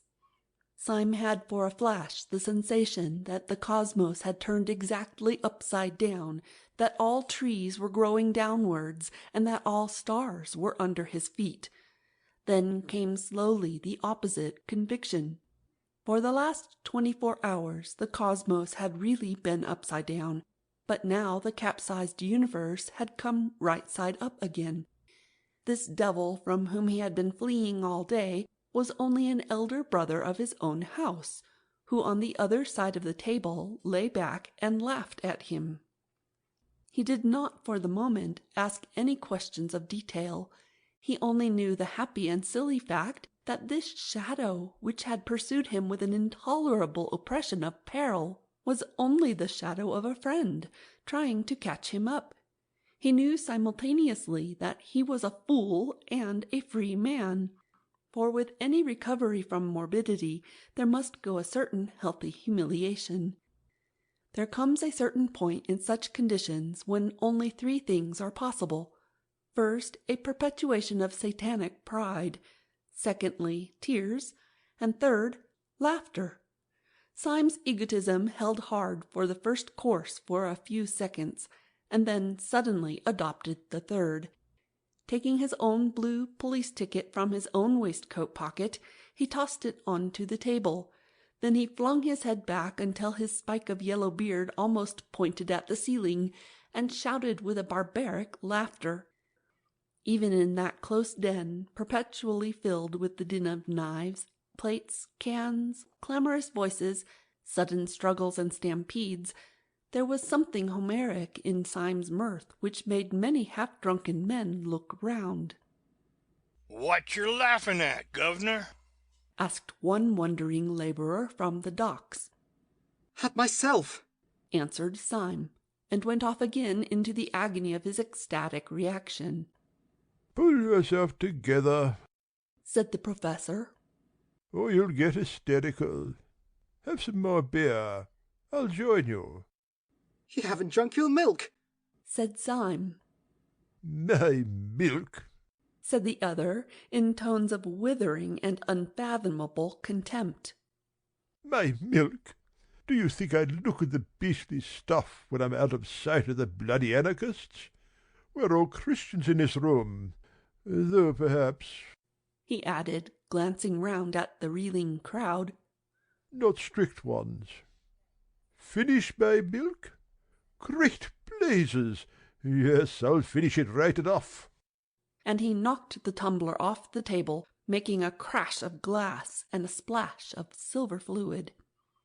Syme was staring at him with a happy curiosity. "I understand now," he cried. "Of course, you're not an old man at all." "I can't take my face off here," replied Professor de Worms. "It's rather an elaborate make-up. As to whether I'm an old man, that's not for me to say. I was 38 last birthday." "Yes, but I mean," said Syme impatiently, "there's nothing the matter with you." "Yes," answered the other dispassionately. I am subject to colds. Syme's laughter at all this had about it a wild weakness of relief. He laughed at the idea of the paralytic professor being really a young actor dressed up as if for the footlights, but he felt that he would have laughed as loudly if a pepper-pot had fallen over. The false professor drank and wiped his false beard. Did you know, he asked, that man Gogol was one of us? I? No, I didn't know it, answered Syme in some surprise. But didn't you? I knew no more than the dead, replied the man who called himself de Worms. I thought the president was talking about me, and I rattled in my boots. And I thought he was talking about me, said Syme with his rather reckless laughter. I had my hand on my revolver all the time. So had I, said the professor grimly. So had Gogol, evidently. Syme struck the table with an exclamation. Why, there were 3 of us there, he cried. 3 out of 7 is a fighting number. If we'd only known that we were 3. The face of Professor de Worms darkened, and he did not look up. We were 3, he said. If we had been 300, we could still have done nothing. Not if we were 300 against 4, asked Syme, jeering rather boisterously. No, said the professor with sobriety. Not if we were 300 against Sunday. And the mere name struck Syme cold and serious. His laughter had died in his heart before it could die on his lips. The face of the unforgettable president sprang into his mind as startling as a colored photograph, and he remarked this difference between Sunday and all his satellites, that their faces, however fierce or sinister, became gradually blurred by memory like other human faces, whereas Sunday's seemed almost to grow more actual during absence, as if a man's painted portrait should slowly come alive. They were both silent for a measure of moments, and then Syme's speech came with a rush, like the sudden foaming of champagne. Professor, he cried, it is intolerable. Are you afraid of this man? The professor lifted his heavy lids and gazed at Syme with large, wide-open blue eyes of an almost ethereal honesty. Yes, I am, he said mildly. So are you. Syme was dumb for an instant. Then he rose to his feet erect, like an insulted man, and thrust his chair away from him. Yes, he said in a voice indescribable. You're right. I am afraid of him. Therefore, I swear that I will seek out this man whom I fear until I find him, and strike him on the mouth. If heaven were his throne and the earth his footstool, I swear that I would pull him down. How? asked the staring professor. Why? Because I am afraid of him, said Syme. And no man should leave in the universe anything of which he is afraid. De Worms blinked at him with a sort of blind wonder. He made an effort to speak, but Syme went on in a low voice, but with an undercurrent of inhuman exaltation. Who would condescend to strike down the mere things that he does not fear? Who would debase himself to be merely brave like any common prize fighter? Who would stoop to be fearless like a tree? Fight the thing that you fear. You remember the old tale of the English clergyman who gave the last rites to the brigand of Sicily, and how on his deathbed the great robber said, I can give you no money, but I can give you advice for a lifetime. Your thumb on the blade, and strike upwards. So I say to you, strike upwards, if you strike at the stars. The other looked at the ceiling, one of the tricks of his pose. Sunday is a fixed star, he said. You shall see him a falling star, said Syme, and put on his hat. The decision of his gesture drew the professor vaguely to his feet. Have you any idea, he asked with a sort of benevolent bewilderment. Exactly where you are going? Yes, replied Syme shortly. I'm going to prevent this bomb being thrown in Paris. Have you any conception how? Inquired the other. No, said Syme with equal decision. You remember, of course, resumed the soi-disant de Worms, pulling his beard and looking out of the window. when we broke up, rather hurriedly, the whole arrangements for the atrocity were left in the private hands of the Marquis and Dr. Bull. The Marquis is, by this time, probably crossing the Channel. But where he will go, and what he will do, it is doubtful whether even the President knows. Certainly we don't know. The only man who does know is Dr. Bull. Confound it! cried Syme. And we don't know where he is. Yes, said the other in his curious, absent-minded way. I know where he is, myself. Will you tell me? asked Syme with eager eyes. I will take you there, said the Professor, and took down his own hat from a peg. Syme stood looking at him with a sort of rigid excitement. What do you mean? he asked sharply. Will you join me? Will you take the risk? Young man, said the Professor pleasantly, I am amused to observe that you think I am a coward. As to that, I will say only one word, and that shall be entirely in the manner of your own philosophical rhetoric. You think that it is possible to pull down the President. I know that it is impossible, and I am going to try it. And opening the tavern door, which let in a blast of bitter air, they went out together into the dark streets by the docks. Most of the snow was melted or trampled to mud, but here and there a clot of it still showed grey rather than white in the gloom. The small streets were sloppy and full of pools, which reflected the flaming lamps irregularly, and by accident, like fragments of some other and fallen world. Syme felt almost dazed as he stepped through this growing confusion of lights and shadows, but his companion walked on with a certain briskness towards where, at the end of the street, an inch or two of the lamp-lit river looked like a bar of flame. Where are you going? Syme inquired.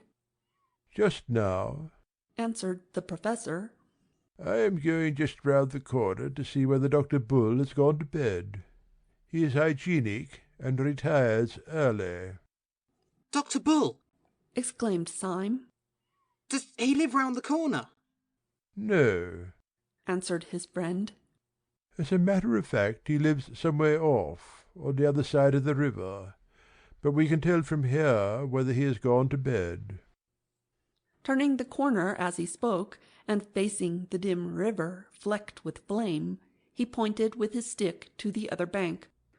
On the Surrey side, at this point, there ran out into the Thames, seeming almost to overhang it, a bulk and cluster of those tall tenements, dotted with lighted windows, and rising like factory chimneys to an almost insane height.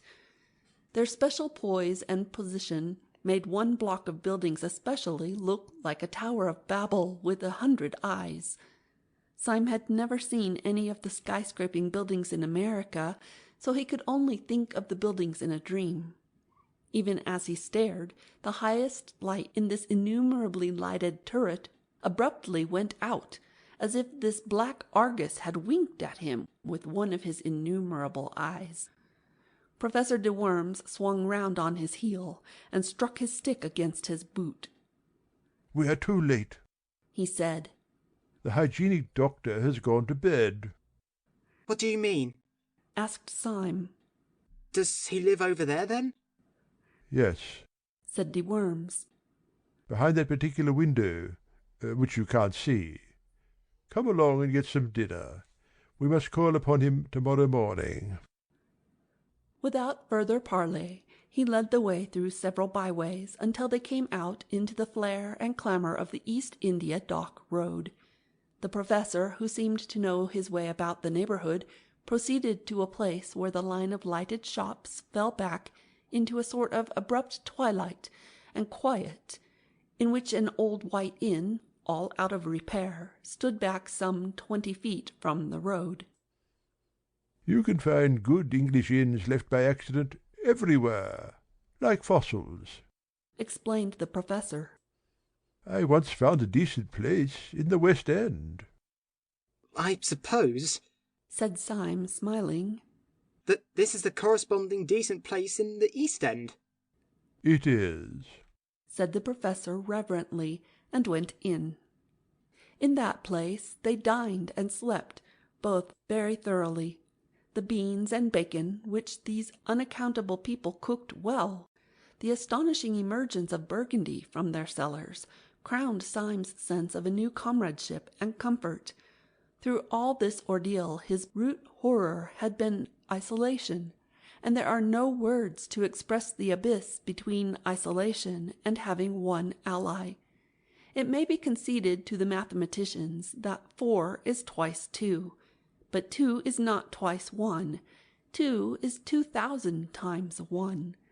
That is why, in spite of 100 disadvantages, the world will always return to monogamy.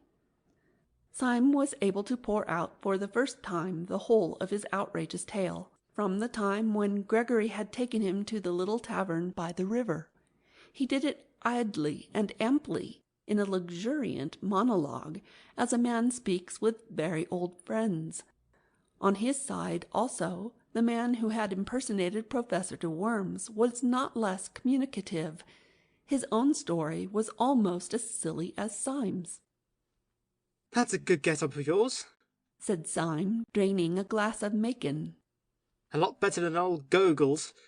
Even at the start I thought he was a bit too hairy. A difference of artistic theory, replied the professor pensively. Gogol was an idealist. He made up as the abstract or platonic ideal of an anarchist. But I am a realist. I am a portrait painter. But indeed, to say that I am a portrait painter is an inadequate expression. I am a portrait.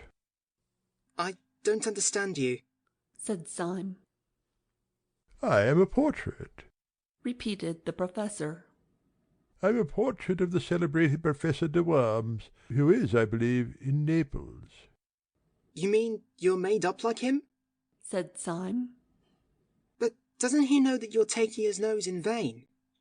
He knows it right enough, replied his friend cheerfully. Then why doesn't he denounce you? I have denounced him, answered the professor. Do explain yourself, said Syme. With pleasure, if you don't mind hearing my story, replied the eminent foreign philosopher. I am, by profession, an actor, and my name is Wilkes. When I was on the stage, I mixed with all sorts of bohemian and blackguard company. Sometimes I touched the edge of the turf, sometimes the riff-raff of the arts, and occasionally the political refugee. In some den of exiled dreamers I was introduced to the great German nihilist philosopher Professor de Worms. I did not gather much about him beyond his appearance, which was very disgusting, and which I studied carefully. I understood that he approved that the destructive principle in the universe was God. Hence he insisted on the need for a furious and incessant energy rending all things in pieces. Energy, he said, was the all. He was lame, short-sighted, and partially paralytic. When I met him I was in a frivolous mood, and I disliked him so much that I resolved to imitate him. If I had been a draftsman I could have drawn a caricature. I was only an actor. I could only act a caricature. I made myself up into what was meant for a wild exaggeration of the old professor's dirty old self. When I went into the room full of his supporters, I expected to be received with a roar of laughter, or, if they were too far gone, with a roar of indignation at the insult. I cannot describe the surprise I felt when my entrance was received with a respectful silence, followed, when I had first opened my lips, with a murmur of admiration. The curse of the perfect artist had fallen upon me. I had been too subtle. I had been too true. They thought I really was the great nihilist professor. I was a healthy-minded young man at the time, and I confess that it was a blow. Before I could fully recover, however, 2 or 3 of these admirers ran up to me radiating indignation, and told me that a public insult had been put upon me in the next room. I inquired its nature. It seemed that an impertinent fellow had dressed himself up as a preposterous parody of myself. I had drunk more champagne than was good for me, and in a flash of folly I decided to see the situation through. Consequently, it was to meet the glare of the company, and my own lifted eyebrows and freezing eyes, that the real professor came into the room. I need hardly say there was a collision. The pessimists all round me looked anxiously from one professor to the other professor, to see which was really the more feeble. But I won. An old man in poor health, like my rival, could not be expected to be so impressively feeble as a young actor in the prime of life. You see, he really had paralysis, and working within this definite limitation, he couldn't be so jolly paralytic as I was. Then he tried to blast my claims intellectually. I countered that by a very simple dodge. Whenever he said something that nobody but he could understand, I replied with something which I could not even understand myself. I don't fancy, he said, that you could have worked out the principle that evolution is only negation, since there inheres in it the introduction of lacuna, which are an essential of differentiation. I replied quite scornfully, "You read all that up in Pinkworts. The notion that involution functioned eugenically was exposed long ago by Glumpe. It is unnecessary for me to say that there never were such people as Pinkworts and Glumpe. But the people all round, rather to my surprise, seemed to remember them quite well, and the professor, finding that the learned and mysterious method left him rather at the mercy of an enemy slightly deficient in scruples, fell back upon a mere popular form of wit. "I see," he sneered, "you prevail like the false pig in Aesop." "And you fail," I answered, smiling, "like the hedgehog in Montaigne. Need I say there is no hedgehog in Montaigne?" "Your claptrap comes off," he said. "So would your beard." I had no intelligent answer to this, which was quite true and rather witty. But I laughed heartily, answered, "Like the pantheist's boots," at random, and turned on my heel with all the honours of victory. The real professor was thrown out, but not with violence, though one man tried very patiently to pull off his nose. He is now, I believe, received everywhere in Europe as a delightful impostor. His apparent earnestness and anger, you see, make him all the more entertaining.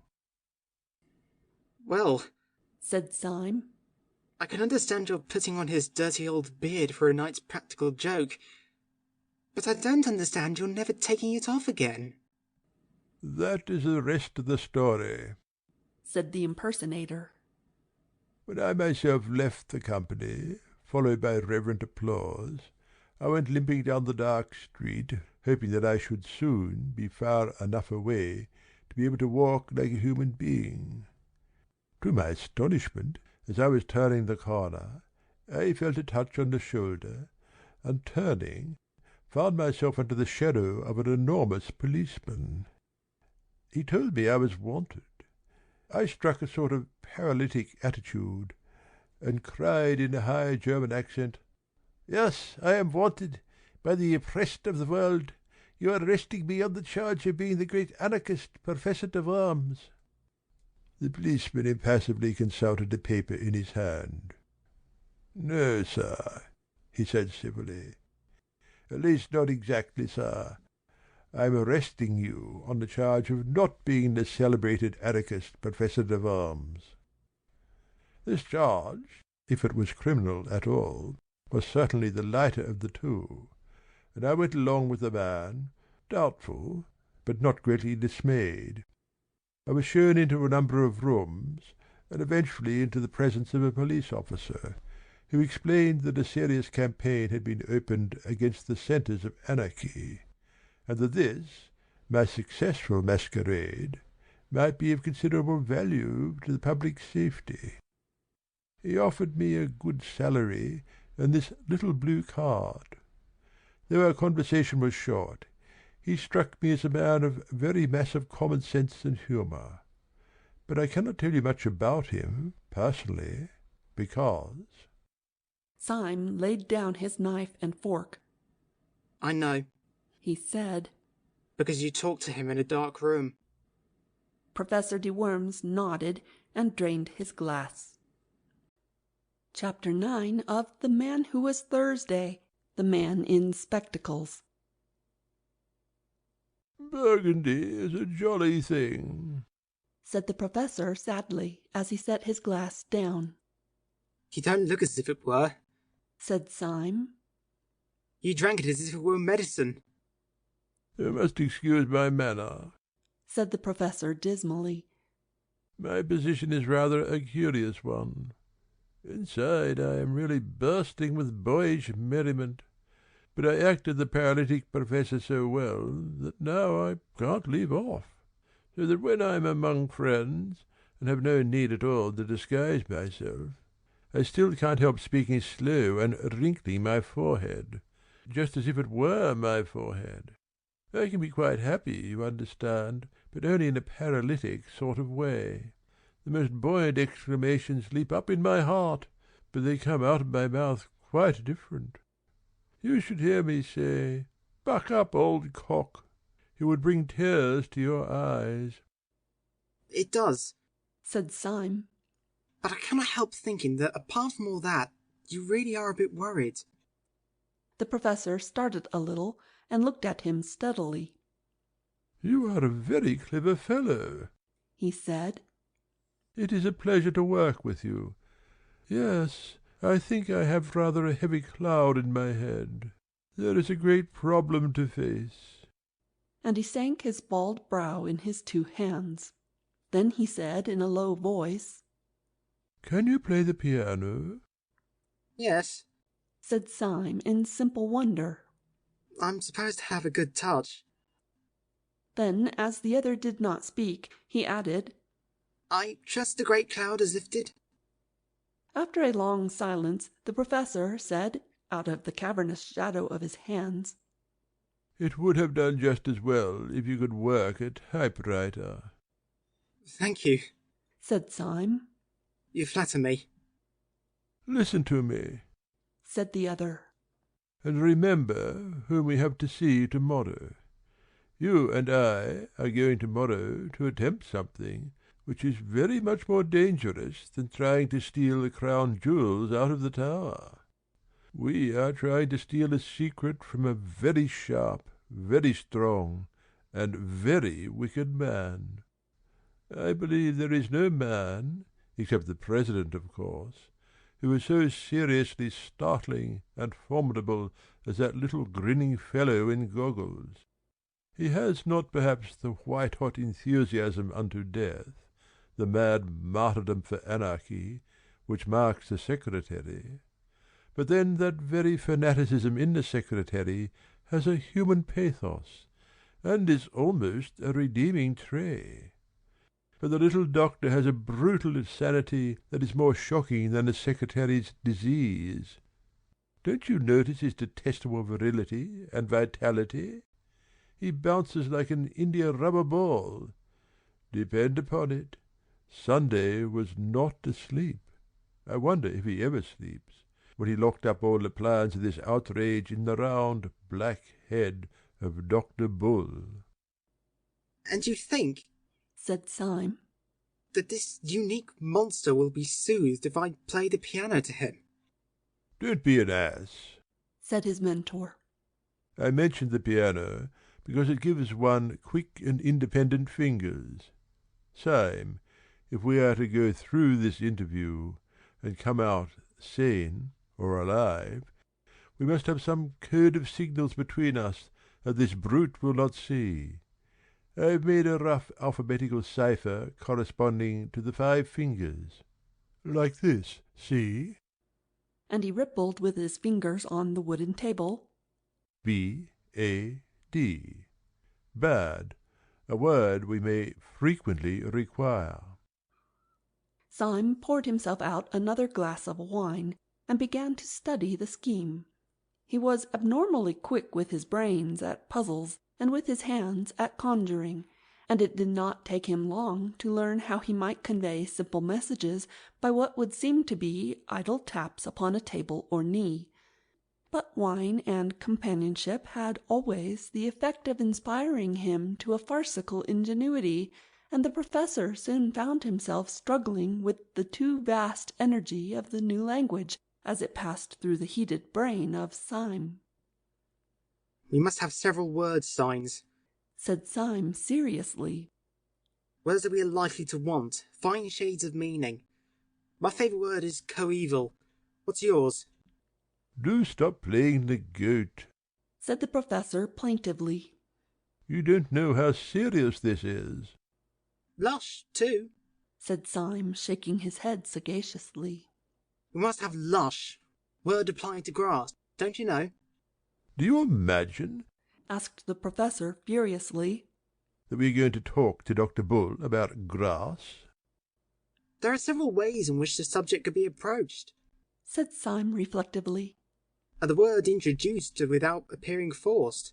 We might say, Dr. Bull, as a revolutionist, you remember that a tyrant once advised us to eat grass, and indeed many of us, looking on the fresh, lush grass of summer. Do you understand, said the other, that this is a tragedy? Perfectly, replied Syme. Always be comic in a tragedy. What the deuce else can you do? I wish this language of yours had a wider scope. I suppose we couldn't extend it from the fingers to the toes. That would involve pulling off our boots and socks during the conversation, which, however unobtrusively performed... Syme, said his friend with a stern simplicity, go to bed. Syme, however, sat up in bed for a considerable time, mastering the new code. He was awakened next morning while the east was still sealed with darkness, and found his grey-bearded ally standing like a ghost beside his bed. Syme sat up in bed blinking, then slowly collected his thoughts, threw off the bedclothes, and stood up. It seemed to him in some curious way that all the safety and sociability of the night before fell with the bedclothes off him, and he stood up in an air of cold danger. He still felt an entire trust and loyalty towards his companion, but it was the trust between two men going to the scaffold. Well, said Syme with a forced cheerfulness as he pulled on his trousers. I dreamt of that alphabet of yours. Did it take you long to make it up? The professor made no answer, but gazed in front of him with eyes the colour of a wintry sea. So Syme repeated his question. I say, did it take you long to invent all this? I'm considered good at these things, and it was a good hour's grind. Did you learn it all on the spot? The professor was silent. His eyes were wide open, and he wore a fixed but very small smile. How long did it take you? The professor did not move. Confound you, can't you answer? Called out Syme in a sudden anger that had something like fear underneath. Whether or no the professor could answer, he did not. Syme stood staring back at the stiff face like parchment and the blank blue eyes. His first thought was that the professor had gone mad, but his second thought was more frightful. After all, what did he know about this queer creature whom he had heedlessly accepted as a friend? What did he know, except that the man had been at the Anarchist breakfast, and had told him a ridiculous tale. How improbable it was that there should be another friend there besides Gogol. Was this man's silence a sensational way of declaring war? Was this adamantine stare, after all, only the awful sneer of some threefold traitor who had turned for the last time? He stood and strained his ears in this heartless silence. He almost fancied he could hear dynamiters come to capture him, shifting softly in the corridor outside. Then his eye strayed downwards, and he burst out laughing. Though the professor himself stood there as voiceless as a statue, his 5 dumb fingers were dancing alive upon the dead table. Syme watched the twinkling movements of the talking hand, and read clearly the message: I will only talk like this. We must get used to it. He rapped out the answer with the impatience of relief. All right, let's get out to breakfast. They took their hats and sticks in silence, but as Syme took his sword-stick, he held it hard. They paused for a few minutes, only to stuff down coffee and coarse thick sandwiches at a coffee stall, and then made their way across the river, which, under the grey and growing light, looked as desolate as Acheron. They reached the bottom of the huge block of buildings which they had seen from across the river, and began in silence to mount the naked and numberless stone steps, only pausing now and then to make short remarks on the rail of the banisters. At about every other flight they passed a window. Each window showed them a pale and tragic dawn lifting itself laboriously over London. From each the innumerable roofs of slate looked like the leaden surges of a grey, troubled sea after rain. Syme was increasingly conscious that his new adventure had somehow a quality of cold sanity worse than the wild adventures of the past. Last night, for instance, the tall tenements had seemed to him like a tower in a dream. As he now went up the weary and perpetual steps, he was daunted and bewildered by their almost infinite series. But it was not the hot horror of a dream, or of anything that might be exaggeration or delusion. Their infinity was more like the empty infinity of arithmetic, something unthinkable, yet necessary to thought. Or it was like the stunning statements of astronomy about the distance of the fixed stars. He was ascending the house of reason, a thing more hideous than unreason itself. By the time they reached Dr. Bull's landing, a last window showed them a harsh, white dawn edged with banks of a kind of coarse red, more like red clay than red cloud. And when they entered Dr. Bull's bare garret, it was full of light. Syme had been haunted by a half-historic memory in connection with these empty rooms and that austere daybreak. The moment he saw the garret and Dr. Bull sitting writing at a table, he remembered what the memory was: the French Revolution. There should have been the black outline of a guillotine against the heavy red and white of the morning. Dr. Bull was in his white shirt and black breeches only. His cropped dark head might well have just come out of its wig. He might have been Marat, or a more slipshod Robespierre. Yet when he was seen properly, the French fancy fell away. The Jacobins were idealists. There was about this man a murderous materialism. His position gave him a somewhat new appearance. The strong white light of morning coming from one side, creating sharp shadows, made him seem both more pale and more angular than he had looked at the breakfast on the balcony. Thus the 2 black glasses that encased his eyes might really have been black cavities in his skull, making him look like a death's head. And indeed, if ever Death himself sat writing at a wooden table, it might have been he. He looked up and smiled brightly enough as the men came in, and rose with the resilient rapidity of which the professor had spoken. He set chairs for both of them, and going to a peg behind the door, proceeded to put on a coat and waistcoat of rough, dark tweed. He buttoned it up neatly and came back to sit down at his table. The quiet good humor of his manner left his two opponents helpless. It was with some momentary difficulty that the professor broke silence and began. "I'm sorry to disturb you so early, comrade," said he, with a careful resumption of the slow de Worm's manner. "You have, no doubt, made all the arrangements for the Paris affair?" Then he added, with infinite slowness, "We have information which renders intolerable anything in the nature of a moment's delay."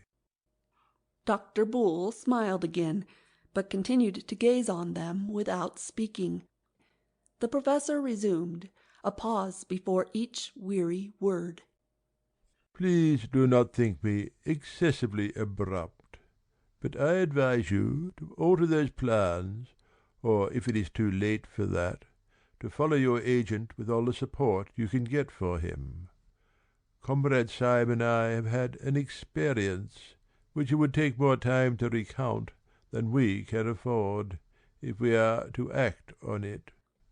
I will, however, relate the occurrence in detail, even at the risk of losing time, if you really feel that it is essential to the understanding of the problem we have to discuss." He was spinning out his sentences, making them intolerably long and lingering, in the hope of maddening the practical little doctor into an explosion of impatience which might show his hand. But the little doctor continued only to stare and smile, and the monologue was uphill work. Syme began to feel a new sickness and despair. The doctor's smile and patience were not at all like the cataleptic stare and horrible silence which he had confronted in the professor half an hour before. About the professor's make-up and all his antics there was always something merely grotesque, like a gollywog. Syme remembered those wild woes of yesterday as one remembers being afraid of bogey in childhood. But here was daylight. Here was a healthy, square-shouldered man in tweeds, not odd save for the accident of his ugly spectacles, not glaring or grinning at all, but smiling steadily and not saying a word. The whole had a sense of unbearable reality. Under the increasing sunlight, the colours of the doctor's complexion, the patterns of his tweeds, grew and expanded outrageously, as such things grow too important in a realistic novel. But his smile was quite slight, the pose of his head polite. The only uncanny thing was his silence. "As I say," resumed the professor, like a man toiling through heavy sand, "the incident that has occurred to us, and has led us to ask for information about the Marquis, is one which you may think it better to have narrated. But as it came in the way of Comrade Syme rather than me—" His words he seemed to be dragging out like words in an anthem, but Syme, who was watching, saw his long fingers rattle quickly on the edge of the crazy table. He read the message. "You must go on. This devil has sucked me dry." Syme plunged into the breach with that bravado of improvisation which always came to him when he was alarmed. "Yes, the thing really happened to me," he said hastily. "I had the good fortune to fall into conversation with a detective who took me, thanks to my hat, for a respectable person. Wishing to clinch my reputation for respectability, I took him and made him very drunk at the Savoy. Under this influence, he became friendly and told me in so many words that within a day or two they hoped to arrest the Marquis in France. So, unless you or I can get on his track—" The doctor was still smiling in the most friendly way, and his protected eyes were still impenetrable. The professor signalled to Syme that he would resume his explanation, and he began again with the same elaborate calm. "Syme immediately brought this information to me, and we came here together to see what use you would be inclined to make of it. It seems to be unquestionably urgent that—" All this time Syme had been staring at the doctor almost as steadily as the doctor stared at the professor, but quite without the smile. The nerves of both comrades-in-arms were near snapping under that strain of motionless amiability, when Syme suddenly leant forward and idly tapped the edge of the table. His message to his ally ran, "I have an intuition."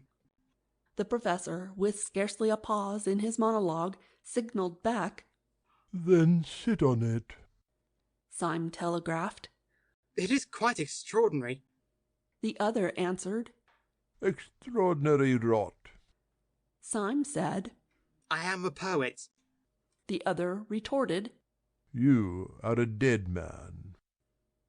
Syme had gone quite red up to his yellow hair, and his eyes were burning feverishly.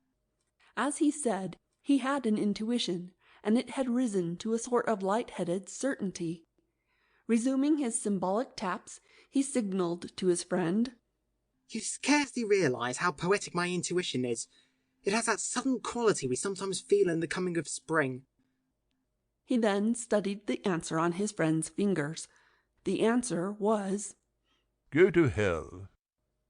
The professor then resumed his merely verbal monologue addressed to the doctor. "Perhaps I should rather say," said Syme on his fingers, "that it resembles that sudden smell of the sea which may be found in the heart of lush woods." His companion disdained to reply.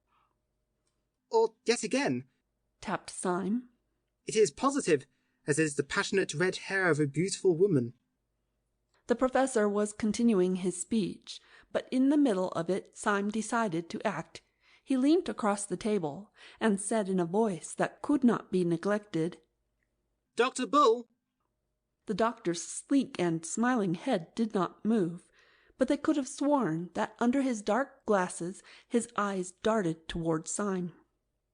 "Dr. Bull," said Syme in a voice peculiarly precise and courteous, "would you do me a small favour? Would you be so kind as to take off your spectacles?" The professor swung round on his seat and stared at Syme with a sort of frozen fury of astonishment. Syme, like a man who has thrown his life and fortune on the table, leaned forward with a fiery face. The doctor did not move. For a few seconds there was a silence in which one could hear a pin drop, split once by the single hoot of a distant steamer on the Thames. Then Dr. Bull rose slowly, still smiling, and took off his spectacles. Syme sprang to his feet, stepping backwards a little, like a chemical lecturer from a successful explosion. His eyes were like stars, and for an instant he could only point without speaking. The professor had also started to his feet, forgetful of his supposed paralysis. He leant on the back of the chair and stared doubtfully at Dr. Bull, as if the doctor had been turned into a toad before his eyes. And indeed it was almost as great a transformation scene.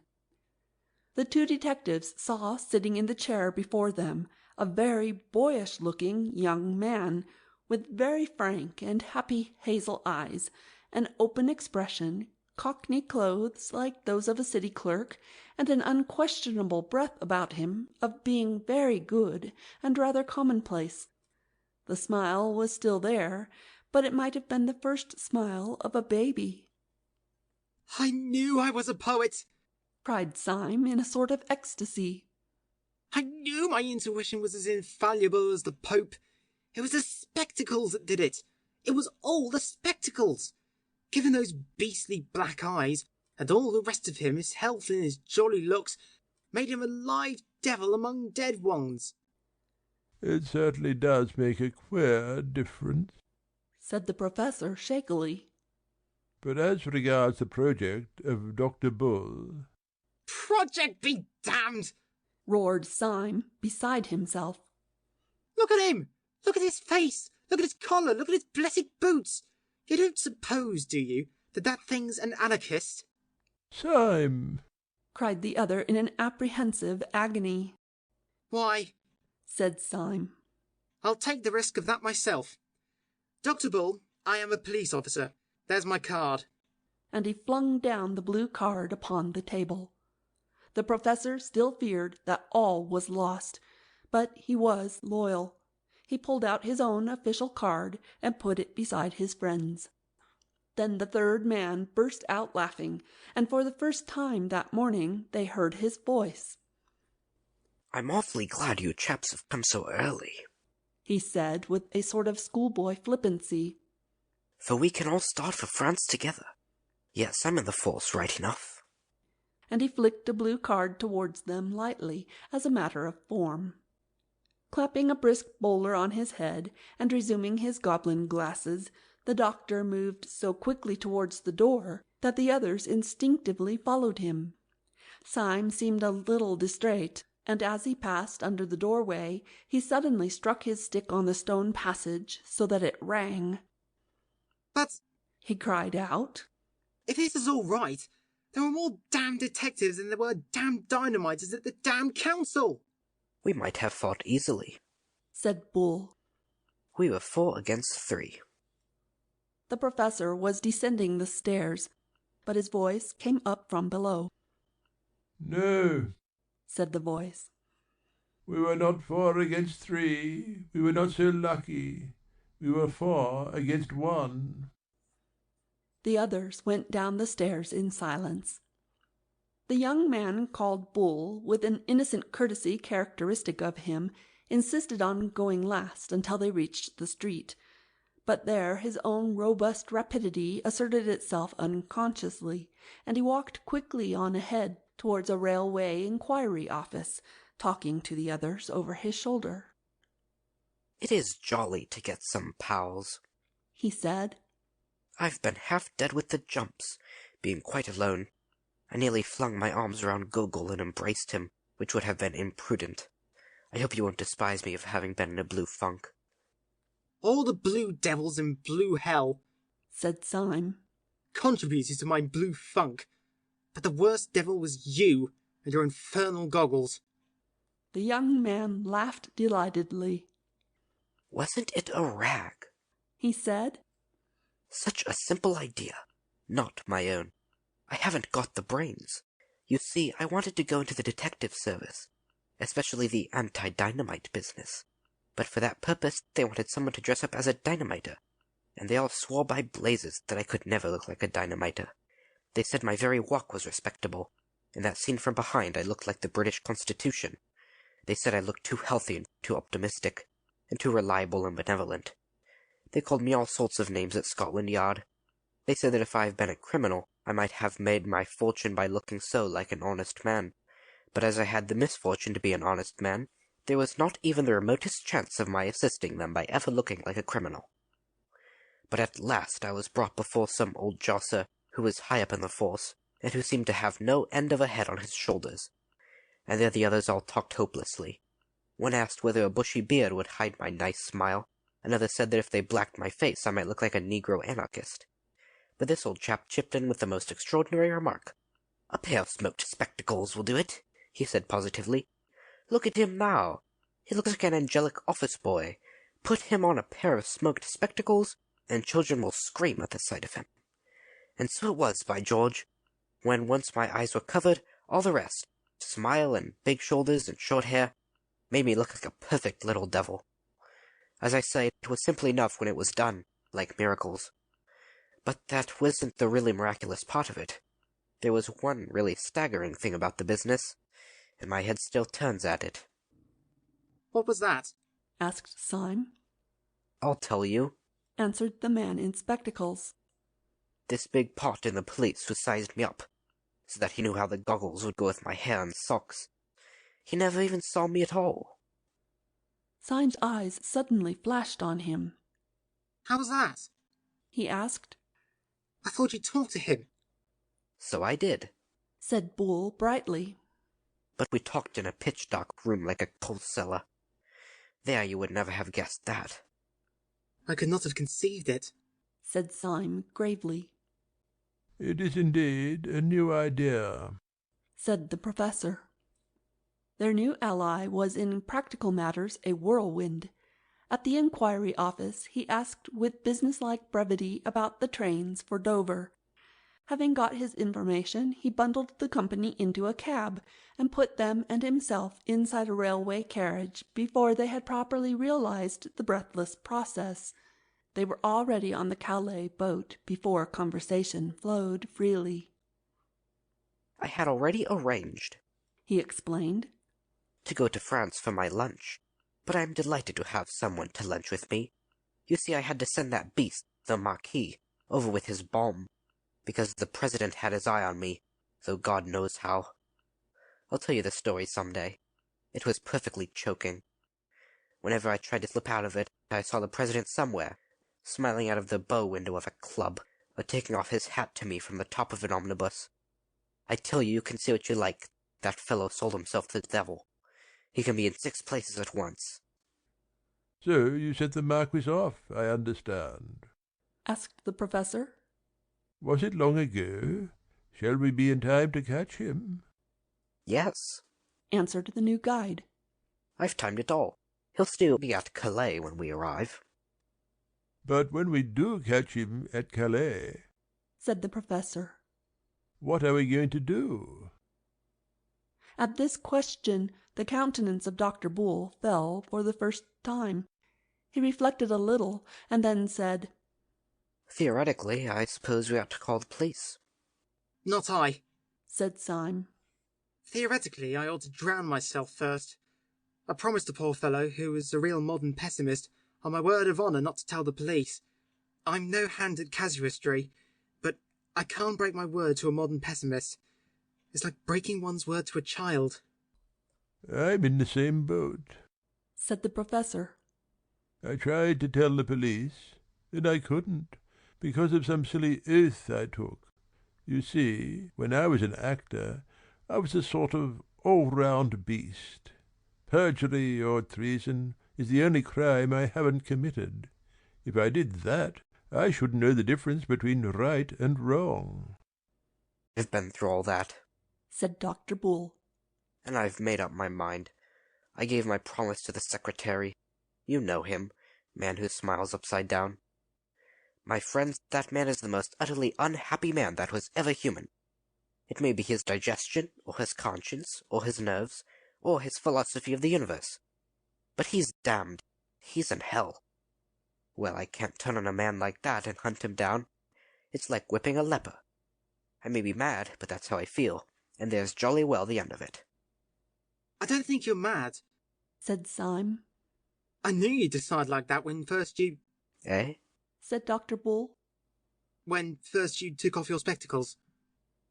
Dr. Bull smiled a little, and strolled across the deck to look at the sunlit sea. Then he strolled back again, kicking his heels carelessly, and a companionable silence fell between the 3 men. Well, said Syme, it seems that we have all the same kind of morality, or immorality, so we'd better face the fact that comes of it. Yes, assented the Professor.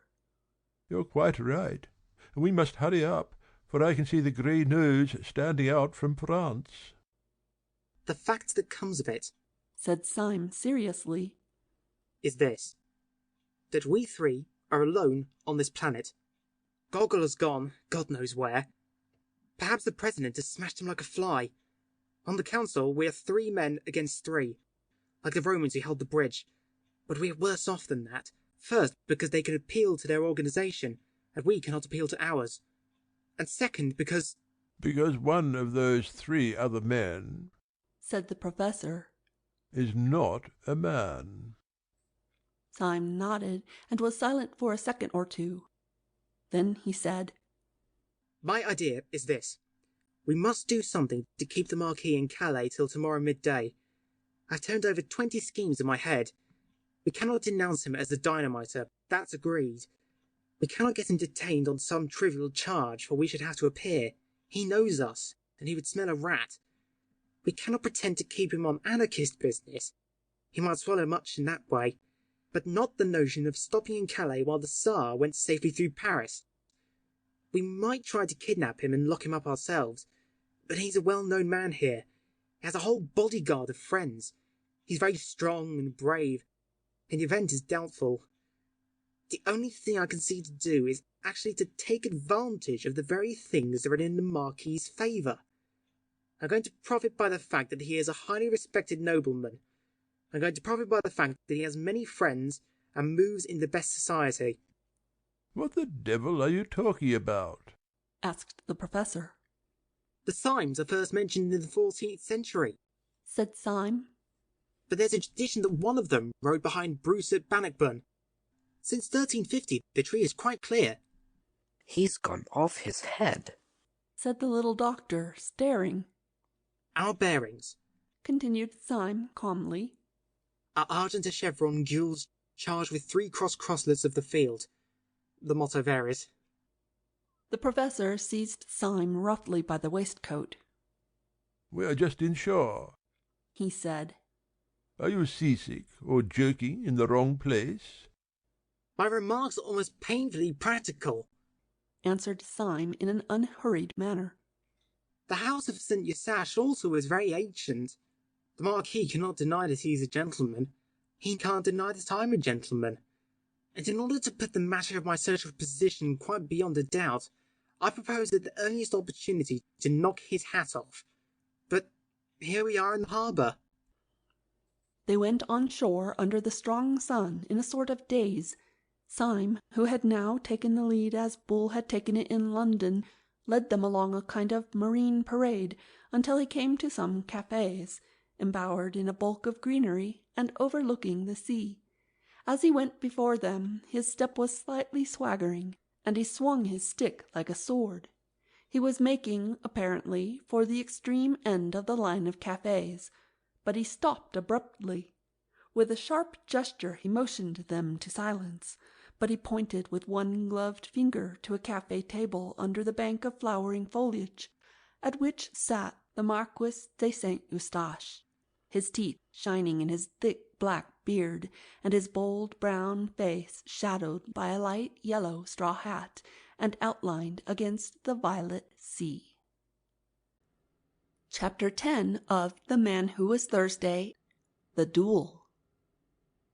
Syme sat down at a cafe table with his companions, his blue eyes sparkling like the bright sea below, and ordered a bottle of summer with a pleased impatience. He was for some reason in a condition of curious hilarity. His spirits were already unnaturally high. They rose as the summer sank, and in half an hour his talk was a torrent of nonsense. He professed to be making out a plan of the conversation which was going to ensue between himself and the deadly Marquis. He jotted it down wildly with a pencil. It was arranged like a printed catechism, with questions and answers, and was delivered with an extraordinary rapidity of utterance. I shall approach. Before taking off his hat, I shall take off my own. I shall say, the Marquis de St. Eustache, I believe. He will say, the celebrated Mr. Syme, I presume. He will say in the most exquisite French, how are you? I shall reply in the most exquisite Cockney, oh, just the Syme. Oh, shut it, said the man in spectacles. Pull yourself together and chuck away that bit of paper. What are you really going to do? But it was a lovely catechism, said Syme pathetically. Do let me read it for you. It has only 43 questions and answers, and some of the Marquis's answers are wonderfully witty. I like to be just to my enemy. But what's the good of it all? Asked Dr. Bull in exasperation. It leads up to my challenge, don't you see? Said Syme, beaming. When the Marquis is given the 39th reply, which runs, Has it by any chance occurred to you, asked the professor with a ponderous simplicity, that the Marquis may not say all the 43 things you've put down for him?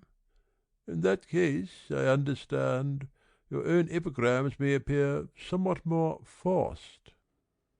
Syme struck the table with a radiant face. Why, how true that is, he said. And I never thought of it. Sir, you have an intellect beyond the common. You will make a name. Oh, you're as drunk as an owl, said the doctor. It only remains, continued Syme, quite unperturbed, to adopt some other method of breaking the ice, if I may so express it, between myself and the man I wish to kill. And since the course of a dialogue cannot be predicted by one of its parties alone, as you pointed out with such recondite acumen, the only thing to be done, I suppose, is for one party as far as possible to do all the dialogue by himself. And so I will, by George. And he stood up suddenly, his yellow hair blowing in the slight sea breeze. A band was playing in a café chantant hidden somewhere among the trees, and a woman had just stopped singing. On Syme's heated head, the bray of the brass band seemed like the jar and jingle of that barrel organ in Leicester Square, to the tune of which he had once stood up to die. He looked across to the little table where the Marquis sat. The man had two companions now, solemn Frenchmen in frock coats and silk hats, one of them with the red rosette of the Legion of Honor, evidently people of a solid social position. Besides these black cylindrical costumes, the Marquis, in his loose straw hat and light spring clothes, looked bohemian and even barbaric. But he looked the Marquis. Indeed, one might say that he looked the king, with his animal elegance, his scornful eyes, and his proud head lifted against the purple sea. But he was no Christian king, at any rate. He was rather some swarthy despot, half Greek, half Asiatic, who in the days when slavery seemed natural looked down on the Mediterranean, on his galley and his groaning slaves. Just so, Syme thought, would the brown gold face of such a tyrant have shone against the dark green olives and the burning blue. "Are you going to address the meeting?" asked the professor peevishly, seeing that Syme still stood up without moving. Syme drained his last glass of sparkling wine. I am, he said, pointing across to the Marquis and his companions. That meeting displeases me. I'm going to pull that meeting's great ugly mahogany-coloured nose. He stepped across swiftly, if not quite steadily. The Marquis, seeing him, arched his black Assyrian eyebrows in surprise, but smiled politely. "You are Mr. Syme, I think," he said. Syme bowed. "And you are the Marquis de Saint-Eustache?" he said gracefully. "Permit me to pull your nose." He leaned over to do so, but the Marquis started backwards, upsetting his chair, and the two men in top hats held Syme back by the shoulders. "This man has insulted me," said Syme, with gestures of explanation. "Insulted you?" cried the gentleman with the red rosette. "When?" "Oh, just now," said Syme recklessly. "He insulted my mother." "Insulted your mother?" exclaimed the gentleman incredulously. "Well, anyhow," said Syme, conceding a point. "My aunt." "But how can the Marquis have insulted your aunt just now?" said the second gentleman with some legitimate wonder. "He has been sitting here all the time." "Ah, it was what he said," said Syme darkly.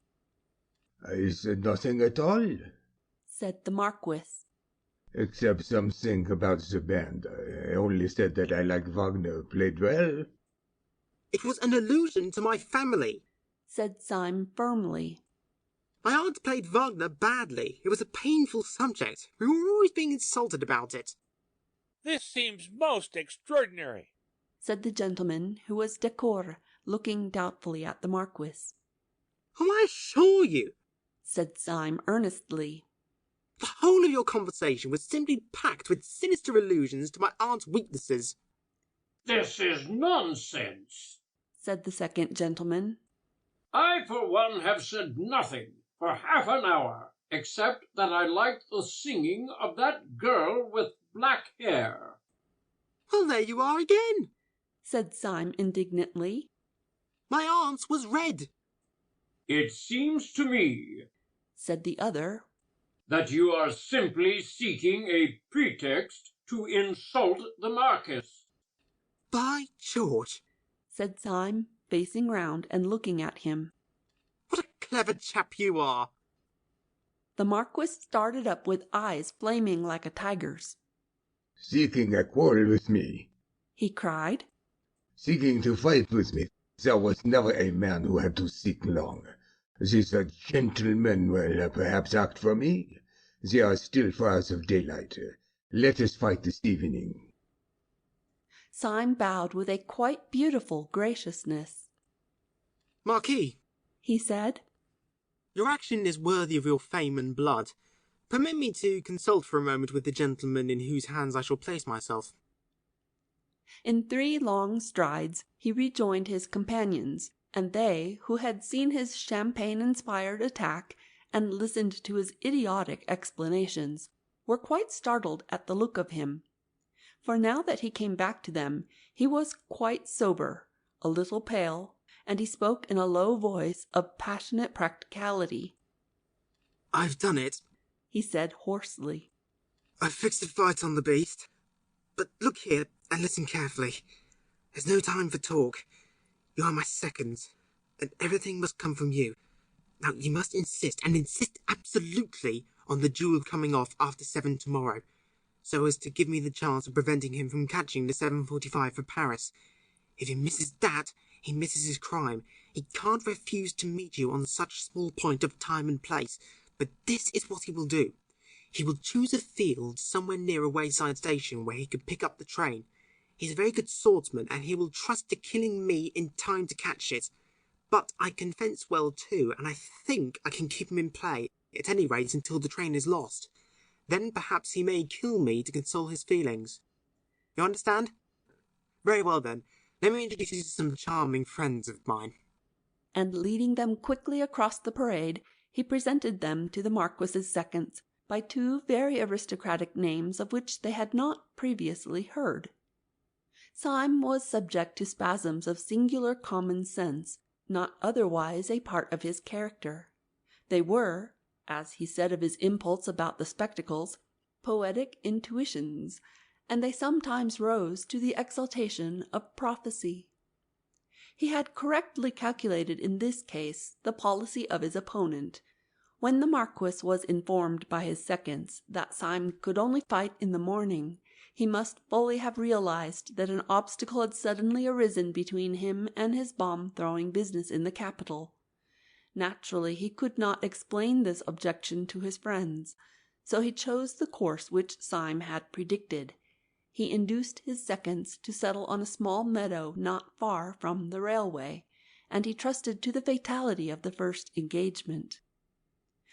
When he came down very coolly to the field of honour, no one could have guessed that he had any anxiety about a journey.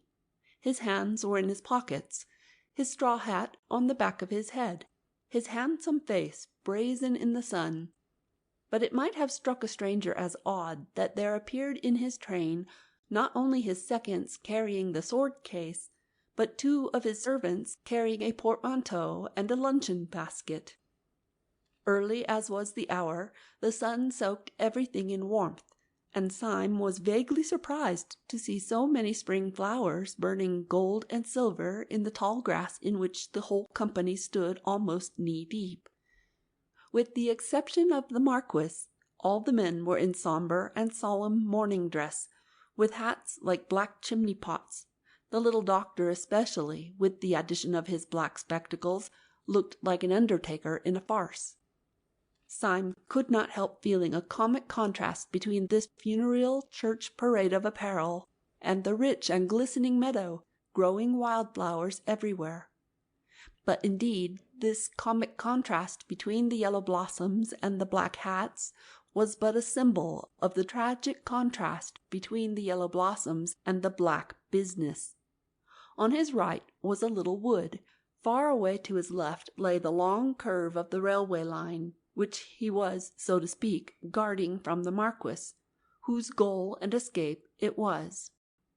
In front of him, behind the black group of his opponents, he could see, like a tinted cloud, a small almond bush in flower against the faint line of the sea.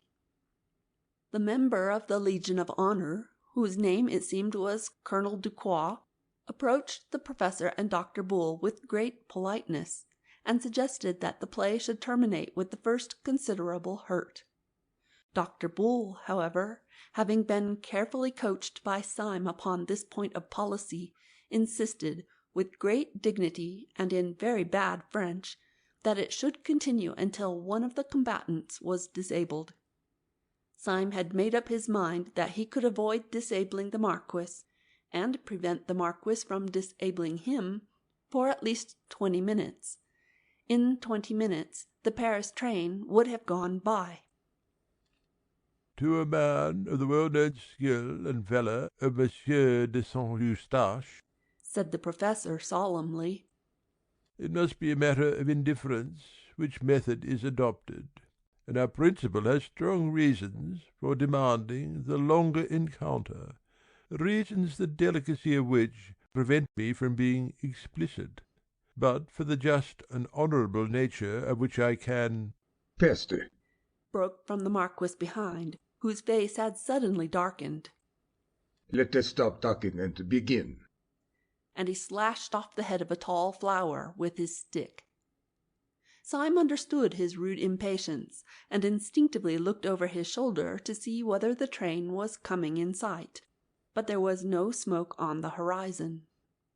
Colonel Ducroix knelt down and unlocked the case, taking out a pair of twin swords, which took the sunlight and turned to 2 streaks of white fire. He offered one to the Marquis, who snatched it without ceremony, and another to Syme, who took it, bent it, and poised it with as much delay as was consistent with dignity. Then the colonel took out another pair of blades, and taking one himself, and giving another to Dr. Bull, proceeded to place the men. Both combatants had thrown off their coats and waistcoats, and stood sword in hand. The seconds stood on each side of the line of fight with drawn swords also, but still sombre in their dark frock-coats and hats. The principals saluted. The colonel said quietly, "Engage," and the 2 blades touched and tingled. When the jar of the joined iron ran up Syme's arm, all the fantastic fears that have been the subject of this story fell from him like dreams from a man waking up in bed. He remembered them clearly and in order, as mere delusions of the nerves. How the fear of the Professor had been the fear of the tyrannic accidents of nightmare, and how the fear of the doctor had been the fear of the airless vacuum of science. The first was the old fear that any miracle might happen, the second the more hopeless modern fear that no miracle can ever happen. But he saw that these fears were fancies, for he found himself in the presence of the great fact of the fear of death, with its coarse and pitiless common sense. He felt like a man who had dreamed all night of falling over precipices, and had woke up on the morning when he was to be hanged. For as soon as he had seen the sunlight run down the channel of his foe's foreshortened blade, and as soon as he had felt the 2 tongues of steel touch, vibrating like 2 living things, he knew that his enemy was a terrible fighter, and that probably his last hour had come. He felt a strange and vivid value in all the earth around him, in the grass under his feet. He felt the love of life in all living things. He could almost fancy that he heard the grass growing. He could almost fancy that even as he stood, fresh flowers were springing up and breaking into blossom in the meadow, flowers blood-red and burning gold and blue, fulfilling the whole pageant of the spring. And whenever his eyes strayed for a flash from the calm, staring, hypnotic eyes of the Marquis, they saw the little tuft of almond tree against the skyline. He had the feeling that if by some miracle he escaped, he would be ready to sit forever before that almond tree, desiring nothing else in the world. But while earth and sky and everything had the living beauty of a thing lost, the other half of his head was as clear as glass, and he was parrying his enemy's point with a kind of clockwork skill of which he had hardly supposed himself capable. Once his enemy's point ran along his wrist, leaving a slight streak of blood, but it either was not noticed or was tacitly ignored. Every now and then he riposted, and once or twice he could almost fancy that he felt his point go home. But as there was no blood on blade or shirt, he supposed he was mistaken. Then came an interruption and a change. At the risk of losing all, the Marquis, interrupting his quiet stare, flashed one glance over his shoulder at the line of railway on his right.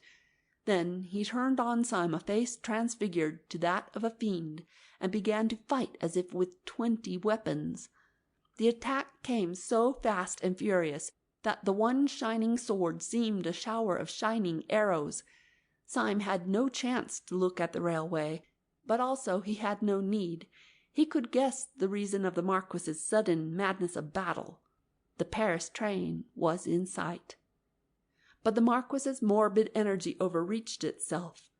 Twice Syme, parrying, knocked his opponent's point far out of the fighting circle, and the third time his riposte was so rapid that there was no doubt about the hit this time. Syme's sword actually bent under the weight of the Marquis's body, which it had pierced. Syme was as certain that he had stuck his blade into his enemy as a gardener that he has stuck his spade into the ground. Yet the Marquis sprang back from the stroke without a stagger, and Syme stood staring at his own sword point like an idiot. There was no blood on it at all. There was an instant of rigid silence, and then Syme, in his turn, fell furiously on the other, filled with a flaming curiosity. The Marquis was probably, in a general sense, a better fencer than he, as he had surmised at the beginning, but at the moment the Marquis seemed distraught and at a disadvantage. He fought wildly and even weakly, and he constantly looked away at the railway line, almost as if he feared the train more than the pointed steel. Syme, on the other hand, fought fiercely but still carefully, in an intellectual fury, eager to solve the riddle of his own bloodless sword. For this purpose he aimed less at the Marquis's body and more at his throat and head. A minute and a half afterwards he felt his point enter the man's neck below the jaw. It came out clean. Half mad, he thrust again, and made what should have been a bloody scar on the Marquis's cheek, but there was no scar. For one moment the heaven of Syme again grew black with supernatural terrors. Surely the man had a charmed life. But this new spiritual dread was a more awful thing than had been the mere spiritual topsy-turvydom symbolized by the paralytic who pursued him. The professor was only a goblin. This man was a devil. Perhaps he was the devil. Anyhow, this was certain, that 3 times had a human sword been driven into him and made no mark. When Syme had that thought, he drew himself up, and all that was good in him sang high up in the air as a high wind sings in the trees. He thought of all the human things in his story, of the Chinese lanterns in Saffron Park, of the girl's red hair in the garden, of the honest, beer-swilling sailors down by the dock, of his loyal companions standing by. Perhaps he had been chosen as a champion of all these fresh and kindly things, to cross swords with the enemy of all creation. After all, he said to himself, I am more than a devil. I am a man. I can do the one thing which Satan himself cannot do. I can die. And as the word went through his head, he heard a faint and far-off hoot, which would soon be the roar of the Paris train. He fell to fighting again with a supernatural levity, like a Mohammedan panting for paradise. As the train came nearer and nearer, he fancied he could see people putting up the floral arches in Paris. He joined in the growing noise and the glory of the great republic whose gate he was guarding against hell. His thoughts rose higher and higher with the rising roar of the train, which ended as if proudly in a long and piercing whistle. The train stopped. Suddenly, to the astonishment of everyone, the Marquis sprang back quite out of sword reach and threw down his sword. The leap was wonderful, and not the less wonderful because Syme had plunged his sword a moment before into the man's thigh. "Stop," said the Marquis in a voice that compelled a momentary obedience. "I want to say something." What is the matter? asked Colonel Ducroix, staring. Has there been foul play? There has been foul play somewhere, said Dr. Bull, who was a little pale. Our principal has wounded the Marquis 4 times at least, and he is none the worse. The Marquis put up his hand with a curious air of ghastly patience. "Please let me speak," he said. "It is rather important. Mr. Syme," he continued, turning to his opponent. "We are fighting today, if I remember right, because you expressed a wish, which I thought irrational, to pull my nose.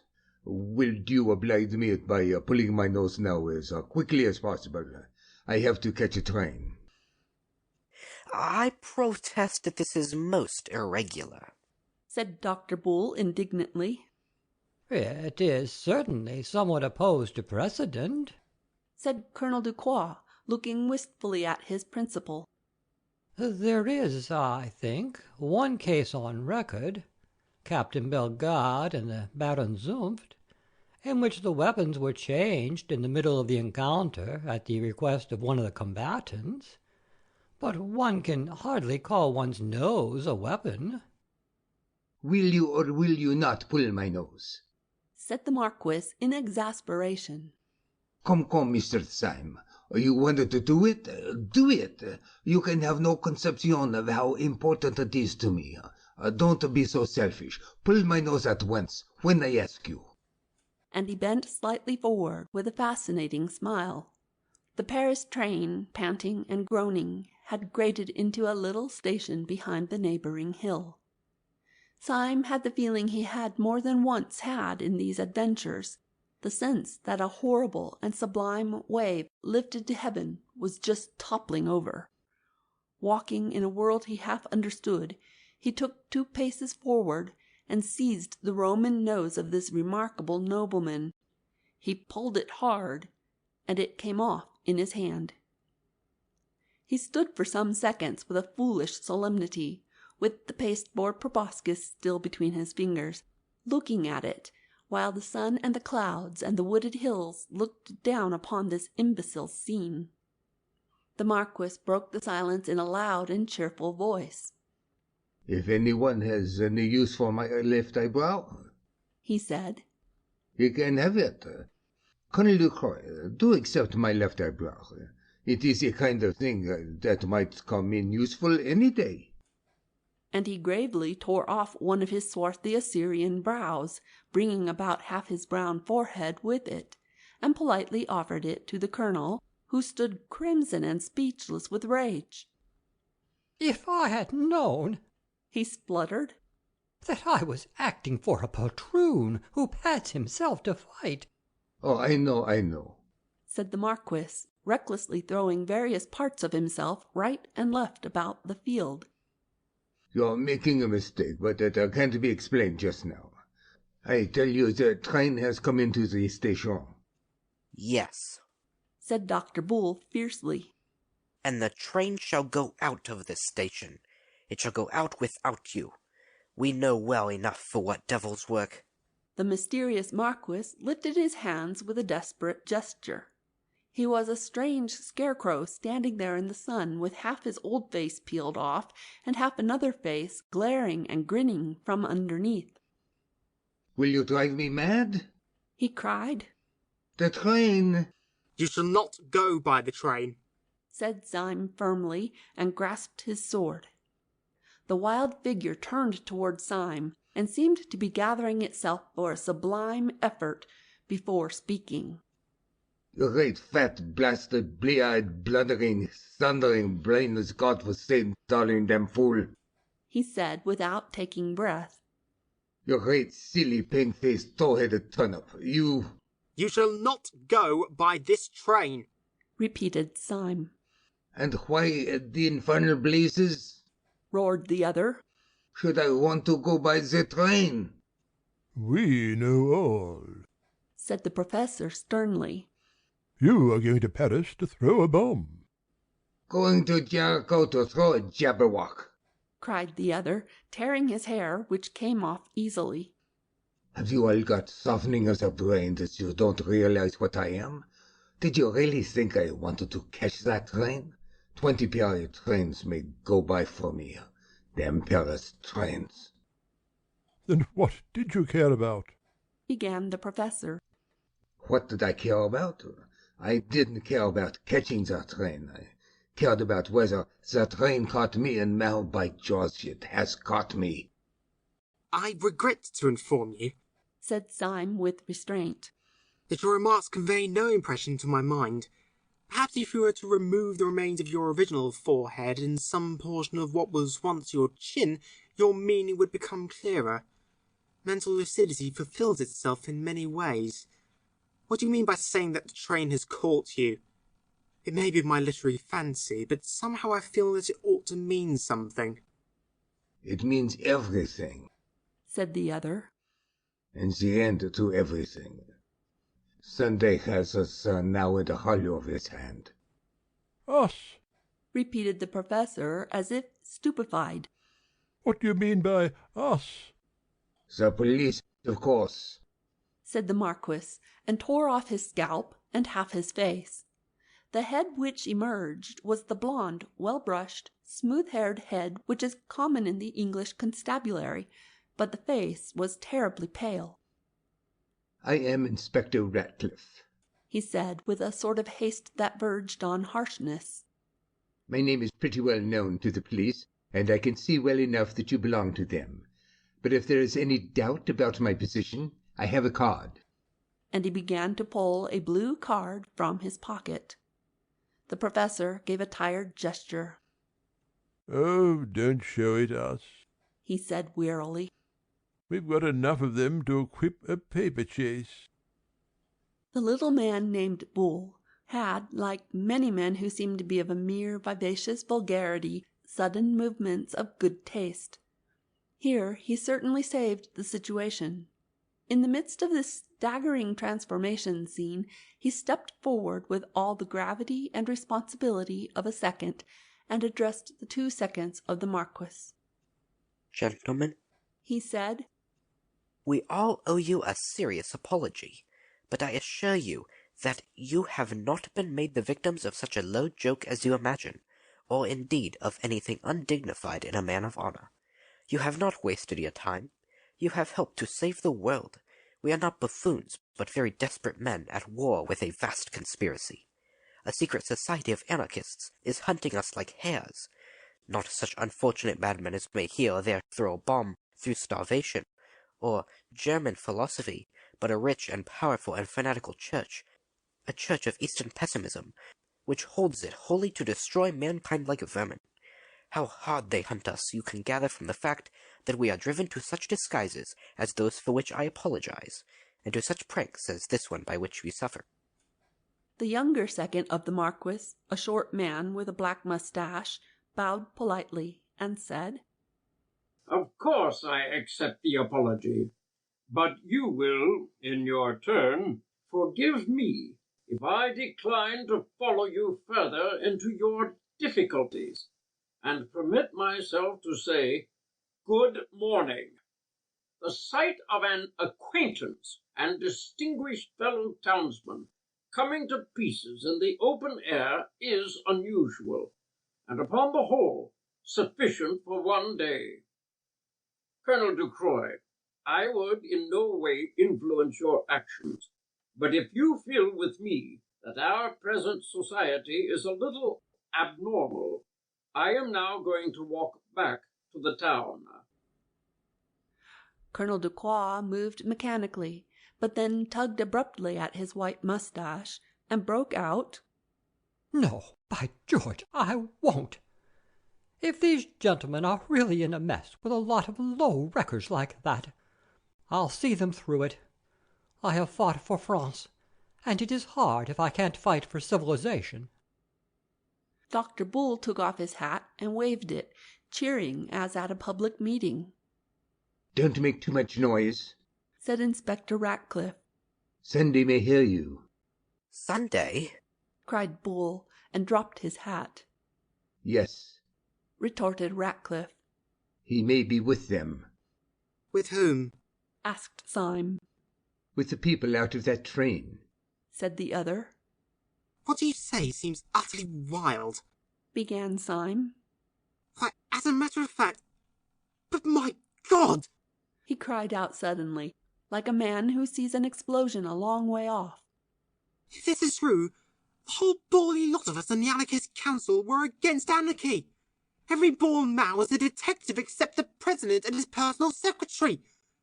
What can it mean? Mean? said the new policeman with incredible violence. It means that we are struck dead. Don't you know, Sunday? Don't you know that his jokes are always so big and simple that one has never thought of them? Can you think of anything more like Sunday than this? That he should put all his powerful enemies on the Supreme Council, and then take care that it was not supreme. I tell you, he has bought every trust, he has captured every cable, he has control of every railway line, especially of that railway line. And he pointed a shaking finger towards the small wayside station. The whole movement was controlled by him. Half the world was ready to rise for him, but there were just 5 people, perhaps, who would have resisted him. And the old devil put them on the Supreme Council to waste their time in watching each other. Idiots that we are, he planned the whole of our idiocies. Sunday knew that the professor would chase Syme through London, and that Syme would fight me in France. And he was combining great masses of capital and seizing great lines of telegraphy, while we 5 idiots were running after each other like a lot of confounded babies playing blind man's buff. Well? asked Syme with a sort of steadiness. Well, replied the other with sudden serenity.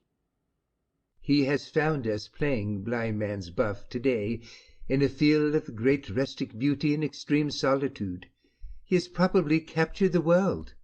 It only remains to him to capture this field and all the fools in it. And since you really want to know what was my objection to the arrival of that train, I will tell you. My objection was that Sunday or his secretary has just this moment got out of it. Syme uttered an involuntary cry, and they all turned their eyes towards the far-off station. It was quite true that a considerable bulk of people seemed to be moving in their direction, but they were too distant to be distinguished in any way. It was the habit of the late Marquis de Saint-Eustache, said the new policeman, producing a leather case, always to carry a pair of opera glasses. Either the president or the secretary is coming after us with that mob. They have caught us in a nice quiet place where we are under no temptation to break our oaths by calling the police.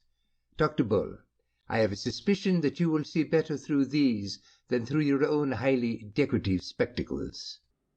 He handed the field glasses to the doctor, who immediately took off his spectacles and put the apparatus to his eyes. It cannot be as bad as you say, said the professor, somewhat shaken. There are a good number of them, certainly, but they may easily be ordinary tourists.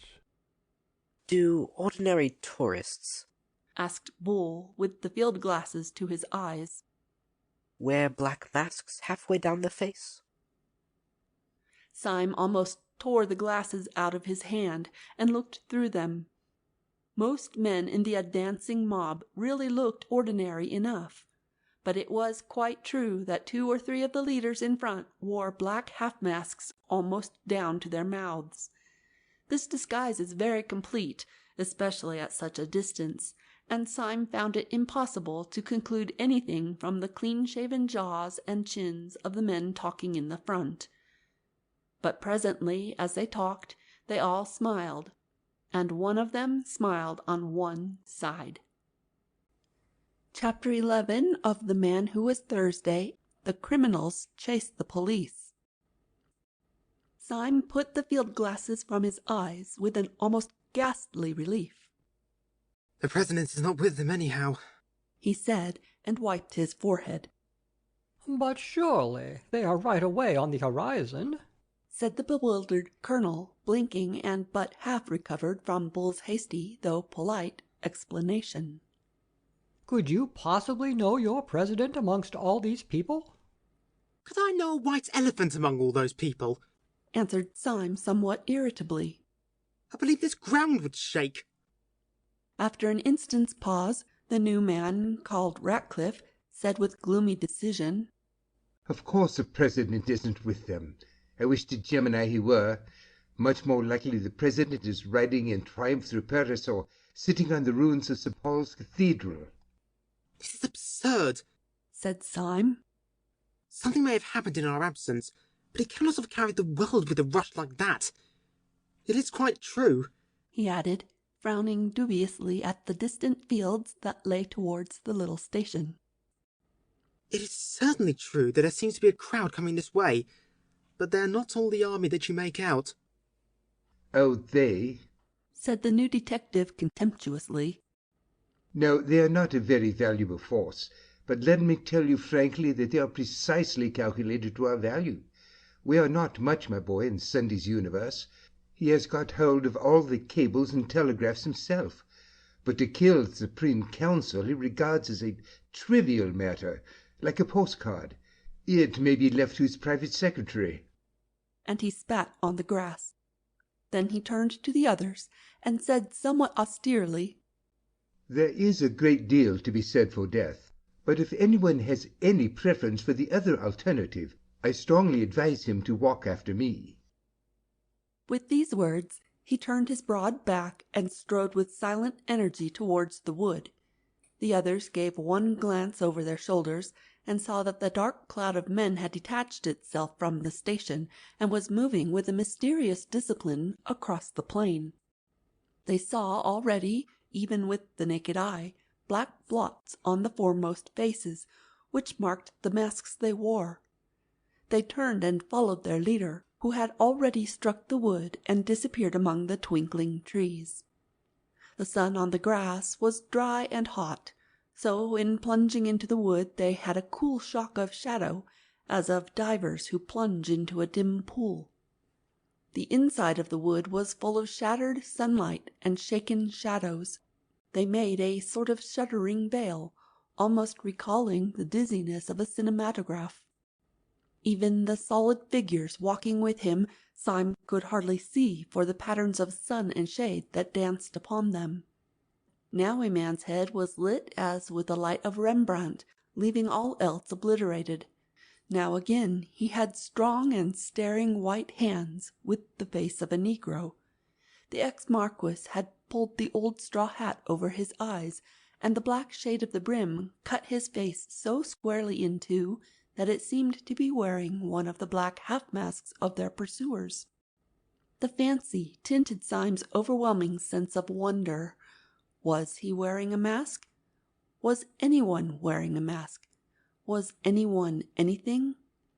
This wood of witchery, in which men's faces turned black and white by turns, in which their figures first swelled into sunlight and then faded into formless night, this mere chaos of chiaroscuro, after the clear daylight outside, seemed to Syme a perfect symbol of the world in which he had been moving for 3 days, this world where men took off their beards and their spectacles and their noses and turned into other people.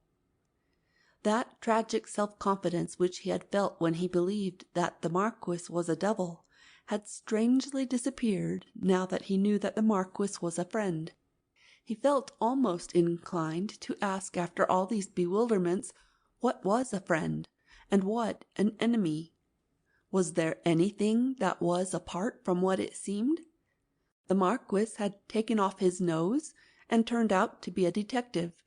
Might he not just as well take off his head and turn out to be a hobgoblin? Was not everything, after all, like this bewildering woodland, this dance of dark and light? Everything only a glimpse, the glimpse always unforeseen and always forgotten. For Gabriel Syme had found in the heart of that sun-splashed wood what many modern painters had found there. He had found the thing which the modern world call impressionism, which is another name for that final skepticism which can find no floor to the universe. As a man in an evil dream strains himself to scream and wake, Syme strove with a sudden effort to fling off this last and worst of his fancies. With 2 impatient strides he overtook the man in the Marquis's straw hat, the man whom he had come to address as Ratcliffe. In a voice exaggeratively loud and cheerful, he broke the bottomless silence and made conversation.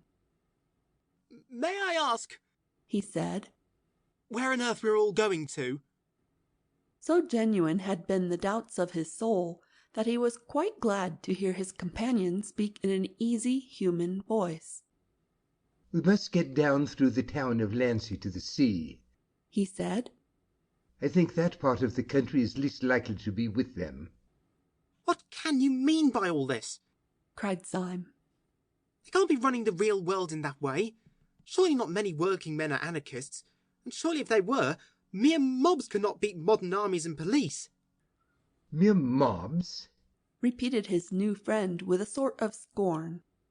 "So you talk about mobs in the working classes as if they were the question. You've got the eternal idiotic idea that if anarchy came, it would come from the poor. Why should it? The poor have been rebels, but they have never been anarchists.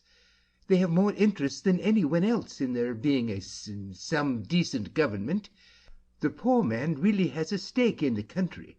The rich man hasn't. He can go away to New Guinea in a yacht. The poor have sometimes objected to being governed badly.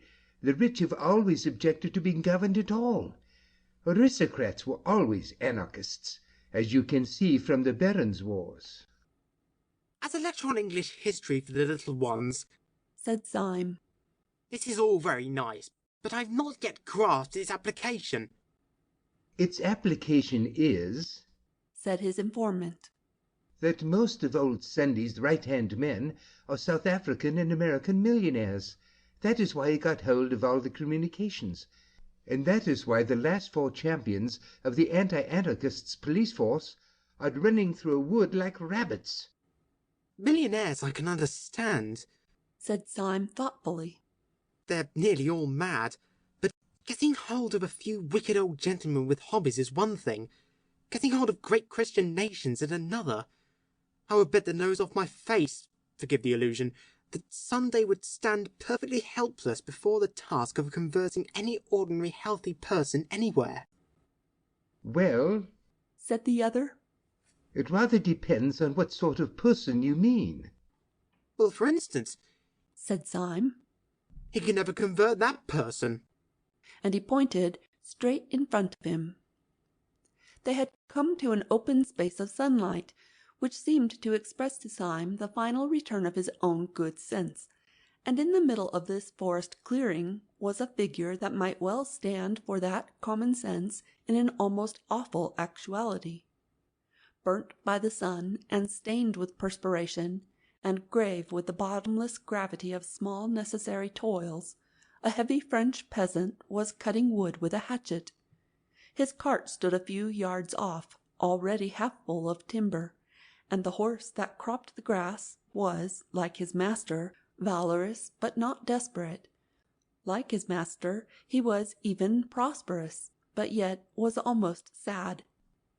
The man was a Norman, taller than the average of the French, and very angular, and his swarthy figure stood dark against a square of sunlight, almost like some allegoric figure of labour frescoed on a ground of gold. "Mr. Syme is saying," called out Ratcliffe to the French colonel, "that this man, at least, will never be an anarchist." "Mr. Syme is right enough there," answered Colonel de Croix, laughing, "if only for the reason that he has plenty of property to defend. But I forgot that in your country you are not used to peasants being wealthy." "He looks poor," said Dr. Bull doubtfully. "Quite so," said the colonel. "That is why he is rich." "I have an idea," called out Dr. Bull suddenly. How much would he take to give us a lift in his cart? Those dogs are all on foot, and we could soon leave them behind. "Oh, give him anything," said Syme eagerly. "I have Pa's money on me." "That will never do," said the colonel. "He will never have any respect for you unless you drive a bargain." "Oh, if he haggles," began Bull impatiently. "He haggles because he is a free man," said the other. "You do not understand. He would not see the meaning of generosity. He is not being tipped." And even while they seemed to hear the heavy feet of their strange pursuers behind them, they had to stand and stamp while the French colonel talked to the French woodcutter with all the leisurely badinage and bickering of market day. At the end of the 4 minutes, however, they saw that the colonel was right, for the woodcutter entered into their plans, not with the vague servility of a tout too well paid, but with the seriousness of a solicitor who had been paid the proper fee. He told them that the best thing they could do was to make their way down to the little inn in the hills above Lancy, where the innkeeper, an old soldier who had become dévot in his latter years, would be certain to sympathize with them, and even to take risks in their support. The whole company, therefore, piled themselves on top of the stacks of wood, and went rocking in the rude cart down the other and steeper side of the woodland. Heavy and ramshackle as was the vehicle, it was driven quickly enough, and they soon had the exhilarating impression of distancing altogether those, whoever they were, who were hunting them. For after all, the riddle as to where the Anarchists had got all these followers was still unsolved. One man's presence had sufficed for them. They had fled at the first sight of the deformed smile of the secretary. Syme every now and then looked back over his shoulder at the army on their track. As the wood grew first thinner and then smaller with distance, he could see the sunlit slopes beyond it and above it, and across these was still moving the square black mob, like one monstrous beetle. In the very strong sunlight, and with his own very strong eyes, which were almost telescopic, Syme could see this mass of men quite plainly. He could see them as separate human figures, but he was increasingly surprised by the way in which they moved as one man. They seemed to be dressed in dark clothes and plain hats, like any common crowd out of the streets, but they did not spread and sprawl and trail by various lines to the attack, as would be natural in an ordinary mob. They moved with a sort of dreadful and wicked woodenness, like a staring army of automatons. Syme pointed this out to Ratcliffe. "Yes," replied the policeman. "that's discipline. That's Sunday. He is perhaps 500 miles off, but the fear of him is in all of them, like the finger of God. Yes, they are walking regularly, and you bet your boots that they are talking regularly, yes, and thinking regularly. But the one important thing for us is that they are disappearing regularly." Syme nodded. It was true that the black patch of the pursuing men was growing smaller and smaller as the peasant belaboured his horse. The level of the sunlit landscape, though flat as a whole, fell away on the farther side of the wood in billows of heavy slope towards the sea, in a way not unlike the lower slopes of the Sussex Downs.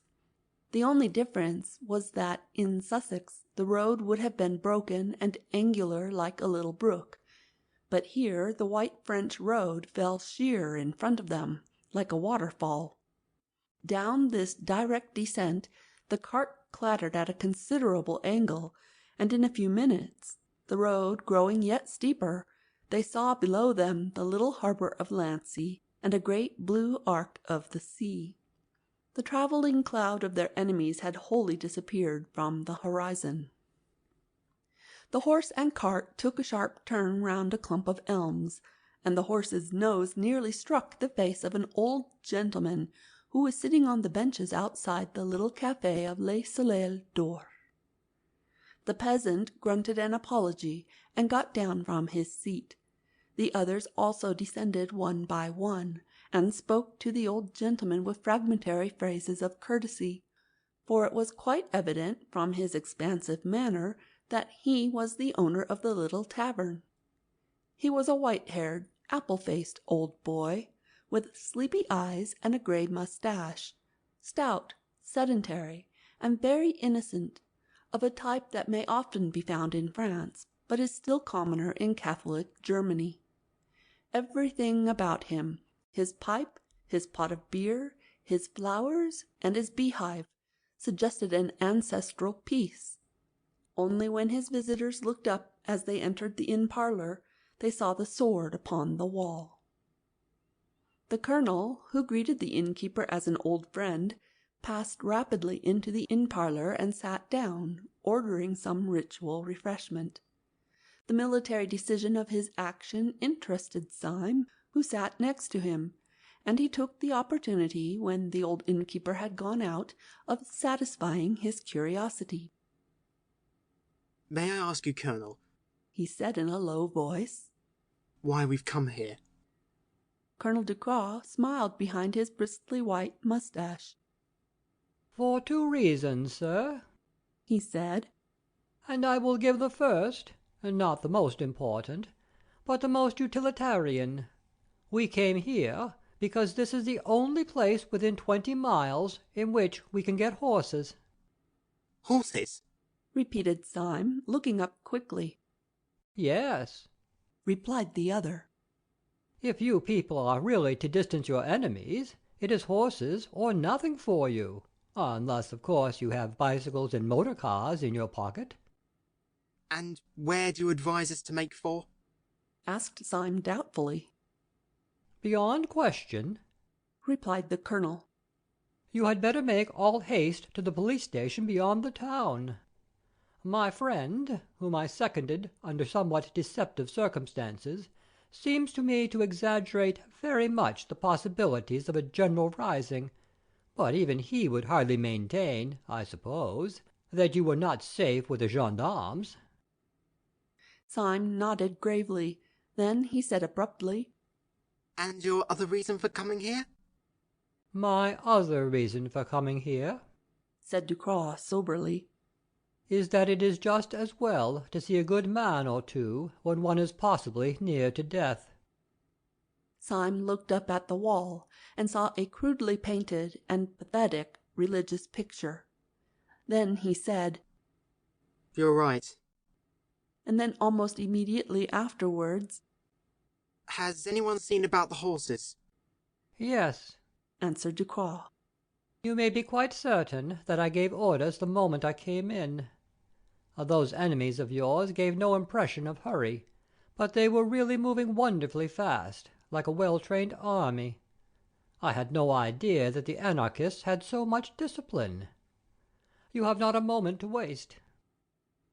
Almost as he spoke, the old innkeeper with the blue eyes and white hair came ambling into the room, and announced that 6 horses were saddled outside.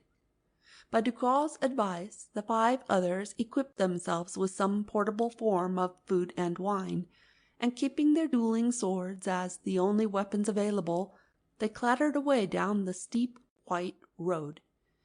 The 2 servants, who had carried the Marquis's luggage when he was a marquis, were left behind to drink at the café by common consent, and not at all against their own inclination. By this time the afternoon sun was slanting westward, and by its rays Syme could see the sturdy figure of the old innkeeper growing smaller and smaller, but still standing and looking after them quite silently, the sunshine in his silver hair. Syme had a fixed, superstitious fancy, left in his mind by the chance phrase of the colonel, that this was indeed, perhaps, the last honest stranger whom he should ever see upon the earth. He was still looking at this dwindling figure, which stood as a mere grey blot touched with a white flame against the great green wall of the steep down behind him. And as he stared over the top of the down behind the innkeeper, there appeared an army of black-clad and marching men.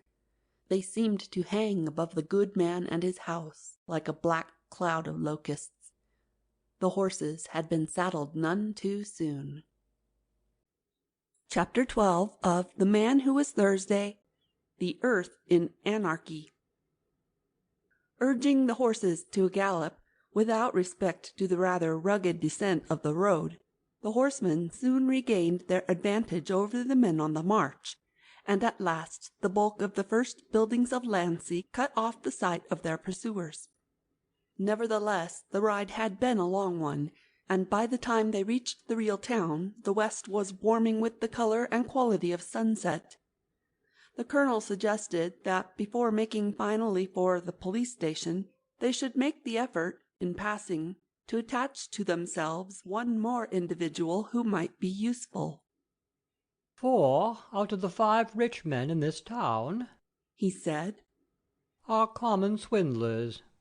I suppose the proportion is pretty equal all over the world.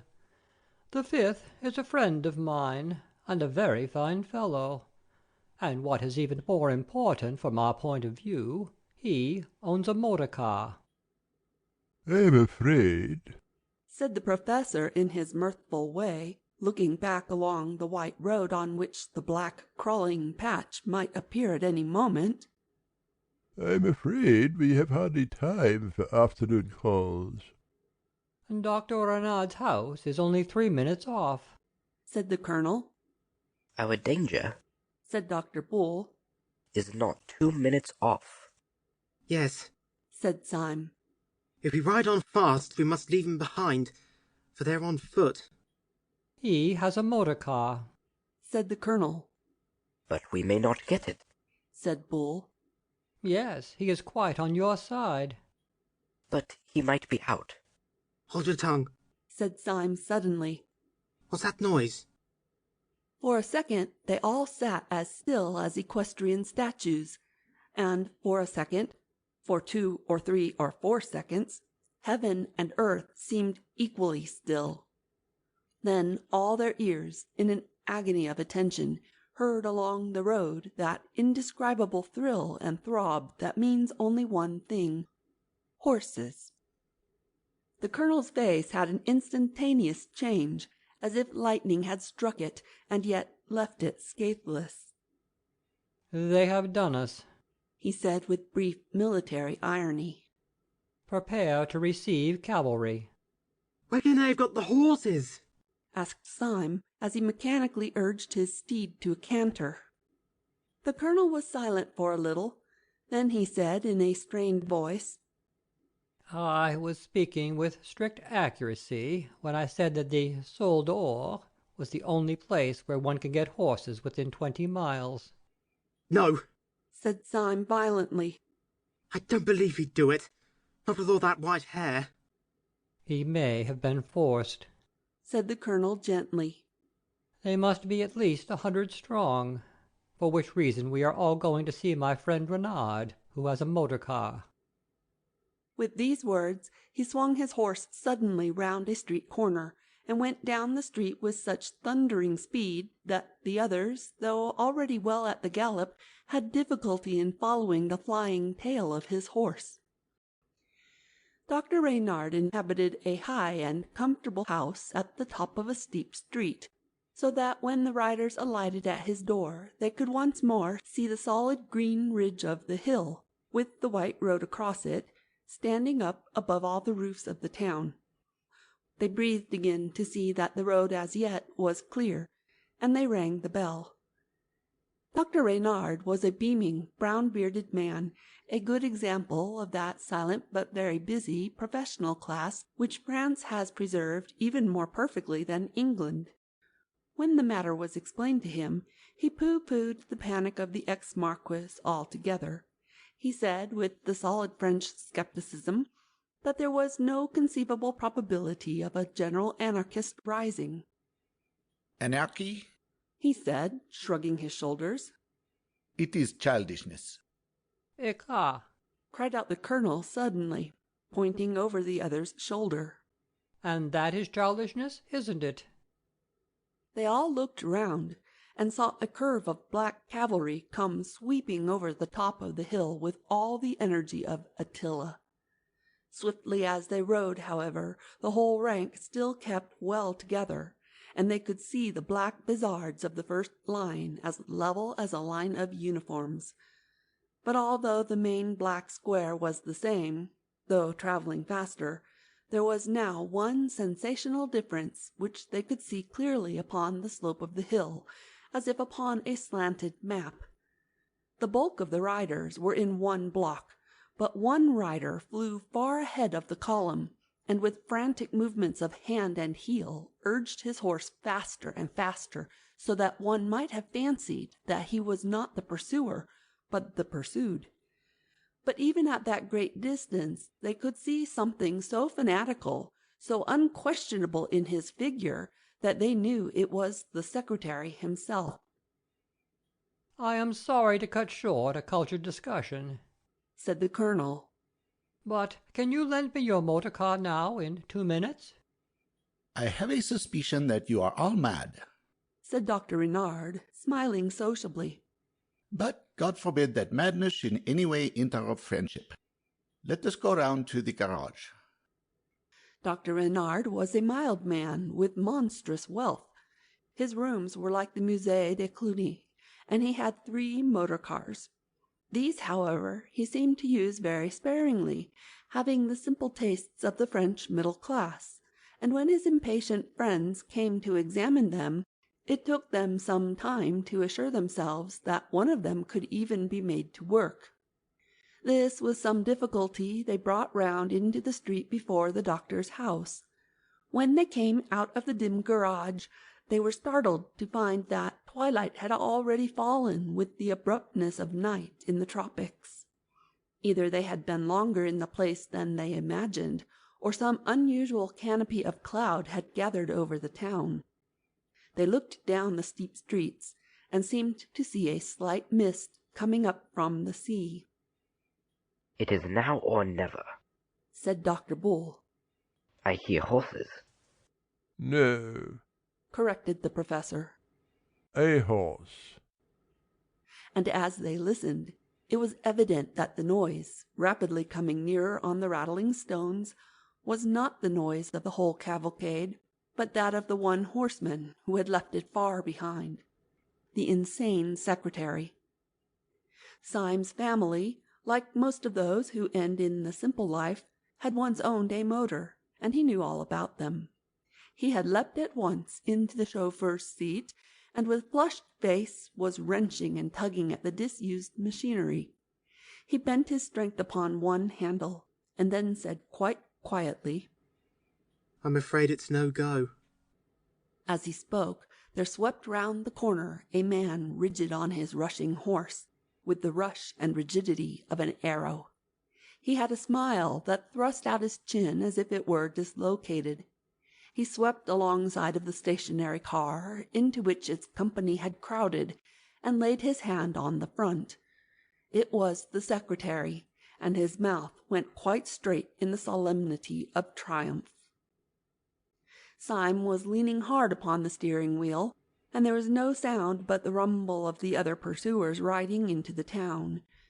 Then there came, quite suddenly, a scream of scraping iron, and the car leaped forward.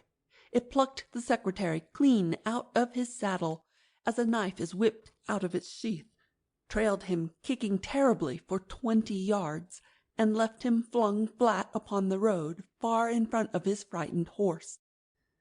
As the car took the corner of the street with a splendid curve, they could just see the other anarchists filling the street and raising their fallen leader. "I can't understand why it has grown so dark," said the professor at last in a low voice. "Going to be a storm, I think," said Dr. Bull. "I say, it's a pity we haven't got a light on this car, if only to see by." "We have," said the colonel, and from the floor of the car he fished up a heavy, old-fashioned, carved iron lantern with a light inside it. It was obviously an antique, and it would seem as if its original use had been in some way semi-religious, for there was a rude moulding of a cross upon one of its sides. "Where on earth did you get that?" asked the professor. I got it where I got the car, answered the colonel, chuckling. from my best friend. While your friend here was fighting with the steering wheel, I ran up the front steps of the house and spoke to Renard, who was standing in his own porch, you will remember. I suppose, I said, there's no time to get a lamp? He looked up, blinking amiably at the beautiful arched ceiling of his own front hall. From this was suspended, by chains of exquisite ironwork, this lantern, one of the 100 treasures of his treasure house. By sheer force he tore the lamp out of his own ceiling, shattering the painted panels, and bringing down 2 blue vases with his violence. Then he handed me the iron lantern, and I put it in the car. Was I not right when I said that Dr. Renard was worth knowing? You were, said Syme seriously, and hung the heavy lantern over the front. There was a certain allegory of their whole position in the contrast between the modern automobile and its strange ecclesiastical lamp.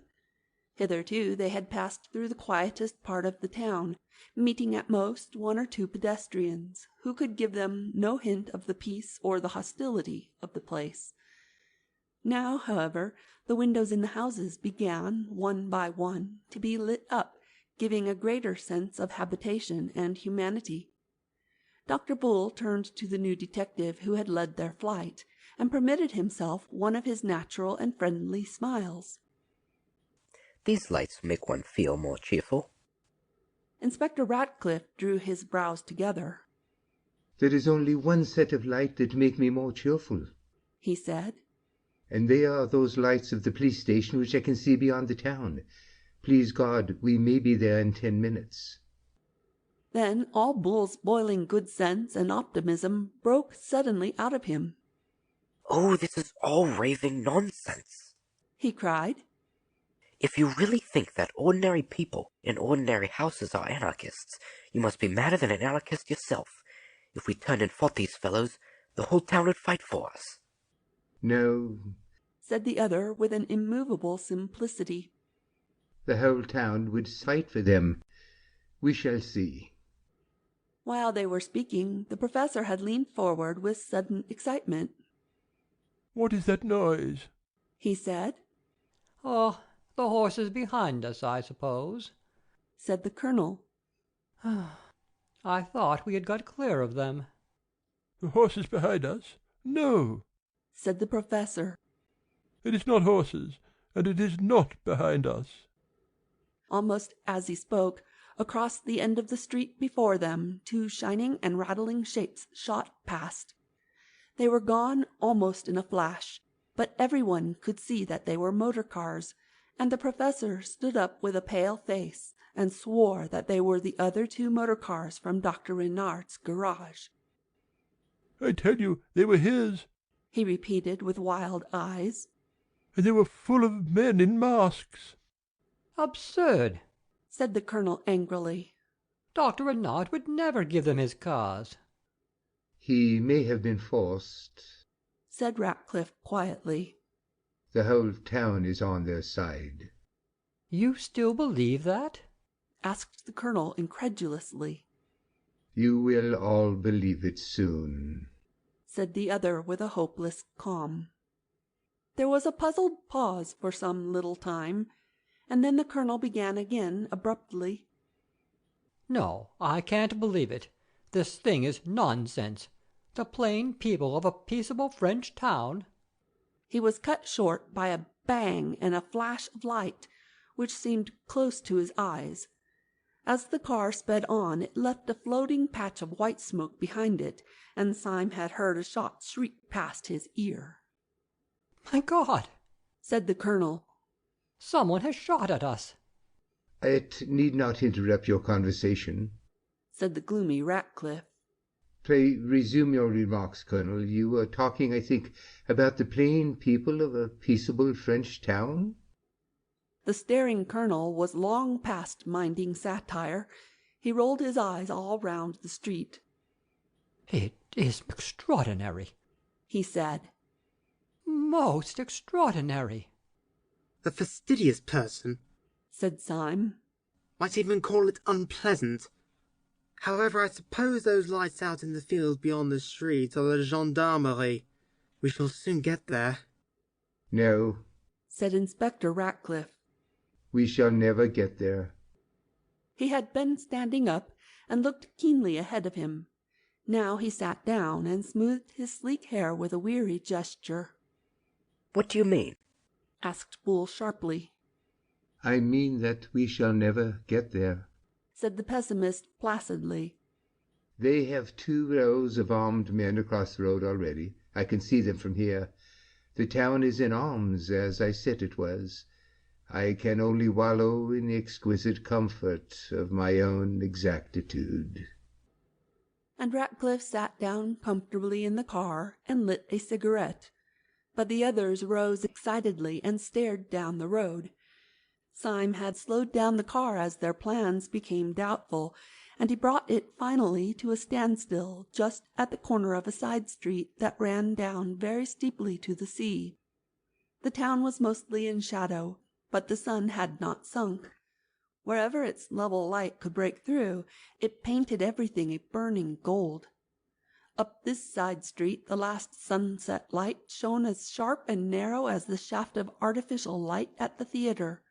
It struck the car of the 5 friends and lit it like a burning chariot, but the rest of the street, especially the 2 ends of it, was in the deepest twilight, and for some seconds they could see nothing. Then Syme, whose eyes were the keenest, broke into a little bitter whistle, and said, It is quite true. There is a crowd, or an army, or some such thing across the end of that street. Well, if there is, said Bull impatiently, it must be something else, a sham fight or the mayor's birthday or something. I cannot and will not believe that plain jolly people in a place like this walk around with dynamite in their pockets. Get on a bit, Syme, and let us look at them. The car crawled about 100 yards farther, and then they were all startled by Dr. Bull breaking into a high crow of laughter. Why, you silly mugs, he cried. What did I tell you? The crowd's as law-abiding as a cow, and if it weren't, it's on our side. How do you know? asked the professor, staring. You blind bat, cried Bull. Don't you see who is leading them? They peered again, and then the colonel, with a catch in his voice, cried out, Why, it's Renard. There was indeed a rank of dim figures running across the road, and they could not be clearly seen, but far enough in front to catch the accident of the evening light was stalking up and down the unmistakable Dr. Renard, in a white hat, stroking his long brown beard, and holding a revolver in his left hand.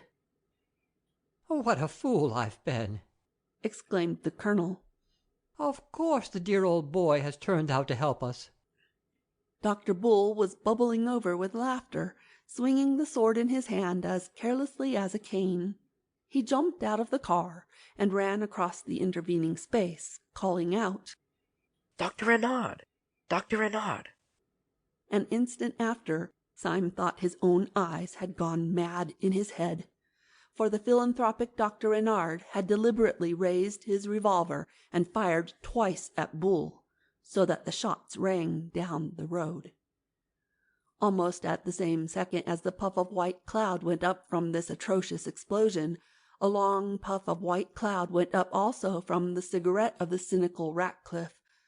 Like all the rest, he turned a little pale, but he smiled.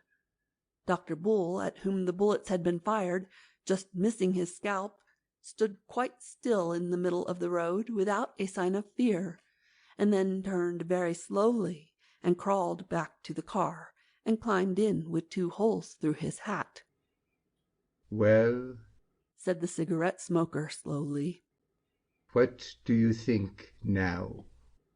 I think, said Dr. Bull with precision, that I am lying in bed at number 217 Peabody's Buildings, and that I shall soon wake up with a jump. Or if that's not it, I think that I am sitting in a small cushioned cell in Hanwell, and that the doctor can't make much of my case.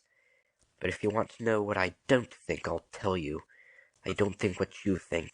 I don't think, and I never shall think, that the mass of ordinary men are a pack of dirty modern thinkers. No, sir, I'm a Democrat, and I still don't believe that Sunday could convert one average navvy or counter-jumper. No, I may be mad, but humanity isn't. Syme turned his bright blue eyes on Bull with an earnestness which he did not commonly make clear. You are a very fine fellow, he said. You can believe in a sanity which is not merely your sanity. And you're right enough about humanity, about peasants and people like that jolly old innkeeper. But you're not right about Renard. I suspected him from the first. He's rationalistic and, what's worse, he's rich. When duty and religion are really destroyed, it'll be by the rich. They are really destroyed now, said the man with a cigarette, and rose with his hands in his pockets. The devils are coming on. The men in the motor car looked anxiously in the direction of his dreamy gaze, and they saw that the whole regiment at the end of the road was advancing upon them, Dr. Renard marching furiously in front, his beard flying in the breeze. The colonel sprang out of the car with an intolerant exclamation. "Gentlemen," he cried, "the thing is incredible. It must be a practical joke. If you knew Renard as I do, it's like calling Queen Victoria a dynamiter. If you had got the man's character into your head—" Dr. Bull, said Syme sardonically, has at least got it into his hat. "I tell you, it can't be," cried the colonel, stamping. "Renard shall explain it. He shall explain it to me." And he strode forward. Don't be in such a hurry, drawled the smoker. He will very soon explain it to all of us. But the impatient colonel was already out of earshot, advancing towards the advancing enemy. The excited Dr. Renard lifted his pistol again, but perceiving his opponent, hesitated, and the colonel came face to face with him with frantic gestures of remonstrance. It's no good, said Syme. He'll never get anything out of that old heathen. I vote we drive bang through the thick of them, bang as the bullets went through Bull's hat. We may all be killed, but we must kill a tidy number of them. I won't have it, said Dr. Bull, growing more vulgar in the sincerity of his virtue. The poor chaps may be making a mistake. Give the colonel a chance. Shall we go back, then? asked the professor. No, said Ratcliffe in a cold voice. The street behind us is held too. In fact, I seem to see there another friend of yours, Syme. Syme spun round smartly and stared backwards at the track which they had travelled. He saw an irregular body of horsemen gathering and galloping towards them in the gloom. He saw above the foremost saddle the silver gleam of a sword, and then as it grew nearer the silver gleam of an old man's hair.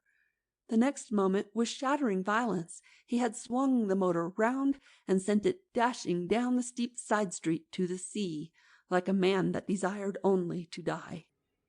"What the devil is up?" cried the professor, seizing his arm. "The morning star has fallen," said Syme as his own car went down the darkness like a falling star.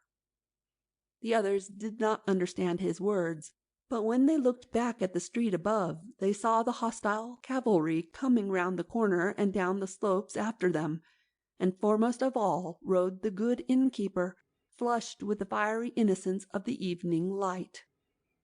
"The world is insane," said the professor, and buried his face in his hands. "No," said Dr. Bull in adamantine humility. "It is I."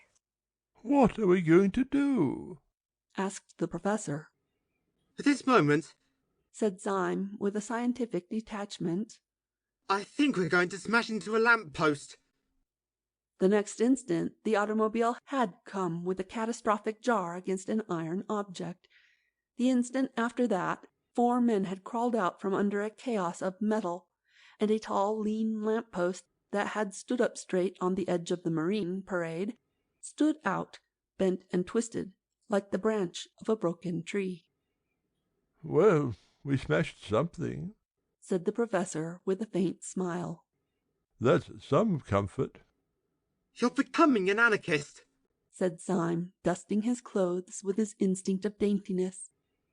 Everyone is, said Ratcliffe. As they spoke, the white-haired horseman and his followers came thundering from above, and almost at the same moment a dark string of men ran shouting along the sea-front. Syme snatched a sword and took it in his teeth. He struck 2 others under his armpits, took a 4th in his left hand and the lantern in his right, and leaped off the high parade on to the beach below. The others leaped after him, with a common acceptance of such decisive action, leaving the debris and the gathering mob above them. We have one more chance, said Syme, taking the steel out of his mouth. Whatever all this pandemonium means, I suppose the police station will help us. We can't get there, for they hold the way, but there's a pier or breakwater runs out into the sea just here, which we could defend longer than anything else, like Horatius and his bridge. We must defend it till the gendarmerie turn out. Keep after me. They followed him as he went crunching down the beach, and in a second or 2 their boots broke not on the sea gravel, but on broad flat stones. They marched down a long, low jetty, running out in one arm into the dim, boiling sea, and when they came to the end of it, they felt that they had come to the end of their story. They turned and faced the town. That town was transfigured with uproar. All along the high parade from which they had just descended was a dark and roaring stream of humanity, with tossing arms and fiery faces groping and glaring towards them. The long dark line was dotted with torches and lanterns, but even where no flame lit up a furious face, they could see in the farthest figure, in the most shadowy gesture, an organized hate. It was clear that they were the accursed of all men, and they knew not why. 2 or 3 men, looking little and black like monkeys, leaped over the edge as they had done, and dropped on to the beach. These came ploughing down the deep sand, shouting horribly, and strove to wade into the sea at random. The example was followed, and the whole black mass of men began to run and drip over the edge like black treacle. Foremost among the men on the beach, Syme saw the peasant who had driven their cart. He splashed into the surf on a huge cart-horse, and shook his axe at them. The peasant! cried Syme. They've not risen since the Middle Ages. Even if the police do come now, said the professor mournfully, they can do nothing with this mob. Nonsense, said Bull desperately. There must be some people left in the town who are human. No, said the hopeless inspector. The human being will soon be extinct. We are the last of mankind. It may be, said the professor absently. Then he added in his dreamy voice, What is all that at the end of the Dunciad? Nor public flame, nor private dares to shine, nor human light is left, nor glimpse divine. Lo, thy dread empire, chaos, is restored. Light dies before thine uncreating word. Thy hand, great Anarch, lets the curtain fall, and universal darkness buries all. Stop! cried Bull suddenly. The gendarmes are out. The low lights of the police station were indeed blotted and broken with hurrying figures, and they heard through the darkness the clash and jingle of a disciplined cavalry. They are charging the mob, cried Bull in ecstasy or alarm. No, said Syme. They've formed along the parade. They have unslung their carbines, cried Bull, dancing with excitement. Yes, said Ratcliffe.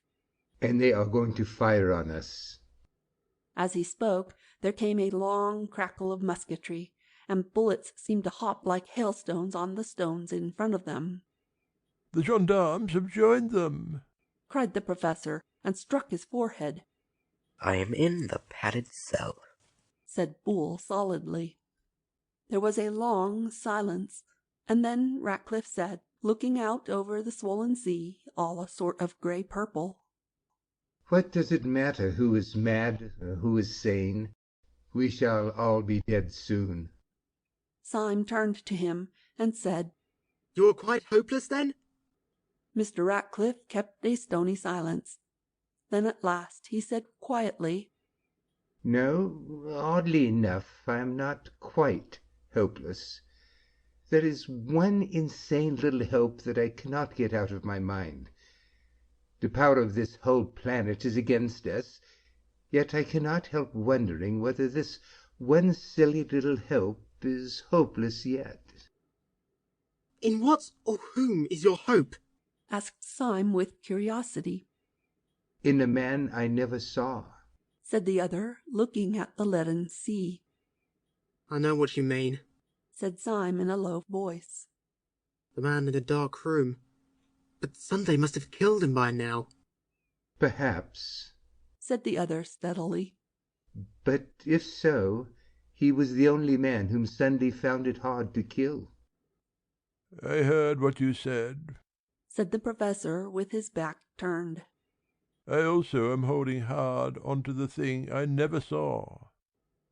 All of a sudden, Syme, who was standing as if blind with introspective thought, swung round and cried out like a man waking from sleep. Where is the Colonel? I thought he was with us. The Colonel, yes, cried Boole. Where on earth is the Colonel? He went to speak to Renard, said the professor. We cannot leave him among all those beasts, cried Syme. Let us die like gentlemen if... Do not pity the Colonel, said Ratcliffe with a pale sneer. He is extremely comfortable. He is... No! No! No! cried Syme in a kind of frenzy. Not the Colonel, too! I'll never believe it! Will you believe your eyes? asked the other, and pointed to the beach. Many of their pursuers had waded into the water, shaking their fists, but the sea was rough, and they could not reach the pier. 2 or 3 figures, however, stood on the beginning of the stone footway, and seemed to be cautiously advancing down it. The glare of a chance lantern lit up the faces of the 2 foremost. One face wore a black half-mask, and under it the mouth was twisting about in such a madness of nerves that the black tuft of beard wriggled round and round like a restless living thing.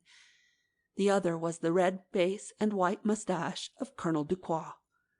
They were in earnest consultation. Yes, he is gone too, said the professor, and sat down on a stone. Everything's gone. I'm gone. I can't trust my own bodily machinery. I feel as if my own hand might fly up and strike me. When my hand flies up, said Syme, it will strike somebody else. And he strode along the pier towards the colonel, the sword in one hand and the lantern in the other. As if to destroy the last hope or doubt, the colonel, who saw him coming, pointed his revolver at him and fired. The shot missed Syme, but struck his sword, breaking it short at the hilt. Syme rushed on and swung the iron lantern above his head. Judas before Herod, he said, and struck the colonel down upon the stones. Then he turned to the secretary, whose frightful mouth was almost foaming now, and held the lamp high with so rigid and arresting a gesture that the man was, as it were, frozen for a moment and forced to hear. Do you see this lantern? cried Syme in a terrible voice. Do you see the cross carved on it, and the flame inside? He didn't make it. He didn't light it. Better men than you, men who could believe and obey, twisted the entrails of iron and preserved the legend of fire. There is not a street you walk on, there is not a thread you wear that was not made as this lantern was. By denying your philosophy of dirt and rats, you can make nothing. You can only destroy. You will destroy mankind. You will destroy the world. Let that suffice you. Yet this one old Christian lantern you shall not destroy. It shall go where your empire of apes will never have the wit to find it. He struck the secretary once with the lantern, so that he staggered, and then, whirling it twice around his head, sent it flying far out to sea, where it flared like a roaring rocket and fell. "Swords!" shouted Syme, turning his flaming face to the three behind him. "Let us charge these dogs, for our time has come to die!" His three companions came after him, sword in hand. Syme's sword was broken, but he rent a bludgeon from the fist of a fisherman, flinging him down. In a moment they would have flung themselves upon the face of the mob and perished, when an interruption came. The secretary, ever since Syme's speech, had stood with his hand to his stricken head as if dazed. Now he suddenly pulled off his black mask. The pale face, thus peeled in the lamplight, revealed not so much rage as astonishment. He put up his hand with an anxious authority. "There is some mistake," he said. "Mr. Syme, I hardly think you understand your position.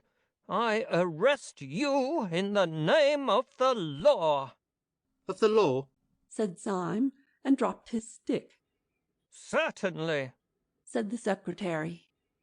"I am a detective from Scotland Yard." And he took a small blue card from his pocket. "And what do you suppose we are?" asked the professor, and threw up his arms.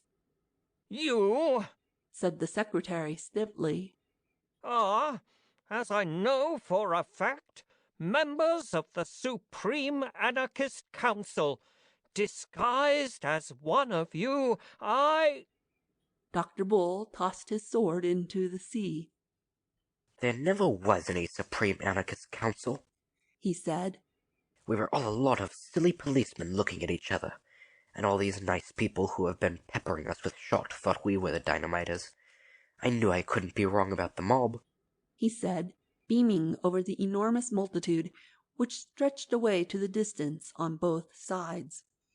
"Vulgar people are never mad. I'm vulgar myself, and I know.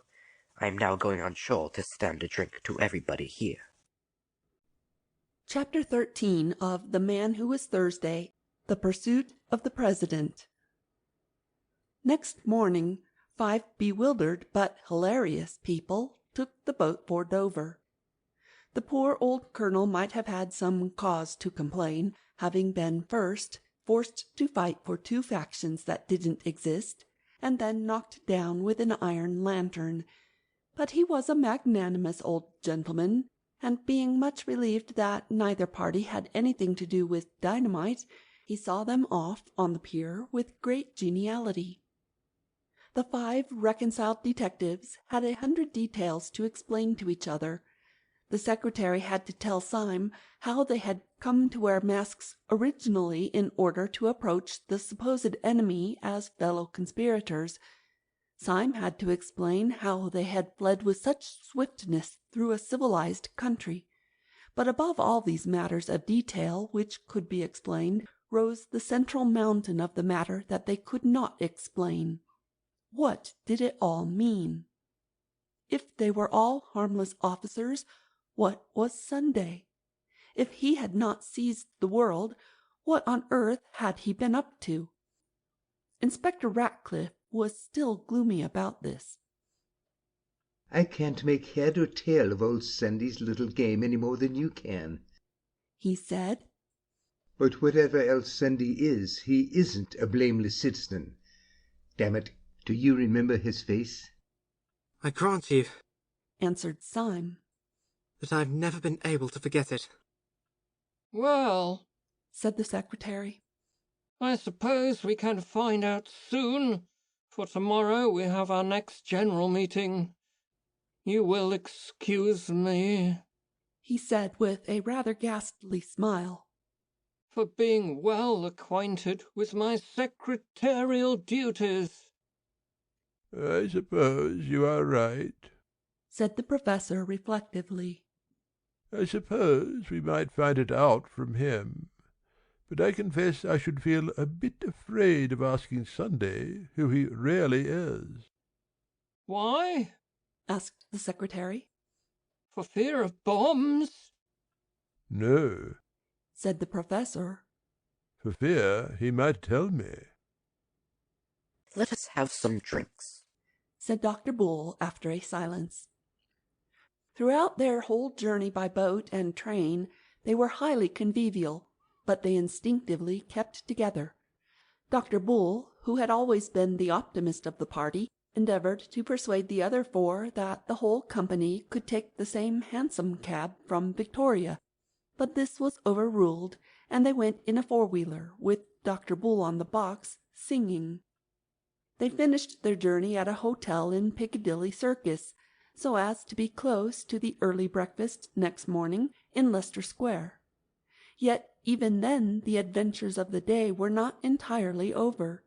Dr. Bull, discontented with the general proposal to go to bed, had strolled out of the hotel at about 11 to see and taste some of the beauties of London. 20 minutes afterwards, however, he came back and made quite a clamour in the hall. Syme, who tried at first to soothe him, was forced at last to listen to his communication with quite new attention. "I tell you, I've seen him," said Dr. Bull with thick emphasis. "Whom?" asked Syme quickly. "Not the president." "Not so bad as that," said Dr. Bull with unnecessary laughter. "Not so bad as that. I've got him here." "Got whom here?" asked Syme impatiently. "Harryman," said the other lucidly. "Man that used to be Harryman. Gogol. Here he is." And he pulled forward by a reluctant elbow the identical young man who, 5 days before, had marched out of the council with thin red hair and a pale face, the first of all the sham anarchists who had been exposed. "Why do you worry about me?" he cried. "You have expelled me as a spy." "We're all spies," whispered Syme. "We're all spies," shouted Dr. Bull. "Come and have a drink." Next morning the battalion of the reunited Six marched stolidly towards the hotel in Leicester Square. "This is more cheerful," said Dr. Bull. "We are 6 men going to ask one man what he means." "I think it's a bit queerer than that," said Syme. "I think it is 6 men going to ask one man what they mean." They turned in silence into the square, and though the hotel was in the opposite corner, they saw at once the little balcony and a figure that looked too big for it.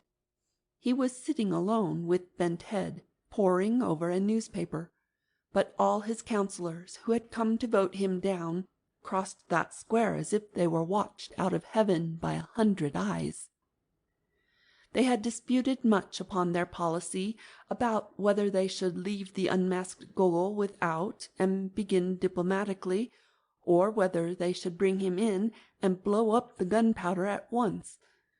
The influence of Syme and Bull prevailed for the latter course, though the secretary to the last asked them why they attacked Sunday so rashly. "My reason is quite simple," said Syme.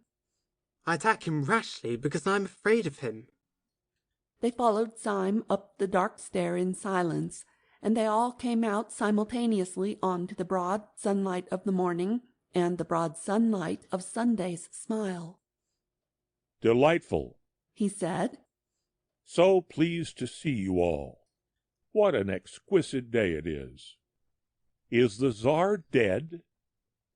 The secretary, who happened to be foremost, drew himself together for a dignified outburst.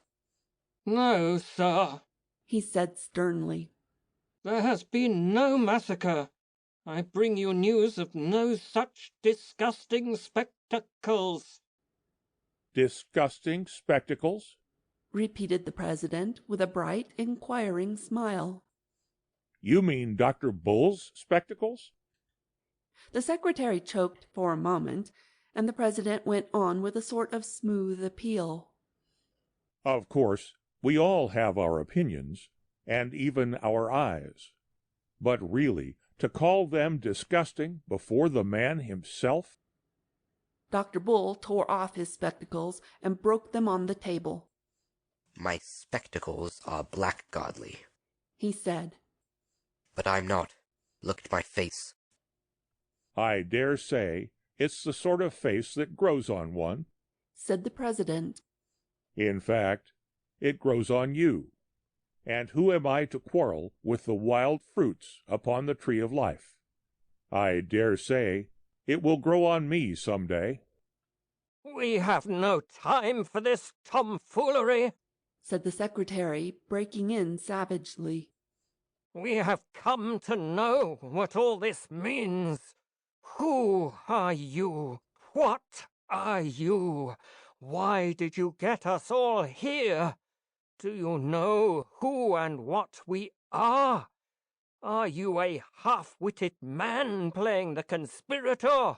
Or are you a clever man playing the fool? Answer me, I tell you. Candidates, murmured Sunday, are only required to answer 8 out of the 17 questions on the paper. As far as I can make out, you want me to tell you what I am, and what you are, and what this table is, and what this council is, and what is the world, for all I know. Well, I will go so far as to rend the veil of one mystery. If you want to know what you are a set of highly well-intentioned young jackasses. And you? said Syme, leaning forward. What are you? I? What am I? roared the president, and he rose slowly to an incredible height, like some enormous wave about to arch above them and break. You want to know what I am, do you? Bull, you are a man of science. Grub in the roots of those trees and find out the truth about them. Syme, you are a poet. Stare at those morning clouds. But I tell you this, that you will have found out the truth of the last tree and the topmost cloud before the truth about me. You will understand the sea, and I shall still be a riddle. You shall know what the stars are, and not know what I am. Since the beginning of the world, all men have hunted me like a wolf. Kings and sages and poets and lawgivers, all the churches and all the philosophies. But I have never been caught yet, and the skies will fall in the time I turn to bay. I have given them a good run for their money, and I will now.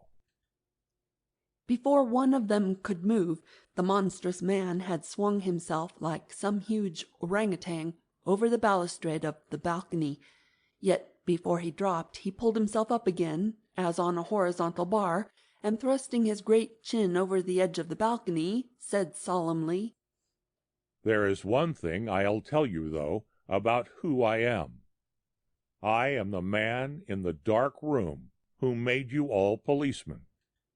With that he fell from the balcony, bouncing on the stones below like a great ball of India rubber, and went bounding off towards the corner of the Alhambra, where he hailed a hansom cab and sprang inside it.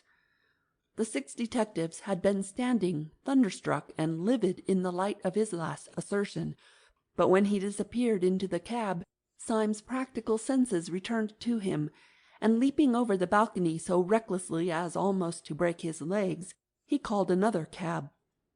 He and Bull sprang into the cab together, the professor and the inspector into another, while the secretary and the late Gogol scrambled into a third just in time to pursue the flying Syme, who was pursuing the flying president. Sunday led them a wild chase towards the northwest, his cabman, evidently under the influence of more than common inducements, urging the horse at breakneck speed. But Syme was in no mood for delicacies, and he stood up in his own cab, shouting, "Stop, thief!" until crowds ran along beside his cab, and policemen began to stop and ask questions. All this had its influence upon the president's cabman, who began to look dubious, and to slow down to a trot. He opened the trap to talk reasonably to his fare, and in so doing let the long whip droop over the front of the cab. Sunday leant forward, seized it, and jerked it violently out of the man's hand. Then, standing up in front of the cab himself, he lashed the horse and roared aloud, so that they went down the streets like a flying storm. Through street after street, and square after square, went whirling this preposterous vehicle, in which the fare was urging the horse, and the driver trying desperately to stop it. The other 3 cabs came after it, if the phrase be permissible of a cab, like panting hounds. Shops and streets shot by like rattling arrows. At the highest ecstasy of speed, Sunday turned round on the splashboard where he stood, and sticking his great grinning head out of the cab, with white hair whistling in the wind, he made a horrible face at his pursuers, like some colossal urchin. Then, raising his right hand swiftly, he flung a ball of paper in Syme's face, and vanished. Syme caught the thing while instinctively warding it off, and discovered that it consisted of 2 crumpled papers. One was addressed to himself, and the other to Dr. Bull, with a very long, and it is to be feared partly ironical, string of letters after his name. Dr. Bull's address was, at any rate, considerably longer than his communication, for the communication consisted entirely of the words, "What about Martin Tupper now?" "What does the old maniac mean?" asked Bull, staring at the words. "What does yours say, Syme?"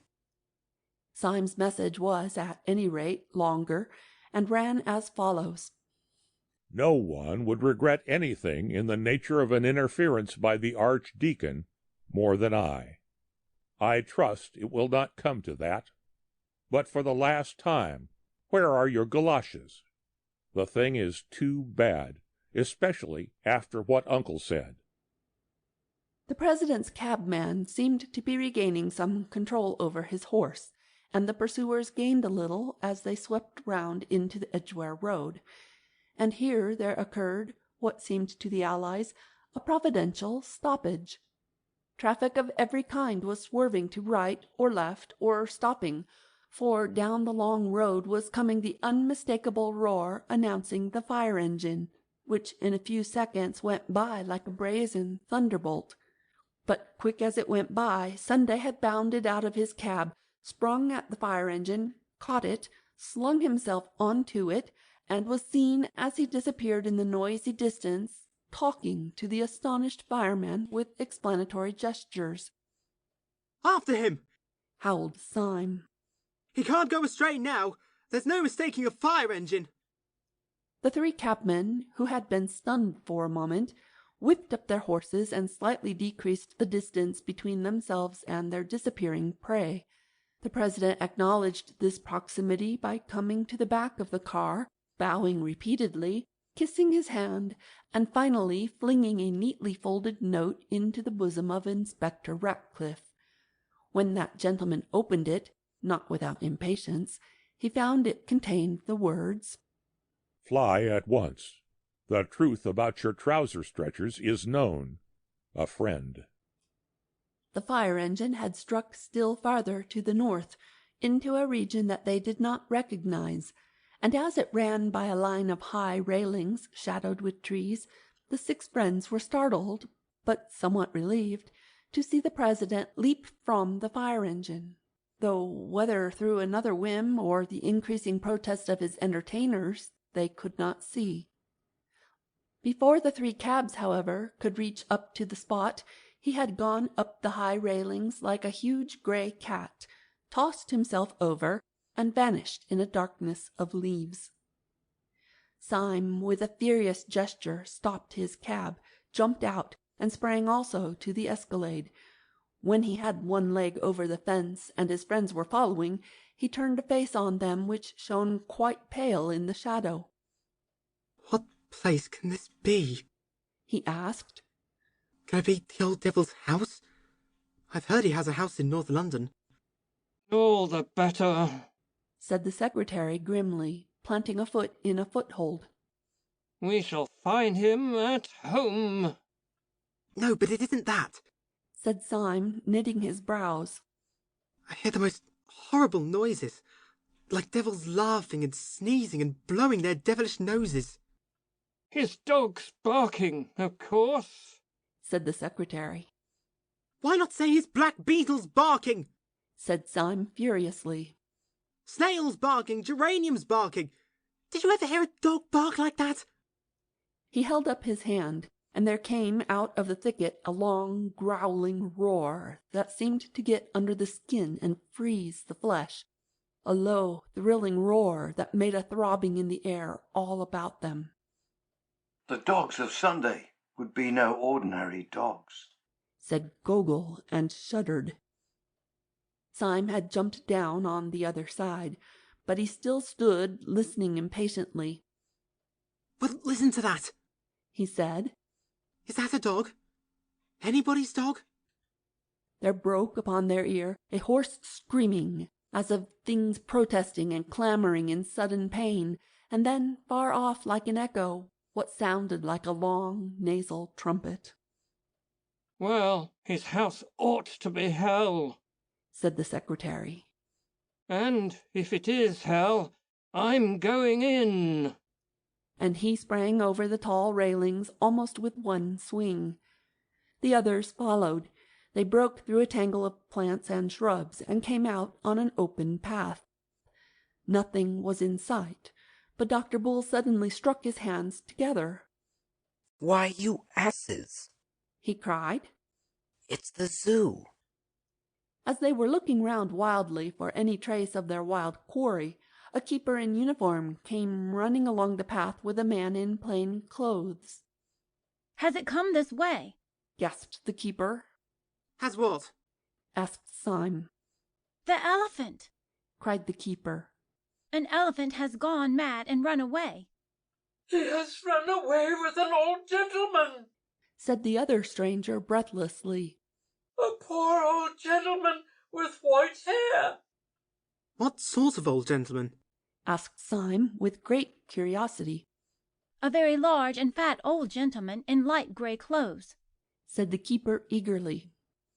Well, said Syme, if he's that particular kind of old gentleman, if you're quite sure that he's a large and fat old gentleman in grey clothes, you may take my word for it that the elephant has not run away with him.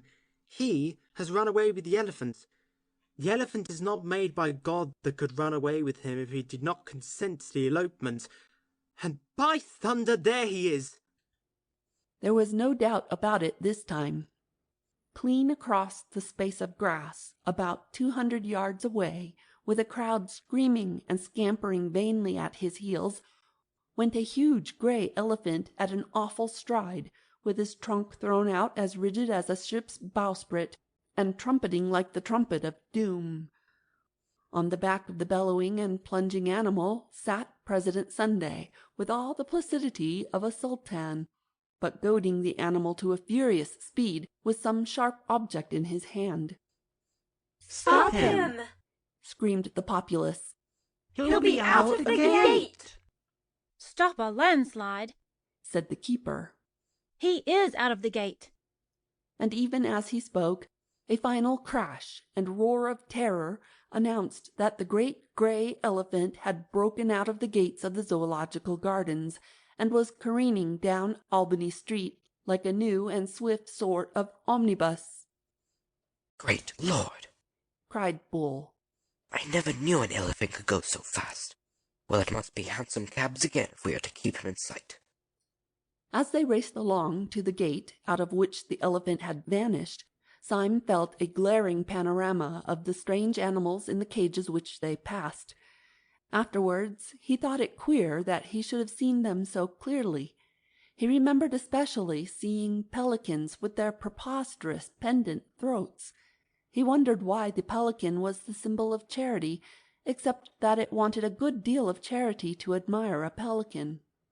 He remembered a hornbill, which was simply a huge yellow beak with a small bird tied on behind it. The whole gave him a sensation, the vividness of which he could not explain, that nature was always making quite mysterious jokes. Sunday had told them that they would understand him when they had understood the stars. He wondered whether even the archangels understood the hornbill. The 6 unhappy detectives flung themselves into cabs and followed the elephant, sharing the terror which he spread through the long stretch of the streets. This time Sunday did not turn round, but offered them the solid stretch of his unconscious back, which maddened them, if possible, more than his previous mockeries. Just before they came to Baker Street, however, he was seen to throw something far up into the air, as a boy does a ball meaning to catch it again, but at their rate of racing it fell far behind, just by the cab containing Gogol, and in faint hope of a clue, or for some impulse unexplainable, he stopped his cab so as to pick it up. It was addressed to himself, and was quite a bulky parcel. On examination, however, its bulk was found to consist of 33 pieces of paper of no value, wrapped one round the other. When the last covering was torn away, it reduced itself to a small slip of paper, on which was written, "The word, I fancy, should be pink." The man once known as Gogol said nothing, but the movements of his hands and feet were like those of a man urging a horse to renewed efforts. Through street after street, through district after district, went the prodigy of the flying elephant, calling crowds to every window, and driving the traffic left and right. And still, through all this insane publicity, the 3 cabs toiled after it, until they came to be regarded as part of a procession, and perhaps the advertisement of a circus. They went at such a rate that distances were shortened beyond belief, and Syme saw the Albert Hall in Kensington when he thought that he was still in Paddington. The animal's pace was even more fast and free through the empty aristocratic streets of South Kensington, and he finally headed towards that part of the skyline where the enormous wheel of Earl's Court stood up in the sky. The wheel grew larger and larger till it filled heaven like the wheel of stars. The beast outstripped the cabs. They lost him round several corners, and when they came to one of the gates of the Earl's Court Exhibition, they found themselves finally blocked. In front of them was an enormous crowd. In the midst of it was an enormous elephant, heaving and shuddering as such shapeless creatures do. But the president had disappeared. "Where has he gone to?" asked Syme, slipping to the ground. "The gentleman rushed into the exhibition, sir," said an official in a dazed manner. Then he added in an injured voice, "Funny gentleman, sir. Asked me to hold his horse, and gave me this." He held out with distaste a piece of folded paper, addressed, "To the Secretary of the Central Anarchist Council." The secretary, raging, rent it open, and found written inside it, "When the herring runs a mile, let the secretary smile. When the herring tries to fly, let the secretary die." Rustic proverb. "Why, the eternal crikey!" began the secretary. "Did you let the man in?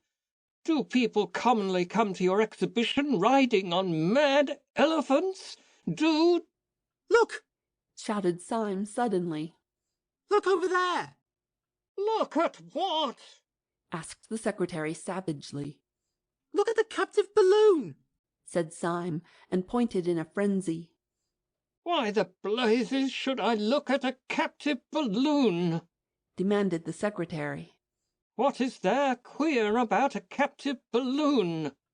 "Nothing," said Syme, "except that it isn't captive." They all turned their eyes to where the balloon swung and swelled above the exhibition on a string, like a child's balloon. A second afterwards, the string came in too, just under the car, and the balloon, broken loose, floated away with the freedom of a soap bubble. 10,000 devils! shrieked the secretary. "He's got into it!" And he shook his fists at the sky. The balloon, borne by some chance wind, came right above them, and they could see the great white head of the president peering over the side and looking benevolently down on them. God bless my soul, said the professor, with the elderly manner that he could never disconnect from his bleached beard and parchment face. God bless my soul. I seem to fancy that something fell on the top of my hat. He put up a trembling hand and took from that shelf a piece of twisted paper, which he opened absently, only to find it inscribed with a true lover's knot, and the words, Your beauty has not left me indifferent. From Little Snowdrop. There was a short silence, and then Syme said, biting his beard, I'm not beaten yet. The blasted thing must come down somewhere. Let's follow it. Chapter 14 of The Man Who Was Thursday a Nightmare. The Six Philosophers. Across green fields, and breaking through blooming hedges, toiled 6 draggled detectives, about 5 miles out of London.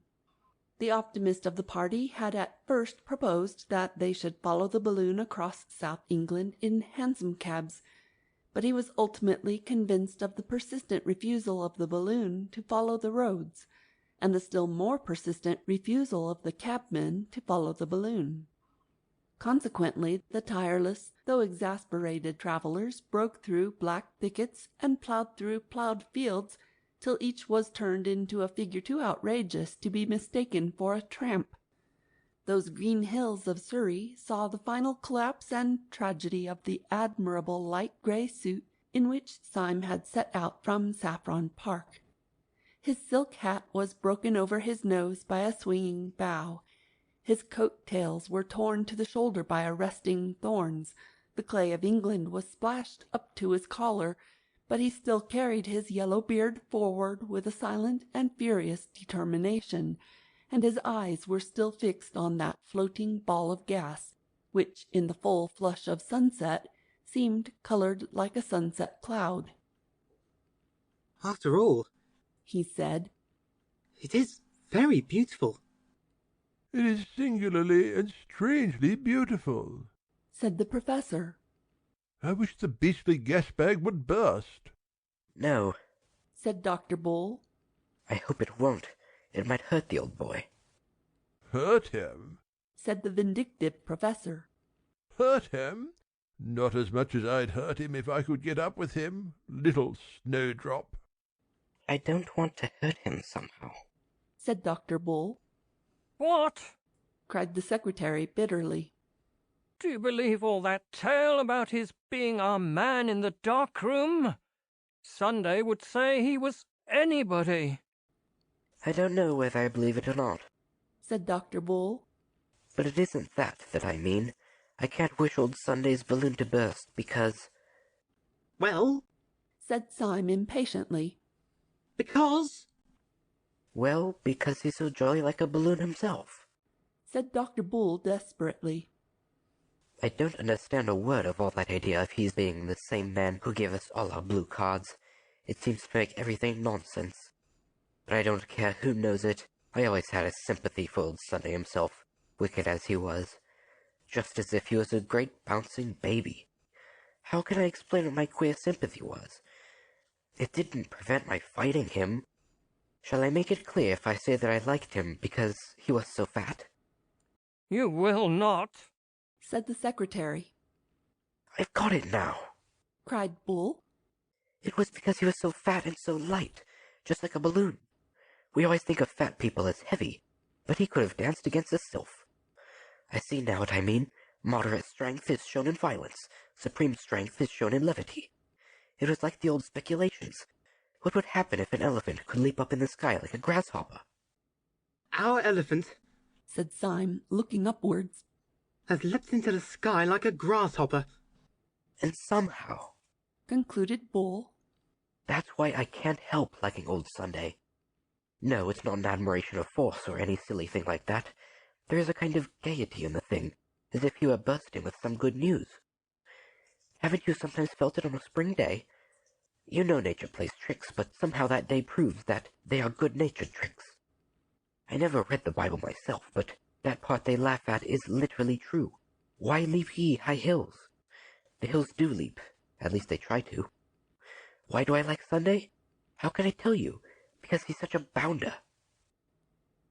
There was a long silence, and then the secretary said in a curious, strained voice, You do not know Sunday at all. Perhaps it is because you are better than I, and do not know hell. I was a fierce fellow, and a trifle morbid from the first. The man who sits in darkness, and who chose us all, chose me because I had all the crazy look of a conspirator, because my smile went crooked, and my eyes were gloomy, even when I smiled. But there must have been something in me that answered to the nerves in all these anarchic men. For when I first saw Sunday, he expressed to me not your airy vitality, but something both gross and sad in the nature of things. I found him smoking in a twilight room, a room with brown blind down, infinitely more depressing than the genial darkness in which our master lives. He sat there on a bench, a huge heap of a man, dark and out of shape. He listened to all my words without speaking or even stirring. I poured out my most passionate appeals and asked my most eloquent questions. Then, after a long silence, the thing began to shake, and I thought it was shaken by some secret malady. It shook like a loathsome and living jelly. It reminded me of everything I had ever read about the base bodies that are the origin of life, the deep-sea lumps and protoplasm. It seemed like the final form of matter, the most shapeless and the most shameful. I could only tell myself from its shudderings that it was something, at least, that such a monster could be miserable. And then it broke upon me that the bestial mountain was shaking with a lonely laughter, and the laughter was at me. Do you ask me to forgive him that? It is no small thing to be laughed at by something at once lower and stronger than oneself. Surely you fellows are exaggerating wildly, cut in the clear voice of Inspector Ratcliffe. President Sunday is a terrible fellow for one's intellect, but he is not such a Barnum's freak physically as you make out. He received me in an ordinary office, in a grey check coat, in broad daylight. He talked to me in an ordinary way. But I'll tell you what is a trifle creepy about Sunday. His room is neat, his clothes are neat, everything seems in order, but he's absent-minded. Sometimes his great bright eyes go quite blind. For hours he forgets that you are there. Now, absent-mindedness is just a bit too awful in a bad man. We think of a wicked man as being vigilant. We can't think of a wicked man who is honestly and sincerely dreamy, because we daren't think of a wicked man alone with himself. An absent-minded man means a good-natured man. It means a man who, if he happens to see you, will apologize. But how will you bear an absent-minded man who, if he happens to see you, will kill you? That is what tries the nerves, abstraction combined with cruelty. Men have felt it sometimes when they went through wild forests, and felt that the animals there were at once innocent and pitiless. They might ignore or slay. How would you like to pass 10 mortal hours in a parlor with an absent-minded tiger? What do you think of Sunday, Goggle? asked Syme. I don't think of Sunday on principle, said Gogol simply. any more than I stare at the sun at noonday. Well, that is a point of view, said Syme thoughtfully. What do you say, Professor? The professor was walking with bent head and trailing stick, and he did not answer at all. Wake up, Professor, said Syme genially. Tell us what you think of Sunday. The professor spoke up at last, very slowly. I think something, he said, that I cannot say clearly. Or, rather, I think something that I cannot even think clearly. But it is something like this. My early life, as you know, was a bit too large and loose. Well, when I saw Sunday's face, I thought it was too large. Everybody does. But I also thought it was too loose. The face was so big that one couldn't focus it or make it a face at all. The eye was so far away from the nose that it wasn't an eye. The mouth was so much by itself that one had to think of it by itself. The whole thing is too hard to explain. He paused for a little, still trailing his stick, and then went on. But put it this way. Walking up a road at night, I have seen a lamp and a lighted window and a cloud make together a most complete and unmistakable face. If anyone in heaven has that face, I shall know him again. Yet when I walked a little farther, I found that there was no face, that the window was 10 yards away, the lamp 100 yards, the cloud beyond the world. Well, Sunday's face escaped me. It ran away to right and left, as such chance pictures run away. And so his face has made me, somehow, doubt whether there are any faces. I don't know whether your face, Bull, is a face or a combination in perspective. Perhaps one black disk of your beastly glasses is quite close, and another 50 miles away. Oh, the doubts of a materialist are not worth a dump. Sunday has taught me the last and the worst doubts, the doubts of a spiritualist. I am a Buddhist, I suppose, and Buddhism is not a creed, it is a doubt. My poor dear Bull, I do not believe that you really have a face. I have not faith enough to believe in matter. Syme's eyes were still fixed upon the errant orb, which, reddened in the evening light, looked like some rosier and more innocent world. Have you noticed an odd thing, he said, about all your descriptions? Each man of you finds Sunday quite different, yet each man of you can only find one thing to compare him to: the universe itself. Bull finds him like the earth in spring, Gogol like the sun at noonday, the secretary is reminded of the shapeless protoplasm, and the inspector of the carelessness of virgin forests. The professor says he's like a changing landscape.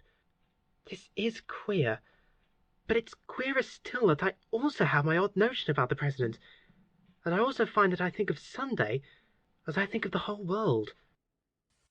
Get on a little faster, Syme, said Bull.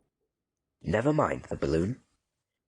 When I first saw Sunday, said Syme slowly, I only saw his back, and when I saw his back I knew he was the worst man in the world. His neck and shoulders were brutal, like those of some apish god. His head had a stoop that was hardly human, like the stoop of an ox.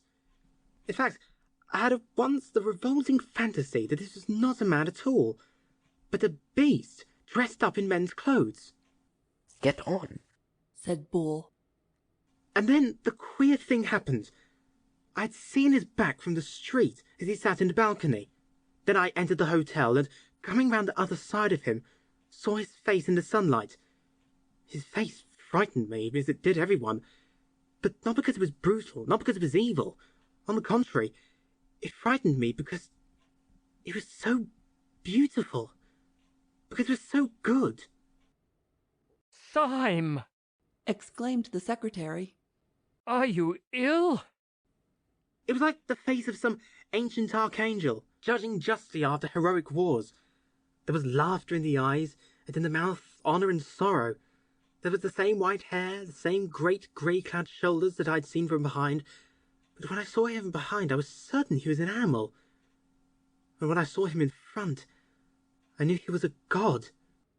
Pan, said the professor dreamily, was a god and an animal. Then, and again, and always, went on Syme, like a man talking to himself.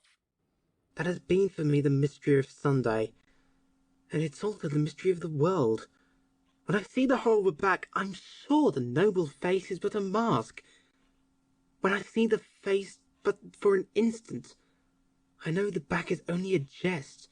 Bad is so bad that we cannot but think good an accident. Good is so good that we feel certain that evil could be explained. But the whole came to a kind of crest yesterday when I raced Sunday for the cab, and was just behind him all the way. Had you any time for thinking then? asked Ratcliffe. Time? replied Syme. For one outrageous thought. I was suddenly possessed with the idea that the blind, blank back of his head really was his face. An awful, eyeless face staring at me.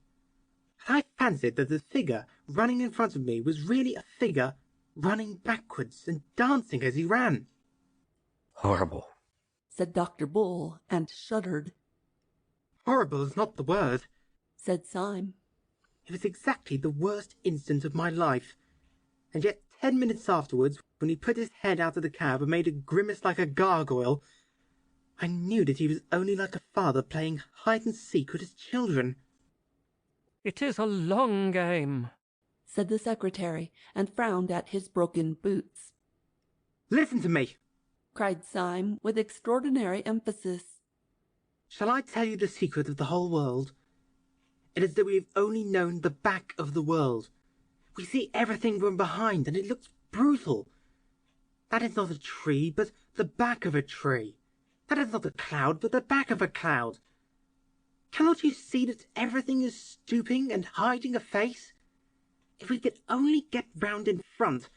Look, cried out Bull clamorously. The balloon is coming down. There was no need to cry out to Syme, who had never taken his eyes off it. He saw the great luminous globe suddenly stagger in the sky, right itself, and then sink slowly behind the trees like a setting sun. The man called Gogol, who had hardly spoken through all their weary travels, suddenly threw up his hands like a lost spirit.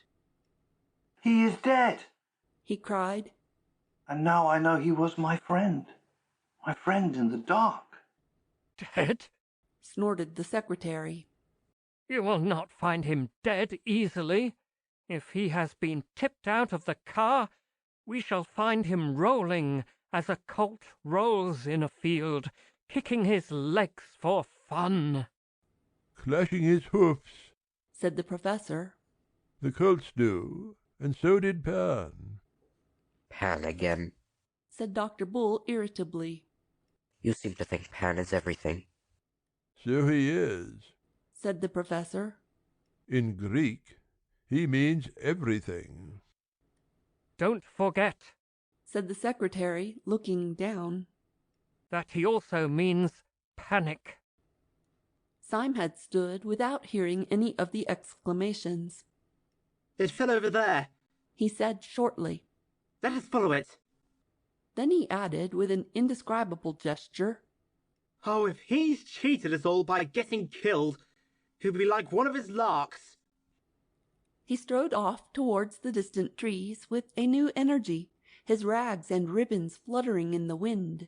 The others followed him in a more footsore and dubious manner, and almost at the same moment all 6 men realized that they were not alone in the little field. Across the square of turf a tall man was advancing towards them, leaning on a strange long staff like a sceptre. He was clad in a fine but old-fashioned suit with knee-breeches. Its color was that shade between blue, violet, and gray which can be seen in certain shadows of the woodland. His hair was whitish-gray, and at the first glance taken along with his knee-breeches, looked as if it was powdered. His advance was very quiet, but for the silver frost upon his head he might have been one to the shadows of the wood. Gentlemen, he said, my master has a carriage waiting for you in the road just by. Who is your master? asked Syme, standing quite still. I was told you knew his name, said the man respectfully. There was a silence, and then the secretary said, Where is this carriage? It has been waiting only a few moments, said the stranger. My master has only just come home. Syme looked left and right upon the patch of green field in which he found himself.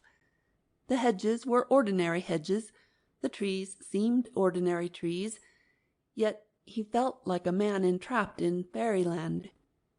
He looked the mysterious ambassador up and down, but he could discover nothing except that the man's coat was the exact color of the purple shadows, and that the man's face was the exact color of the red and brown and golden sky.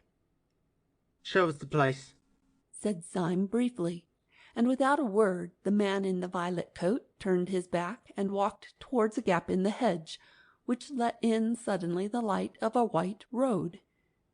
As the 6 wanderers broke out upon this thoroughfare, they saw the white road blocked by what looked like a long row of carriages, such a row of carriages as might close the approach to some house in Park Lane. Along the side of these carriages stood a rank of splendid servants, all dressed in the grey-blue uniform, and all having a certain quality of stateliness and freedom which would not commonly belong to the servants of a gentleman, but rather to the officials and ambassadors of a great king. There were no less than 6 carriages waiting, one for each of the tattered and miserable band. All the attendants, as if in court dress, wore swords, and as each man crawled into his carriage, they drew them and saluted with a sudden blaze of steel. What can it all mean? asked Bull of Syme as they separated. Is this another joke of Sunday's? I don't know, said Syme as he sank wearily back in the cushions of his carriage. But if it is, it's one of the jokes you talk about. It's a good-natured one. The 6 adventurers had passed through many adventures, but not one had carried them so utterly off their feet as this last adventure of comfort. They had all become inured to things going roughly, but things suddenly going smoothly swamped them. They could not even feebly imagine what the carriages were. It was enough for them to know that they were carriages, and carriages with cushions. They could not conceive who the old man was who had led them, but it was quite enough that he had certainly led them to the carriages. Syme drove through a drifting darkness of trees in utter abandonment. It was typical of him that, while he had carried his bearded chin forward fiercely so long as anything could be done, when the whole business was taken out of his hands, he fell back on the cushions in a frank collapse. Very gradually, and very vaguely, he realized into what rich roads the carriage was carrying him. He saw that they passed the stone gates of what might have been a park, that they began gradually to climb a hill which, while wooded on both sides, was somewhat more orderly than a forest. Then there began to grow upon him, as upon a man slowly waking from a healthy sleep, a pleasure in everything.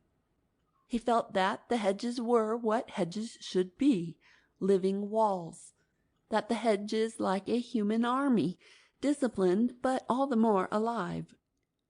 He saw high elms behind the hedges, and vaguely thought how happy boys would be climbing there.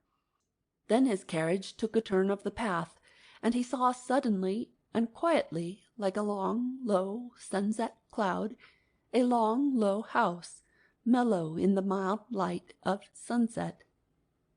All the 6 friends compared notes afterwards and quarrelled, but they all agreed that in some unaccountable way the place reminded them of their boyhood. It was either this elm top or that crooked path. It was either this scrap of orchard or that shape of a window. But each man of them declared that he could remember this place before he could remember his mother. When the carriages eventually rolled up to a large, low, cavernous gateway, another man in the same uniform, but wearing a silver star on the grey breast of his coat, came out to meet them. This impressive person said to the bewildered Syme, "Refreshments are provided for you in your room." Syme, under the influence of the same mesmeric sleep of amazement, went up the large oaken stairs after the respectful attendant. He entered a splendid suite of apartments that seemed to be designed specially for him. He walked up to a long mirror with the ordinary instinct of his class to pull his tie straight or to smooth his hair, and there he saw the frightful figure that he was, blood running down his face from where the bough had struck him, his hair standing out like yellow rags of rank grass, his clothes torn into long, wavering tatters. At once the whole enigma sprang up, simply as the question of how he had got there, and how he was to get out again. Exactly at the same moment, a man in blue, who had been appointed as his valet, said very solemnly, "I have put out your clothes, sir." "Clothes?" said Syme sardonically. "I have no clothes except these." And he lifted 2 long strips of his frock coat in fascinating festoons, and made a movement as if to twirl like a ballet girl. "My master asks me to say," said the attendant, "that there is a fancy dress ball tonight, and that he desires you to put on the costume that I have laid out. Meanwhile, sir, there is a bottle of Burgundy and some cold pheasant, which he hopes you will not refuse, as it is some hours before supper." "Cold pheasant is a good thing," said Syme reflectively. "And Burgundy is a spanking good thing. But really I do not want either of them so much as I want to know what the devil all this means, and what sort of costume you've got laid out for me. Where is it?" The servant lifted off a kind of ottoman a long peacock blue drapery, rather of the nature of a domino, on the front of which was emblazoned a large golden sun, and which was splashed here and there with flaming stars and crescents. "You're to be dressed as Thursday, sir," said the valet somewhat affably.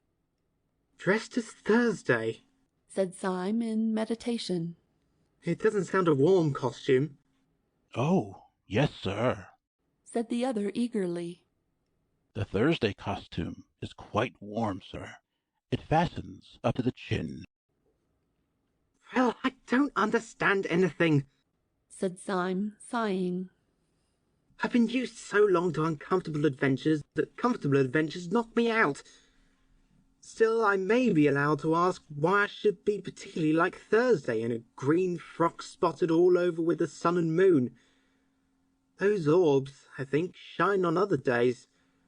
I once saw the moon on Tuesday, I remember."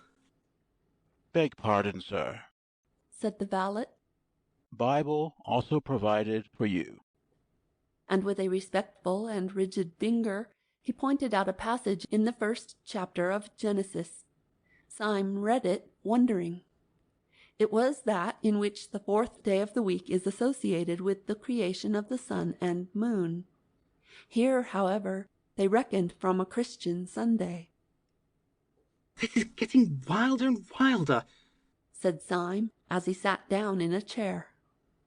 "Who are these people who provide cold pheasant and Burgundy, and green clothes and Bibles? Do they provide everything?" "Yes, sir, everything," said the attendant gravely.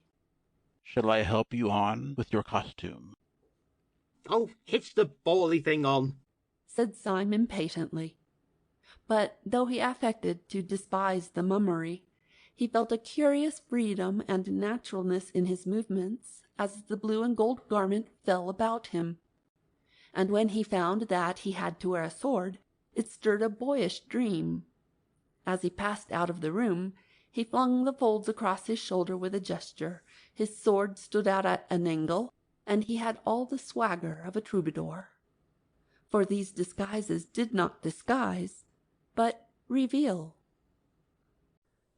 Chapter 15 of The Man Who Was Thursday, a Nightmare. The Accuser. As Syme strode along the corridor, he saw the secretary standing at the top of a great flight of stairs. The man had never looked so noble. He was draped in a long robe of starless black, down the centre of which fell a band or broad stripe of pure white, like a single shaft of light. The whole looked like some very severe ecclesiastical vestment. There was no need for Syme to search his memory or the Bible in order to remember that the first day of creation marked the mere creation of light out of darkness. The vestment itself would alone have suggested the symbol, and Syme felt also how perfectly this pattern of pure white and black expressed the soul of the pale and austere secretary, with his inhuman veracity and his cold frenzy, which made him so easily make war on the Anarchists, and yet so easily pass for one of them. Syme was scarcely surprised to notice that, amid all the ease and hospitality of their new surroundings, this man's eyes were still stern. No smell of ale or orchards could make the secretary cease to ask a reasonable question. If Syme had been able to see himself, he would have realized that he too seemed to be, for the first time, himself and no one else. For if the secretary stood for that philosopher who loves the original and formless light, Syme was a type of the poet who seeks always to make the light in special shapes, to split it up into sun and star. The philosopher may sometimes love the infinite. The poet always loves the finite. For him the great moment is not the creation of light, but the creation of the sun and moon. As they descended the broad stairs together, they overtook Ratcliffe, who was clad in spring green like a huntsman, and the pattern upon whose garment was a green tangle of trees, for he stood for that third day on which the earth and green things were made, and his square sensible face, with its not unfriendly cynicism, seemed appropriate enough to it. They were led out of another broad and low gateway into a very large old English garden, full of torches and bonfires, by the broken light of which a vast carnival of people were dancing in motley dress. Syme seemed to see every shape in nature imitated in some crazy costume. There was a man dressed as a windmill with enormous sails, a man dressed as an elephant, a man dressed as a balloon. The two last together seemed to keep the thread of their farcical adventures. Syme even saw, with a queer thrill, one dancer dressed like an enormous hornbill, with a beak twice as big as himself, the queer bird which had fixed itself on his fancy like a living question while he was rushing down the long road at the Zoological Gardens. There were 1,000 other such objects, however. There was a dancing lamp-post, a dancing apple-tree, a dancing ship. One would have thought that the untamable tune of some mad musician had set all the common objects of field and street dancing an eternal jig. And long afterwards, when Syme was middle-aged and at rest, he could never see one of those particular objects, a lamp-post or an apple-tree or a windmill, without thinking that it was a strayed reveller from that revel of masquerade. On one side of this lawn, alive with dancers, was a sort of green bank, like the terrace in such old-fashioned gardens. Along this, in a kind of crescent, stood 7 great chairs, the thrones of the 7 days. Gogol and Dr. Bull were already in their seats. The professor was just mounting to his. Gogol, or Tuesday, had his simplicity well symbolized by a dress designed upon the division of the waters, a dress that separated upon his forehead and fell to his feet, grey and silver like a sheet of rain.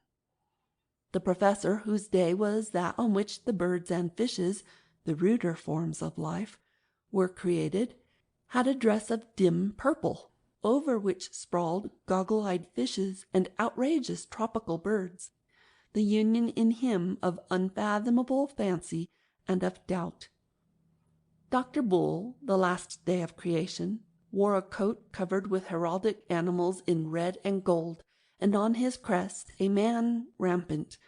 He lay back in his chair with a broad smile, the picture of an optimist in his element.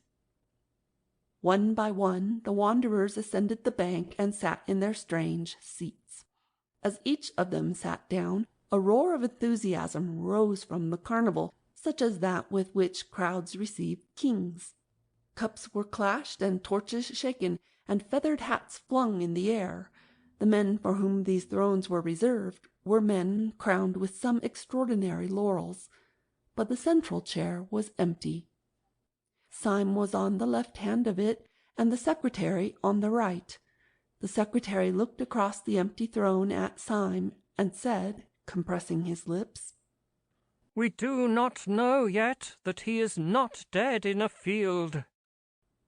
Almost as Syme heard the words, he saw on the sea of human faces in front of him a frightful and beautiful alteration, as if heaven had opened behind his head.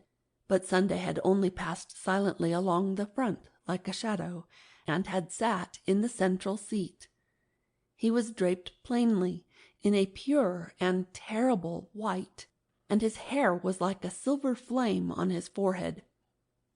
For a long time, it seemed for hours, that huge masquerade of mankind swayed and stamped in front of them to marching and exultant music. Every couple dancing seemed a separate romance.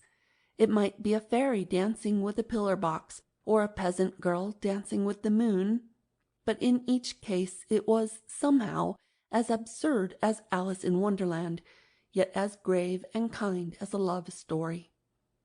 At last, however, the thick crowd began to thin itself.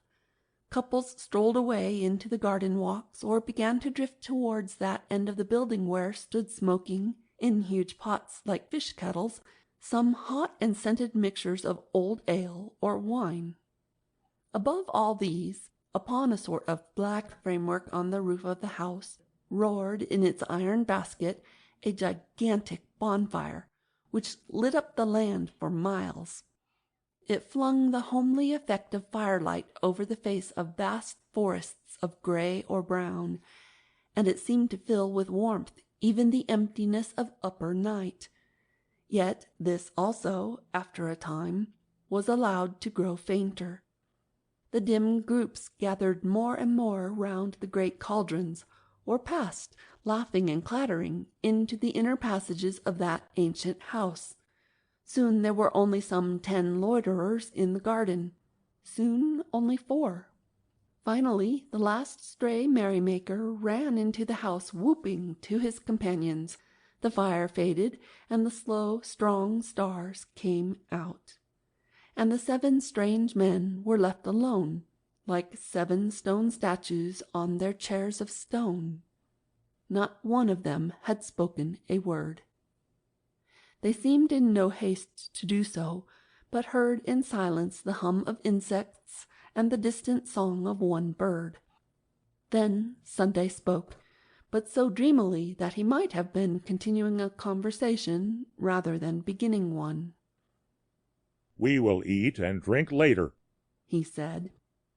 "Let us remain together a little, we who have loved each other so sadly and have fought so long. I seem to remember only centuries of heroic war, in which you were always heroes, epic on epic, Iliad on Iliad, and you always brothers in arms. Whether it was but recently, for time is nothing, or at the beginning of the world, I sent you out to war. I sat in the darkness where there is not any created thing, and to you I was only a voice commanding valor, and an unnatural virtue. You heard the voice in the dark, and you never heard it again. The sun in heaven denied it. The earth and sky denied it. All human wisdom denied it. And when I met you in the daylight, I denied it myself. Syme stirred sharply in his seat, but otherwise there was silence, and the incomprehensible went on. But you were men. You did not forget your secret honor, though the whole cosmos turned an engine of torture to tear it out of you.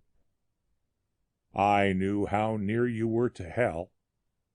I know how you, Thursday, crossed swords with King Satan, and how you, Wednesday, named me in the hour without hope. There was complete silence in the starlit garden, and then the black-browed secretary, implacable, turned in his chair towards Sunday and said in a harsh voice, "Who and what are you?" I am the Sabbath, said the other without moving. I am the peace of God. The secretary started up and stood crushing his costly robe in his hand. "I know what you mean," he cried. "And it is exactly that I cannot forgive you.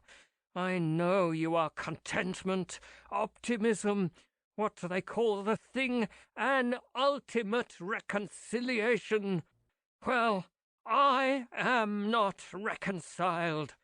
If you were the man in the dark room, why were you also Sunday, an offence to the sunlight? If you were from the first our father and our friend, why were you also our greatest enemy? We wept, we fled in terror. The iron entered into our souls, and you are the peace of God. Oh, I can forgive God his anger, though it destroyed nations, but I cannot forgive him his peace." Sunday answered not a word, but very slowly he turned his face of stone upon Syme, as if asking a question. "No," said Syme. "I do not feel fears like that. I am grateful to you, not only for wine and hospitality here, but for many a fine scamper and free fight. But I should like to know. My soul and heart are as happy and quiet here as this old garden, but my reason is still crying out. I should like to know." Sunday looked at Ratcliffe, whose clear voice said, "It seems so silly that you should have been on both sides and fought yourself." Bull said, "I understand nothing, but I am happy. In fact, I'm going to sleep." "I am not happy," said the professor, with his head in his hands, "because I do not understand. You let me stray a little too near to hell." And then Gogol said, with the absolute simplicity of a child, "I wish I knew why I hurt so much." Still Sunday said nothing, but only sat with his mighty chin upon his hand and gazed at the distance. Then at last he said, I have heard your complaints in order, and here, I think, comes another to complain. We will hear him also. The falling fire in the great cresset threw a long last gleam, like a bar of burning gold across the dim grass. Against this fiery band was outlined in utter black the advancing legs of a black-clad figure. He seemed to have a fine close suit with knee-breeches such as that which was worn by the servants of the house, only that it was not blue, but of this absolute sable. He had, like the servants, a kind of sword by his side. It was only when he had come quite close to the crescent of the seven, and flung up his face to look at them, that Syme saw, with thunderstruck clearness, that the face was the broad, almost ape-like face of his old friend Gregory, with its rank hair and its insulting smile. Gregory! Gasped Syme, half rising from his seat. Why, this is the real anarchist! Yes, said Gregory with a great and dangerous restraint. I am the real anarchist. Now there was a day, murmured Bull, who seemed really to have fallen asleep, when the sons of God came to present themselves before the Lord, and Satan came also among them. You are right, said Gregory, and gazed all round. I am a destroyer. I would destroy the world if I could. A sense of a pathos far under the earth stirred up in Syme, and he spoke brokenly and without sequence. Oh, most unhappy man! He cried. Try to be happy. You have red hair like your sister. My red hair like red flames shall burn up the world, said Gregory. I thought I hated everything more than common men can hate anything. But I find that I do not hate everything so much as I hate you. I never hated you, said Syme very sadly. Then out of this unintelligible creature the last thunders broke. You? He cried. You never hated because you never lived. I know what you are, all of you, from first to last. You are the people in power. You are the police, the great fat smiling men in blue and buttons. You are the law, and you have never been broken. But is there a free soul alive that does not long to break you, only because you have never been broken? We in revolt talk all kinds of nonsense, doubtless about this crime or that crime of the government. It is all folly. The only crime of the government is that it governs. The unpardonable sin of the supreme power is that it is supreme. I do not curse you for being cruel. I do not curse you, though I might, for being kind. I curse you for being safe. You sit in your chairs of stone, and have never come down from them. You are the 7 angels of heaven, and you have had no troubles. Oh, I could forgive you everything, you that rule all mankind, if I could feel for once that you had suffered for 1 hour a real agony such as I. Syme sprang to his feet, shaking from head to foot. I see everything, he cried. Everything that there is. Why does each thing on the earth war against each other thing? Why does each small thing in the world have to fight against the world itself? Why does a fly have to fight the whole universe? Why does a dandelion have to fight the whole universe? For the same reason that I had to be alone in the dreadful council of the days, so that each thing that obeys law may have the glory and isolation of the anarchist, so that each man fighting for order may be as brave and good a man as the dynamiter, so that the real lie of Satan may be flung back in the face of this blasphemer, so that by tears and torture we may earn the right to say to this man, "You lie!" No agonies can be too great to buy the right to say to this accuser, "We have also suffered." It is not true that we have never been broken. We have been broken upon the wheel. It is not true that we have never descended from these thrones. We have descended into hell. We were complaining of unforgettable miseries even at the very moment when this man entered insolently to accuse us of happiness. I repel the slander. We have not been happy. I can answer for every one of the great guards of law whom he is accused. At least... He had turned his eyes so as to see suddenly the great face of Sunday, which wore a strange smile. Have you, he cried in a dreadful voice, have you ever suffered? As he gazed, the great face grew to an awful size, grew larger than the colossal mask of Memnon which had made him scream as a child. It grew larger and larger, filling the whole sky. Then everything went black.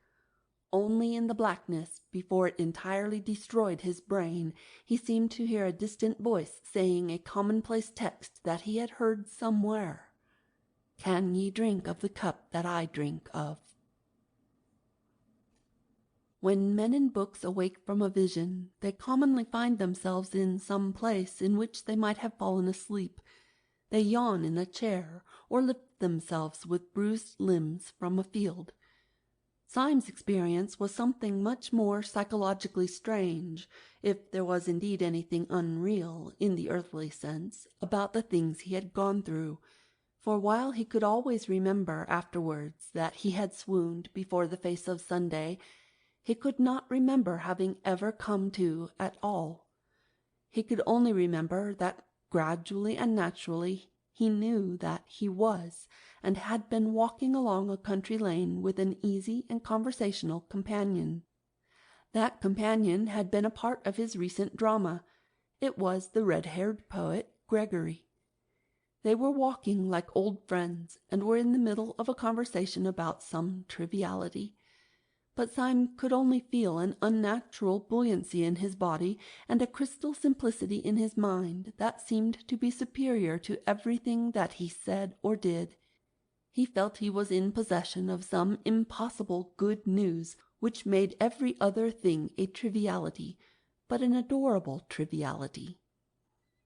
Dawn was breaking over everything in colours at once clear and timid, as if nature made a first attempt at yellow and a first attempt at rose.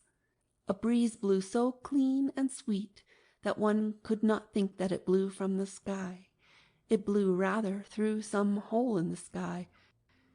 Syme felt a simple surprise when he saw, rising all round him on both sides of the road, the red irregular buildings of Saffron Park. He had no idea that he had walked so near London.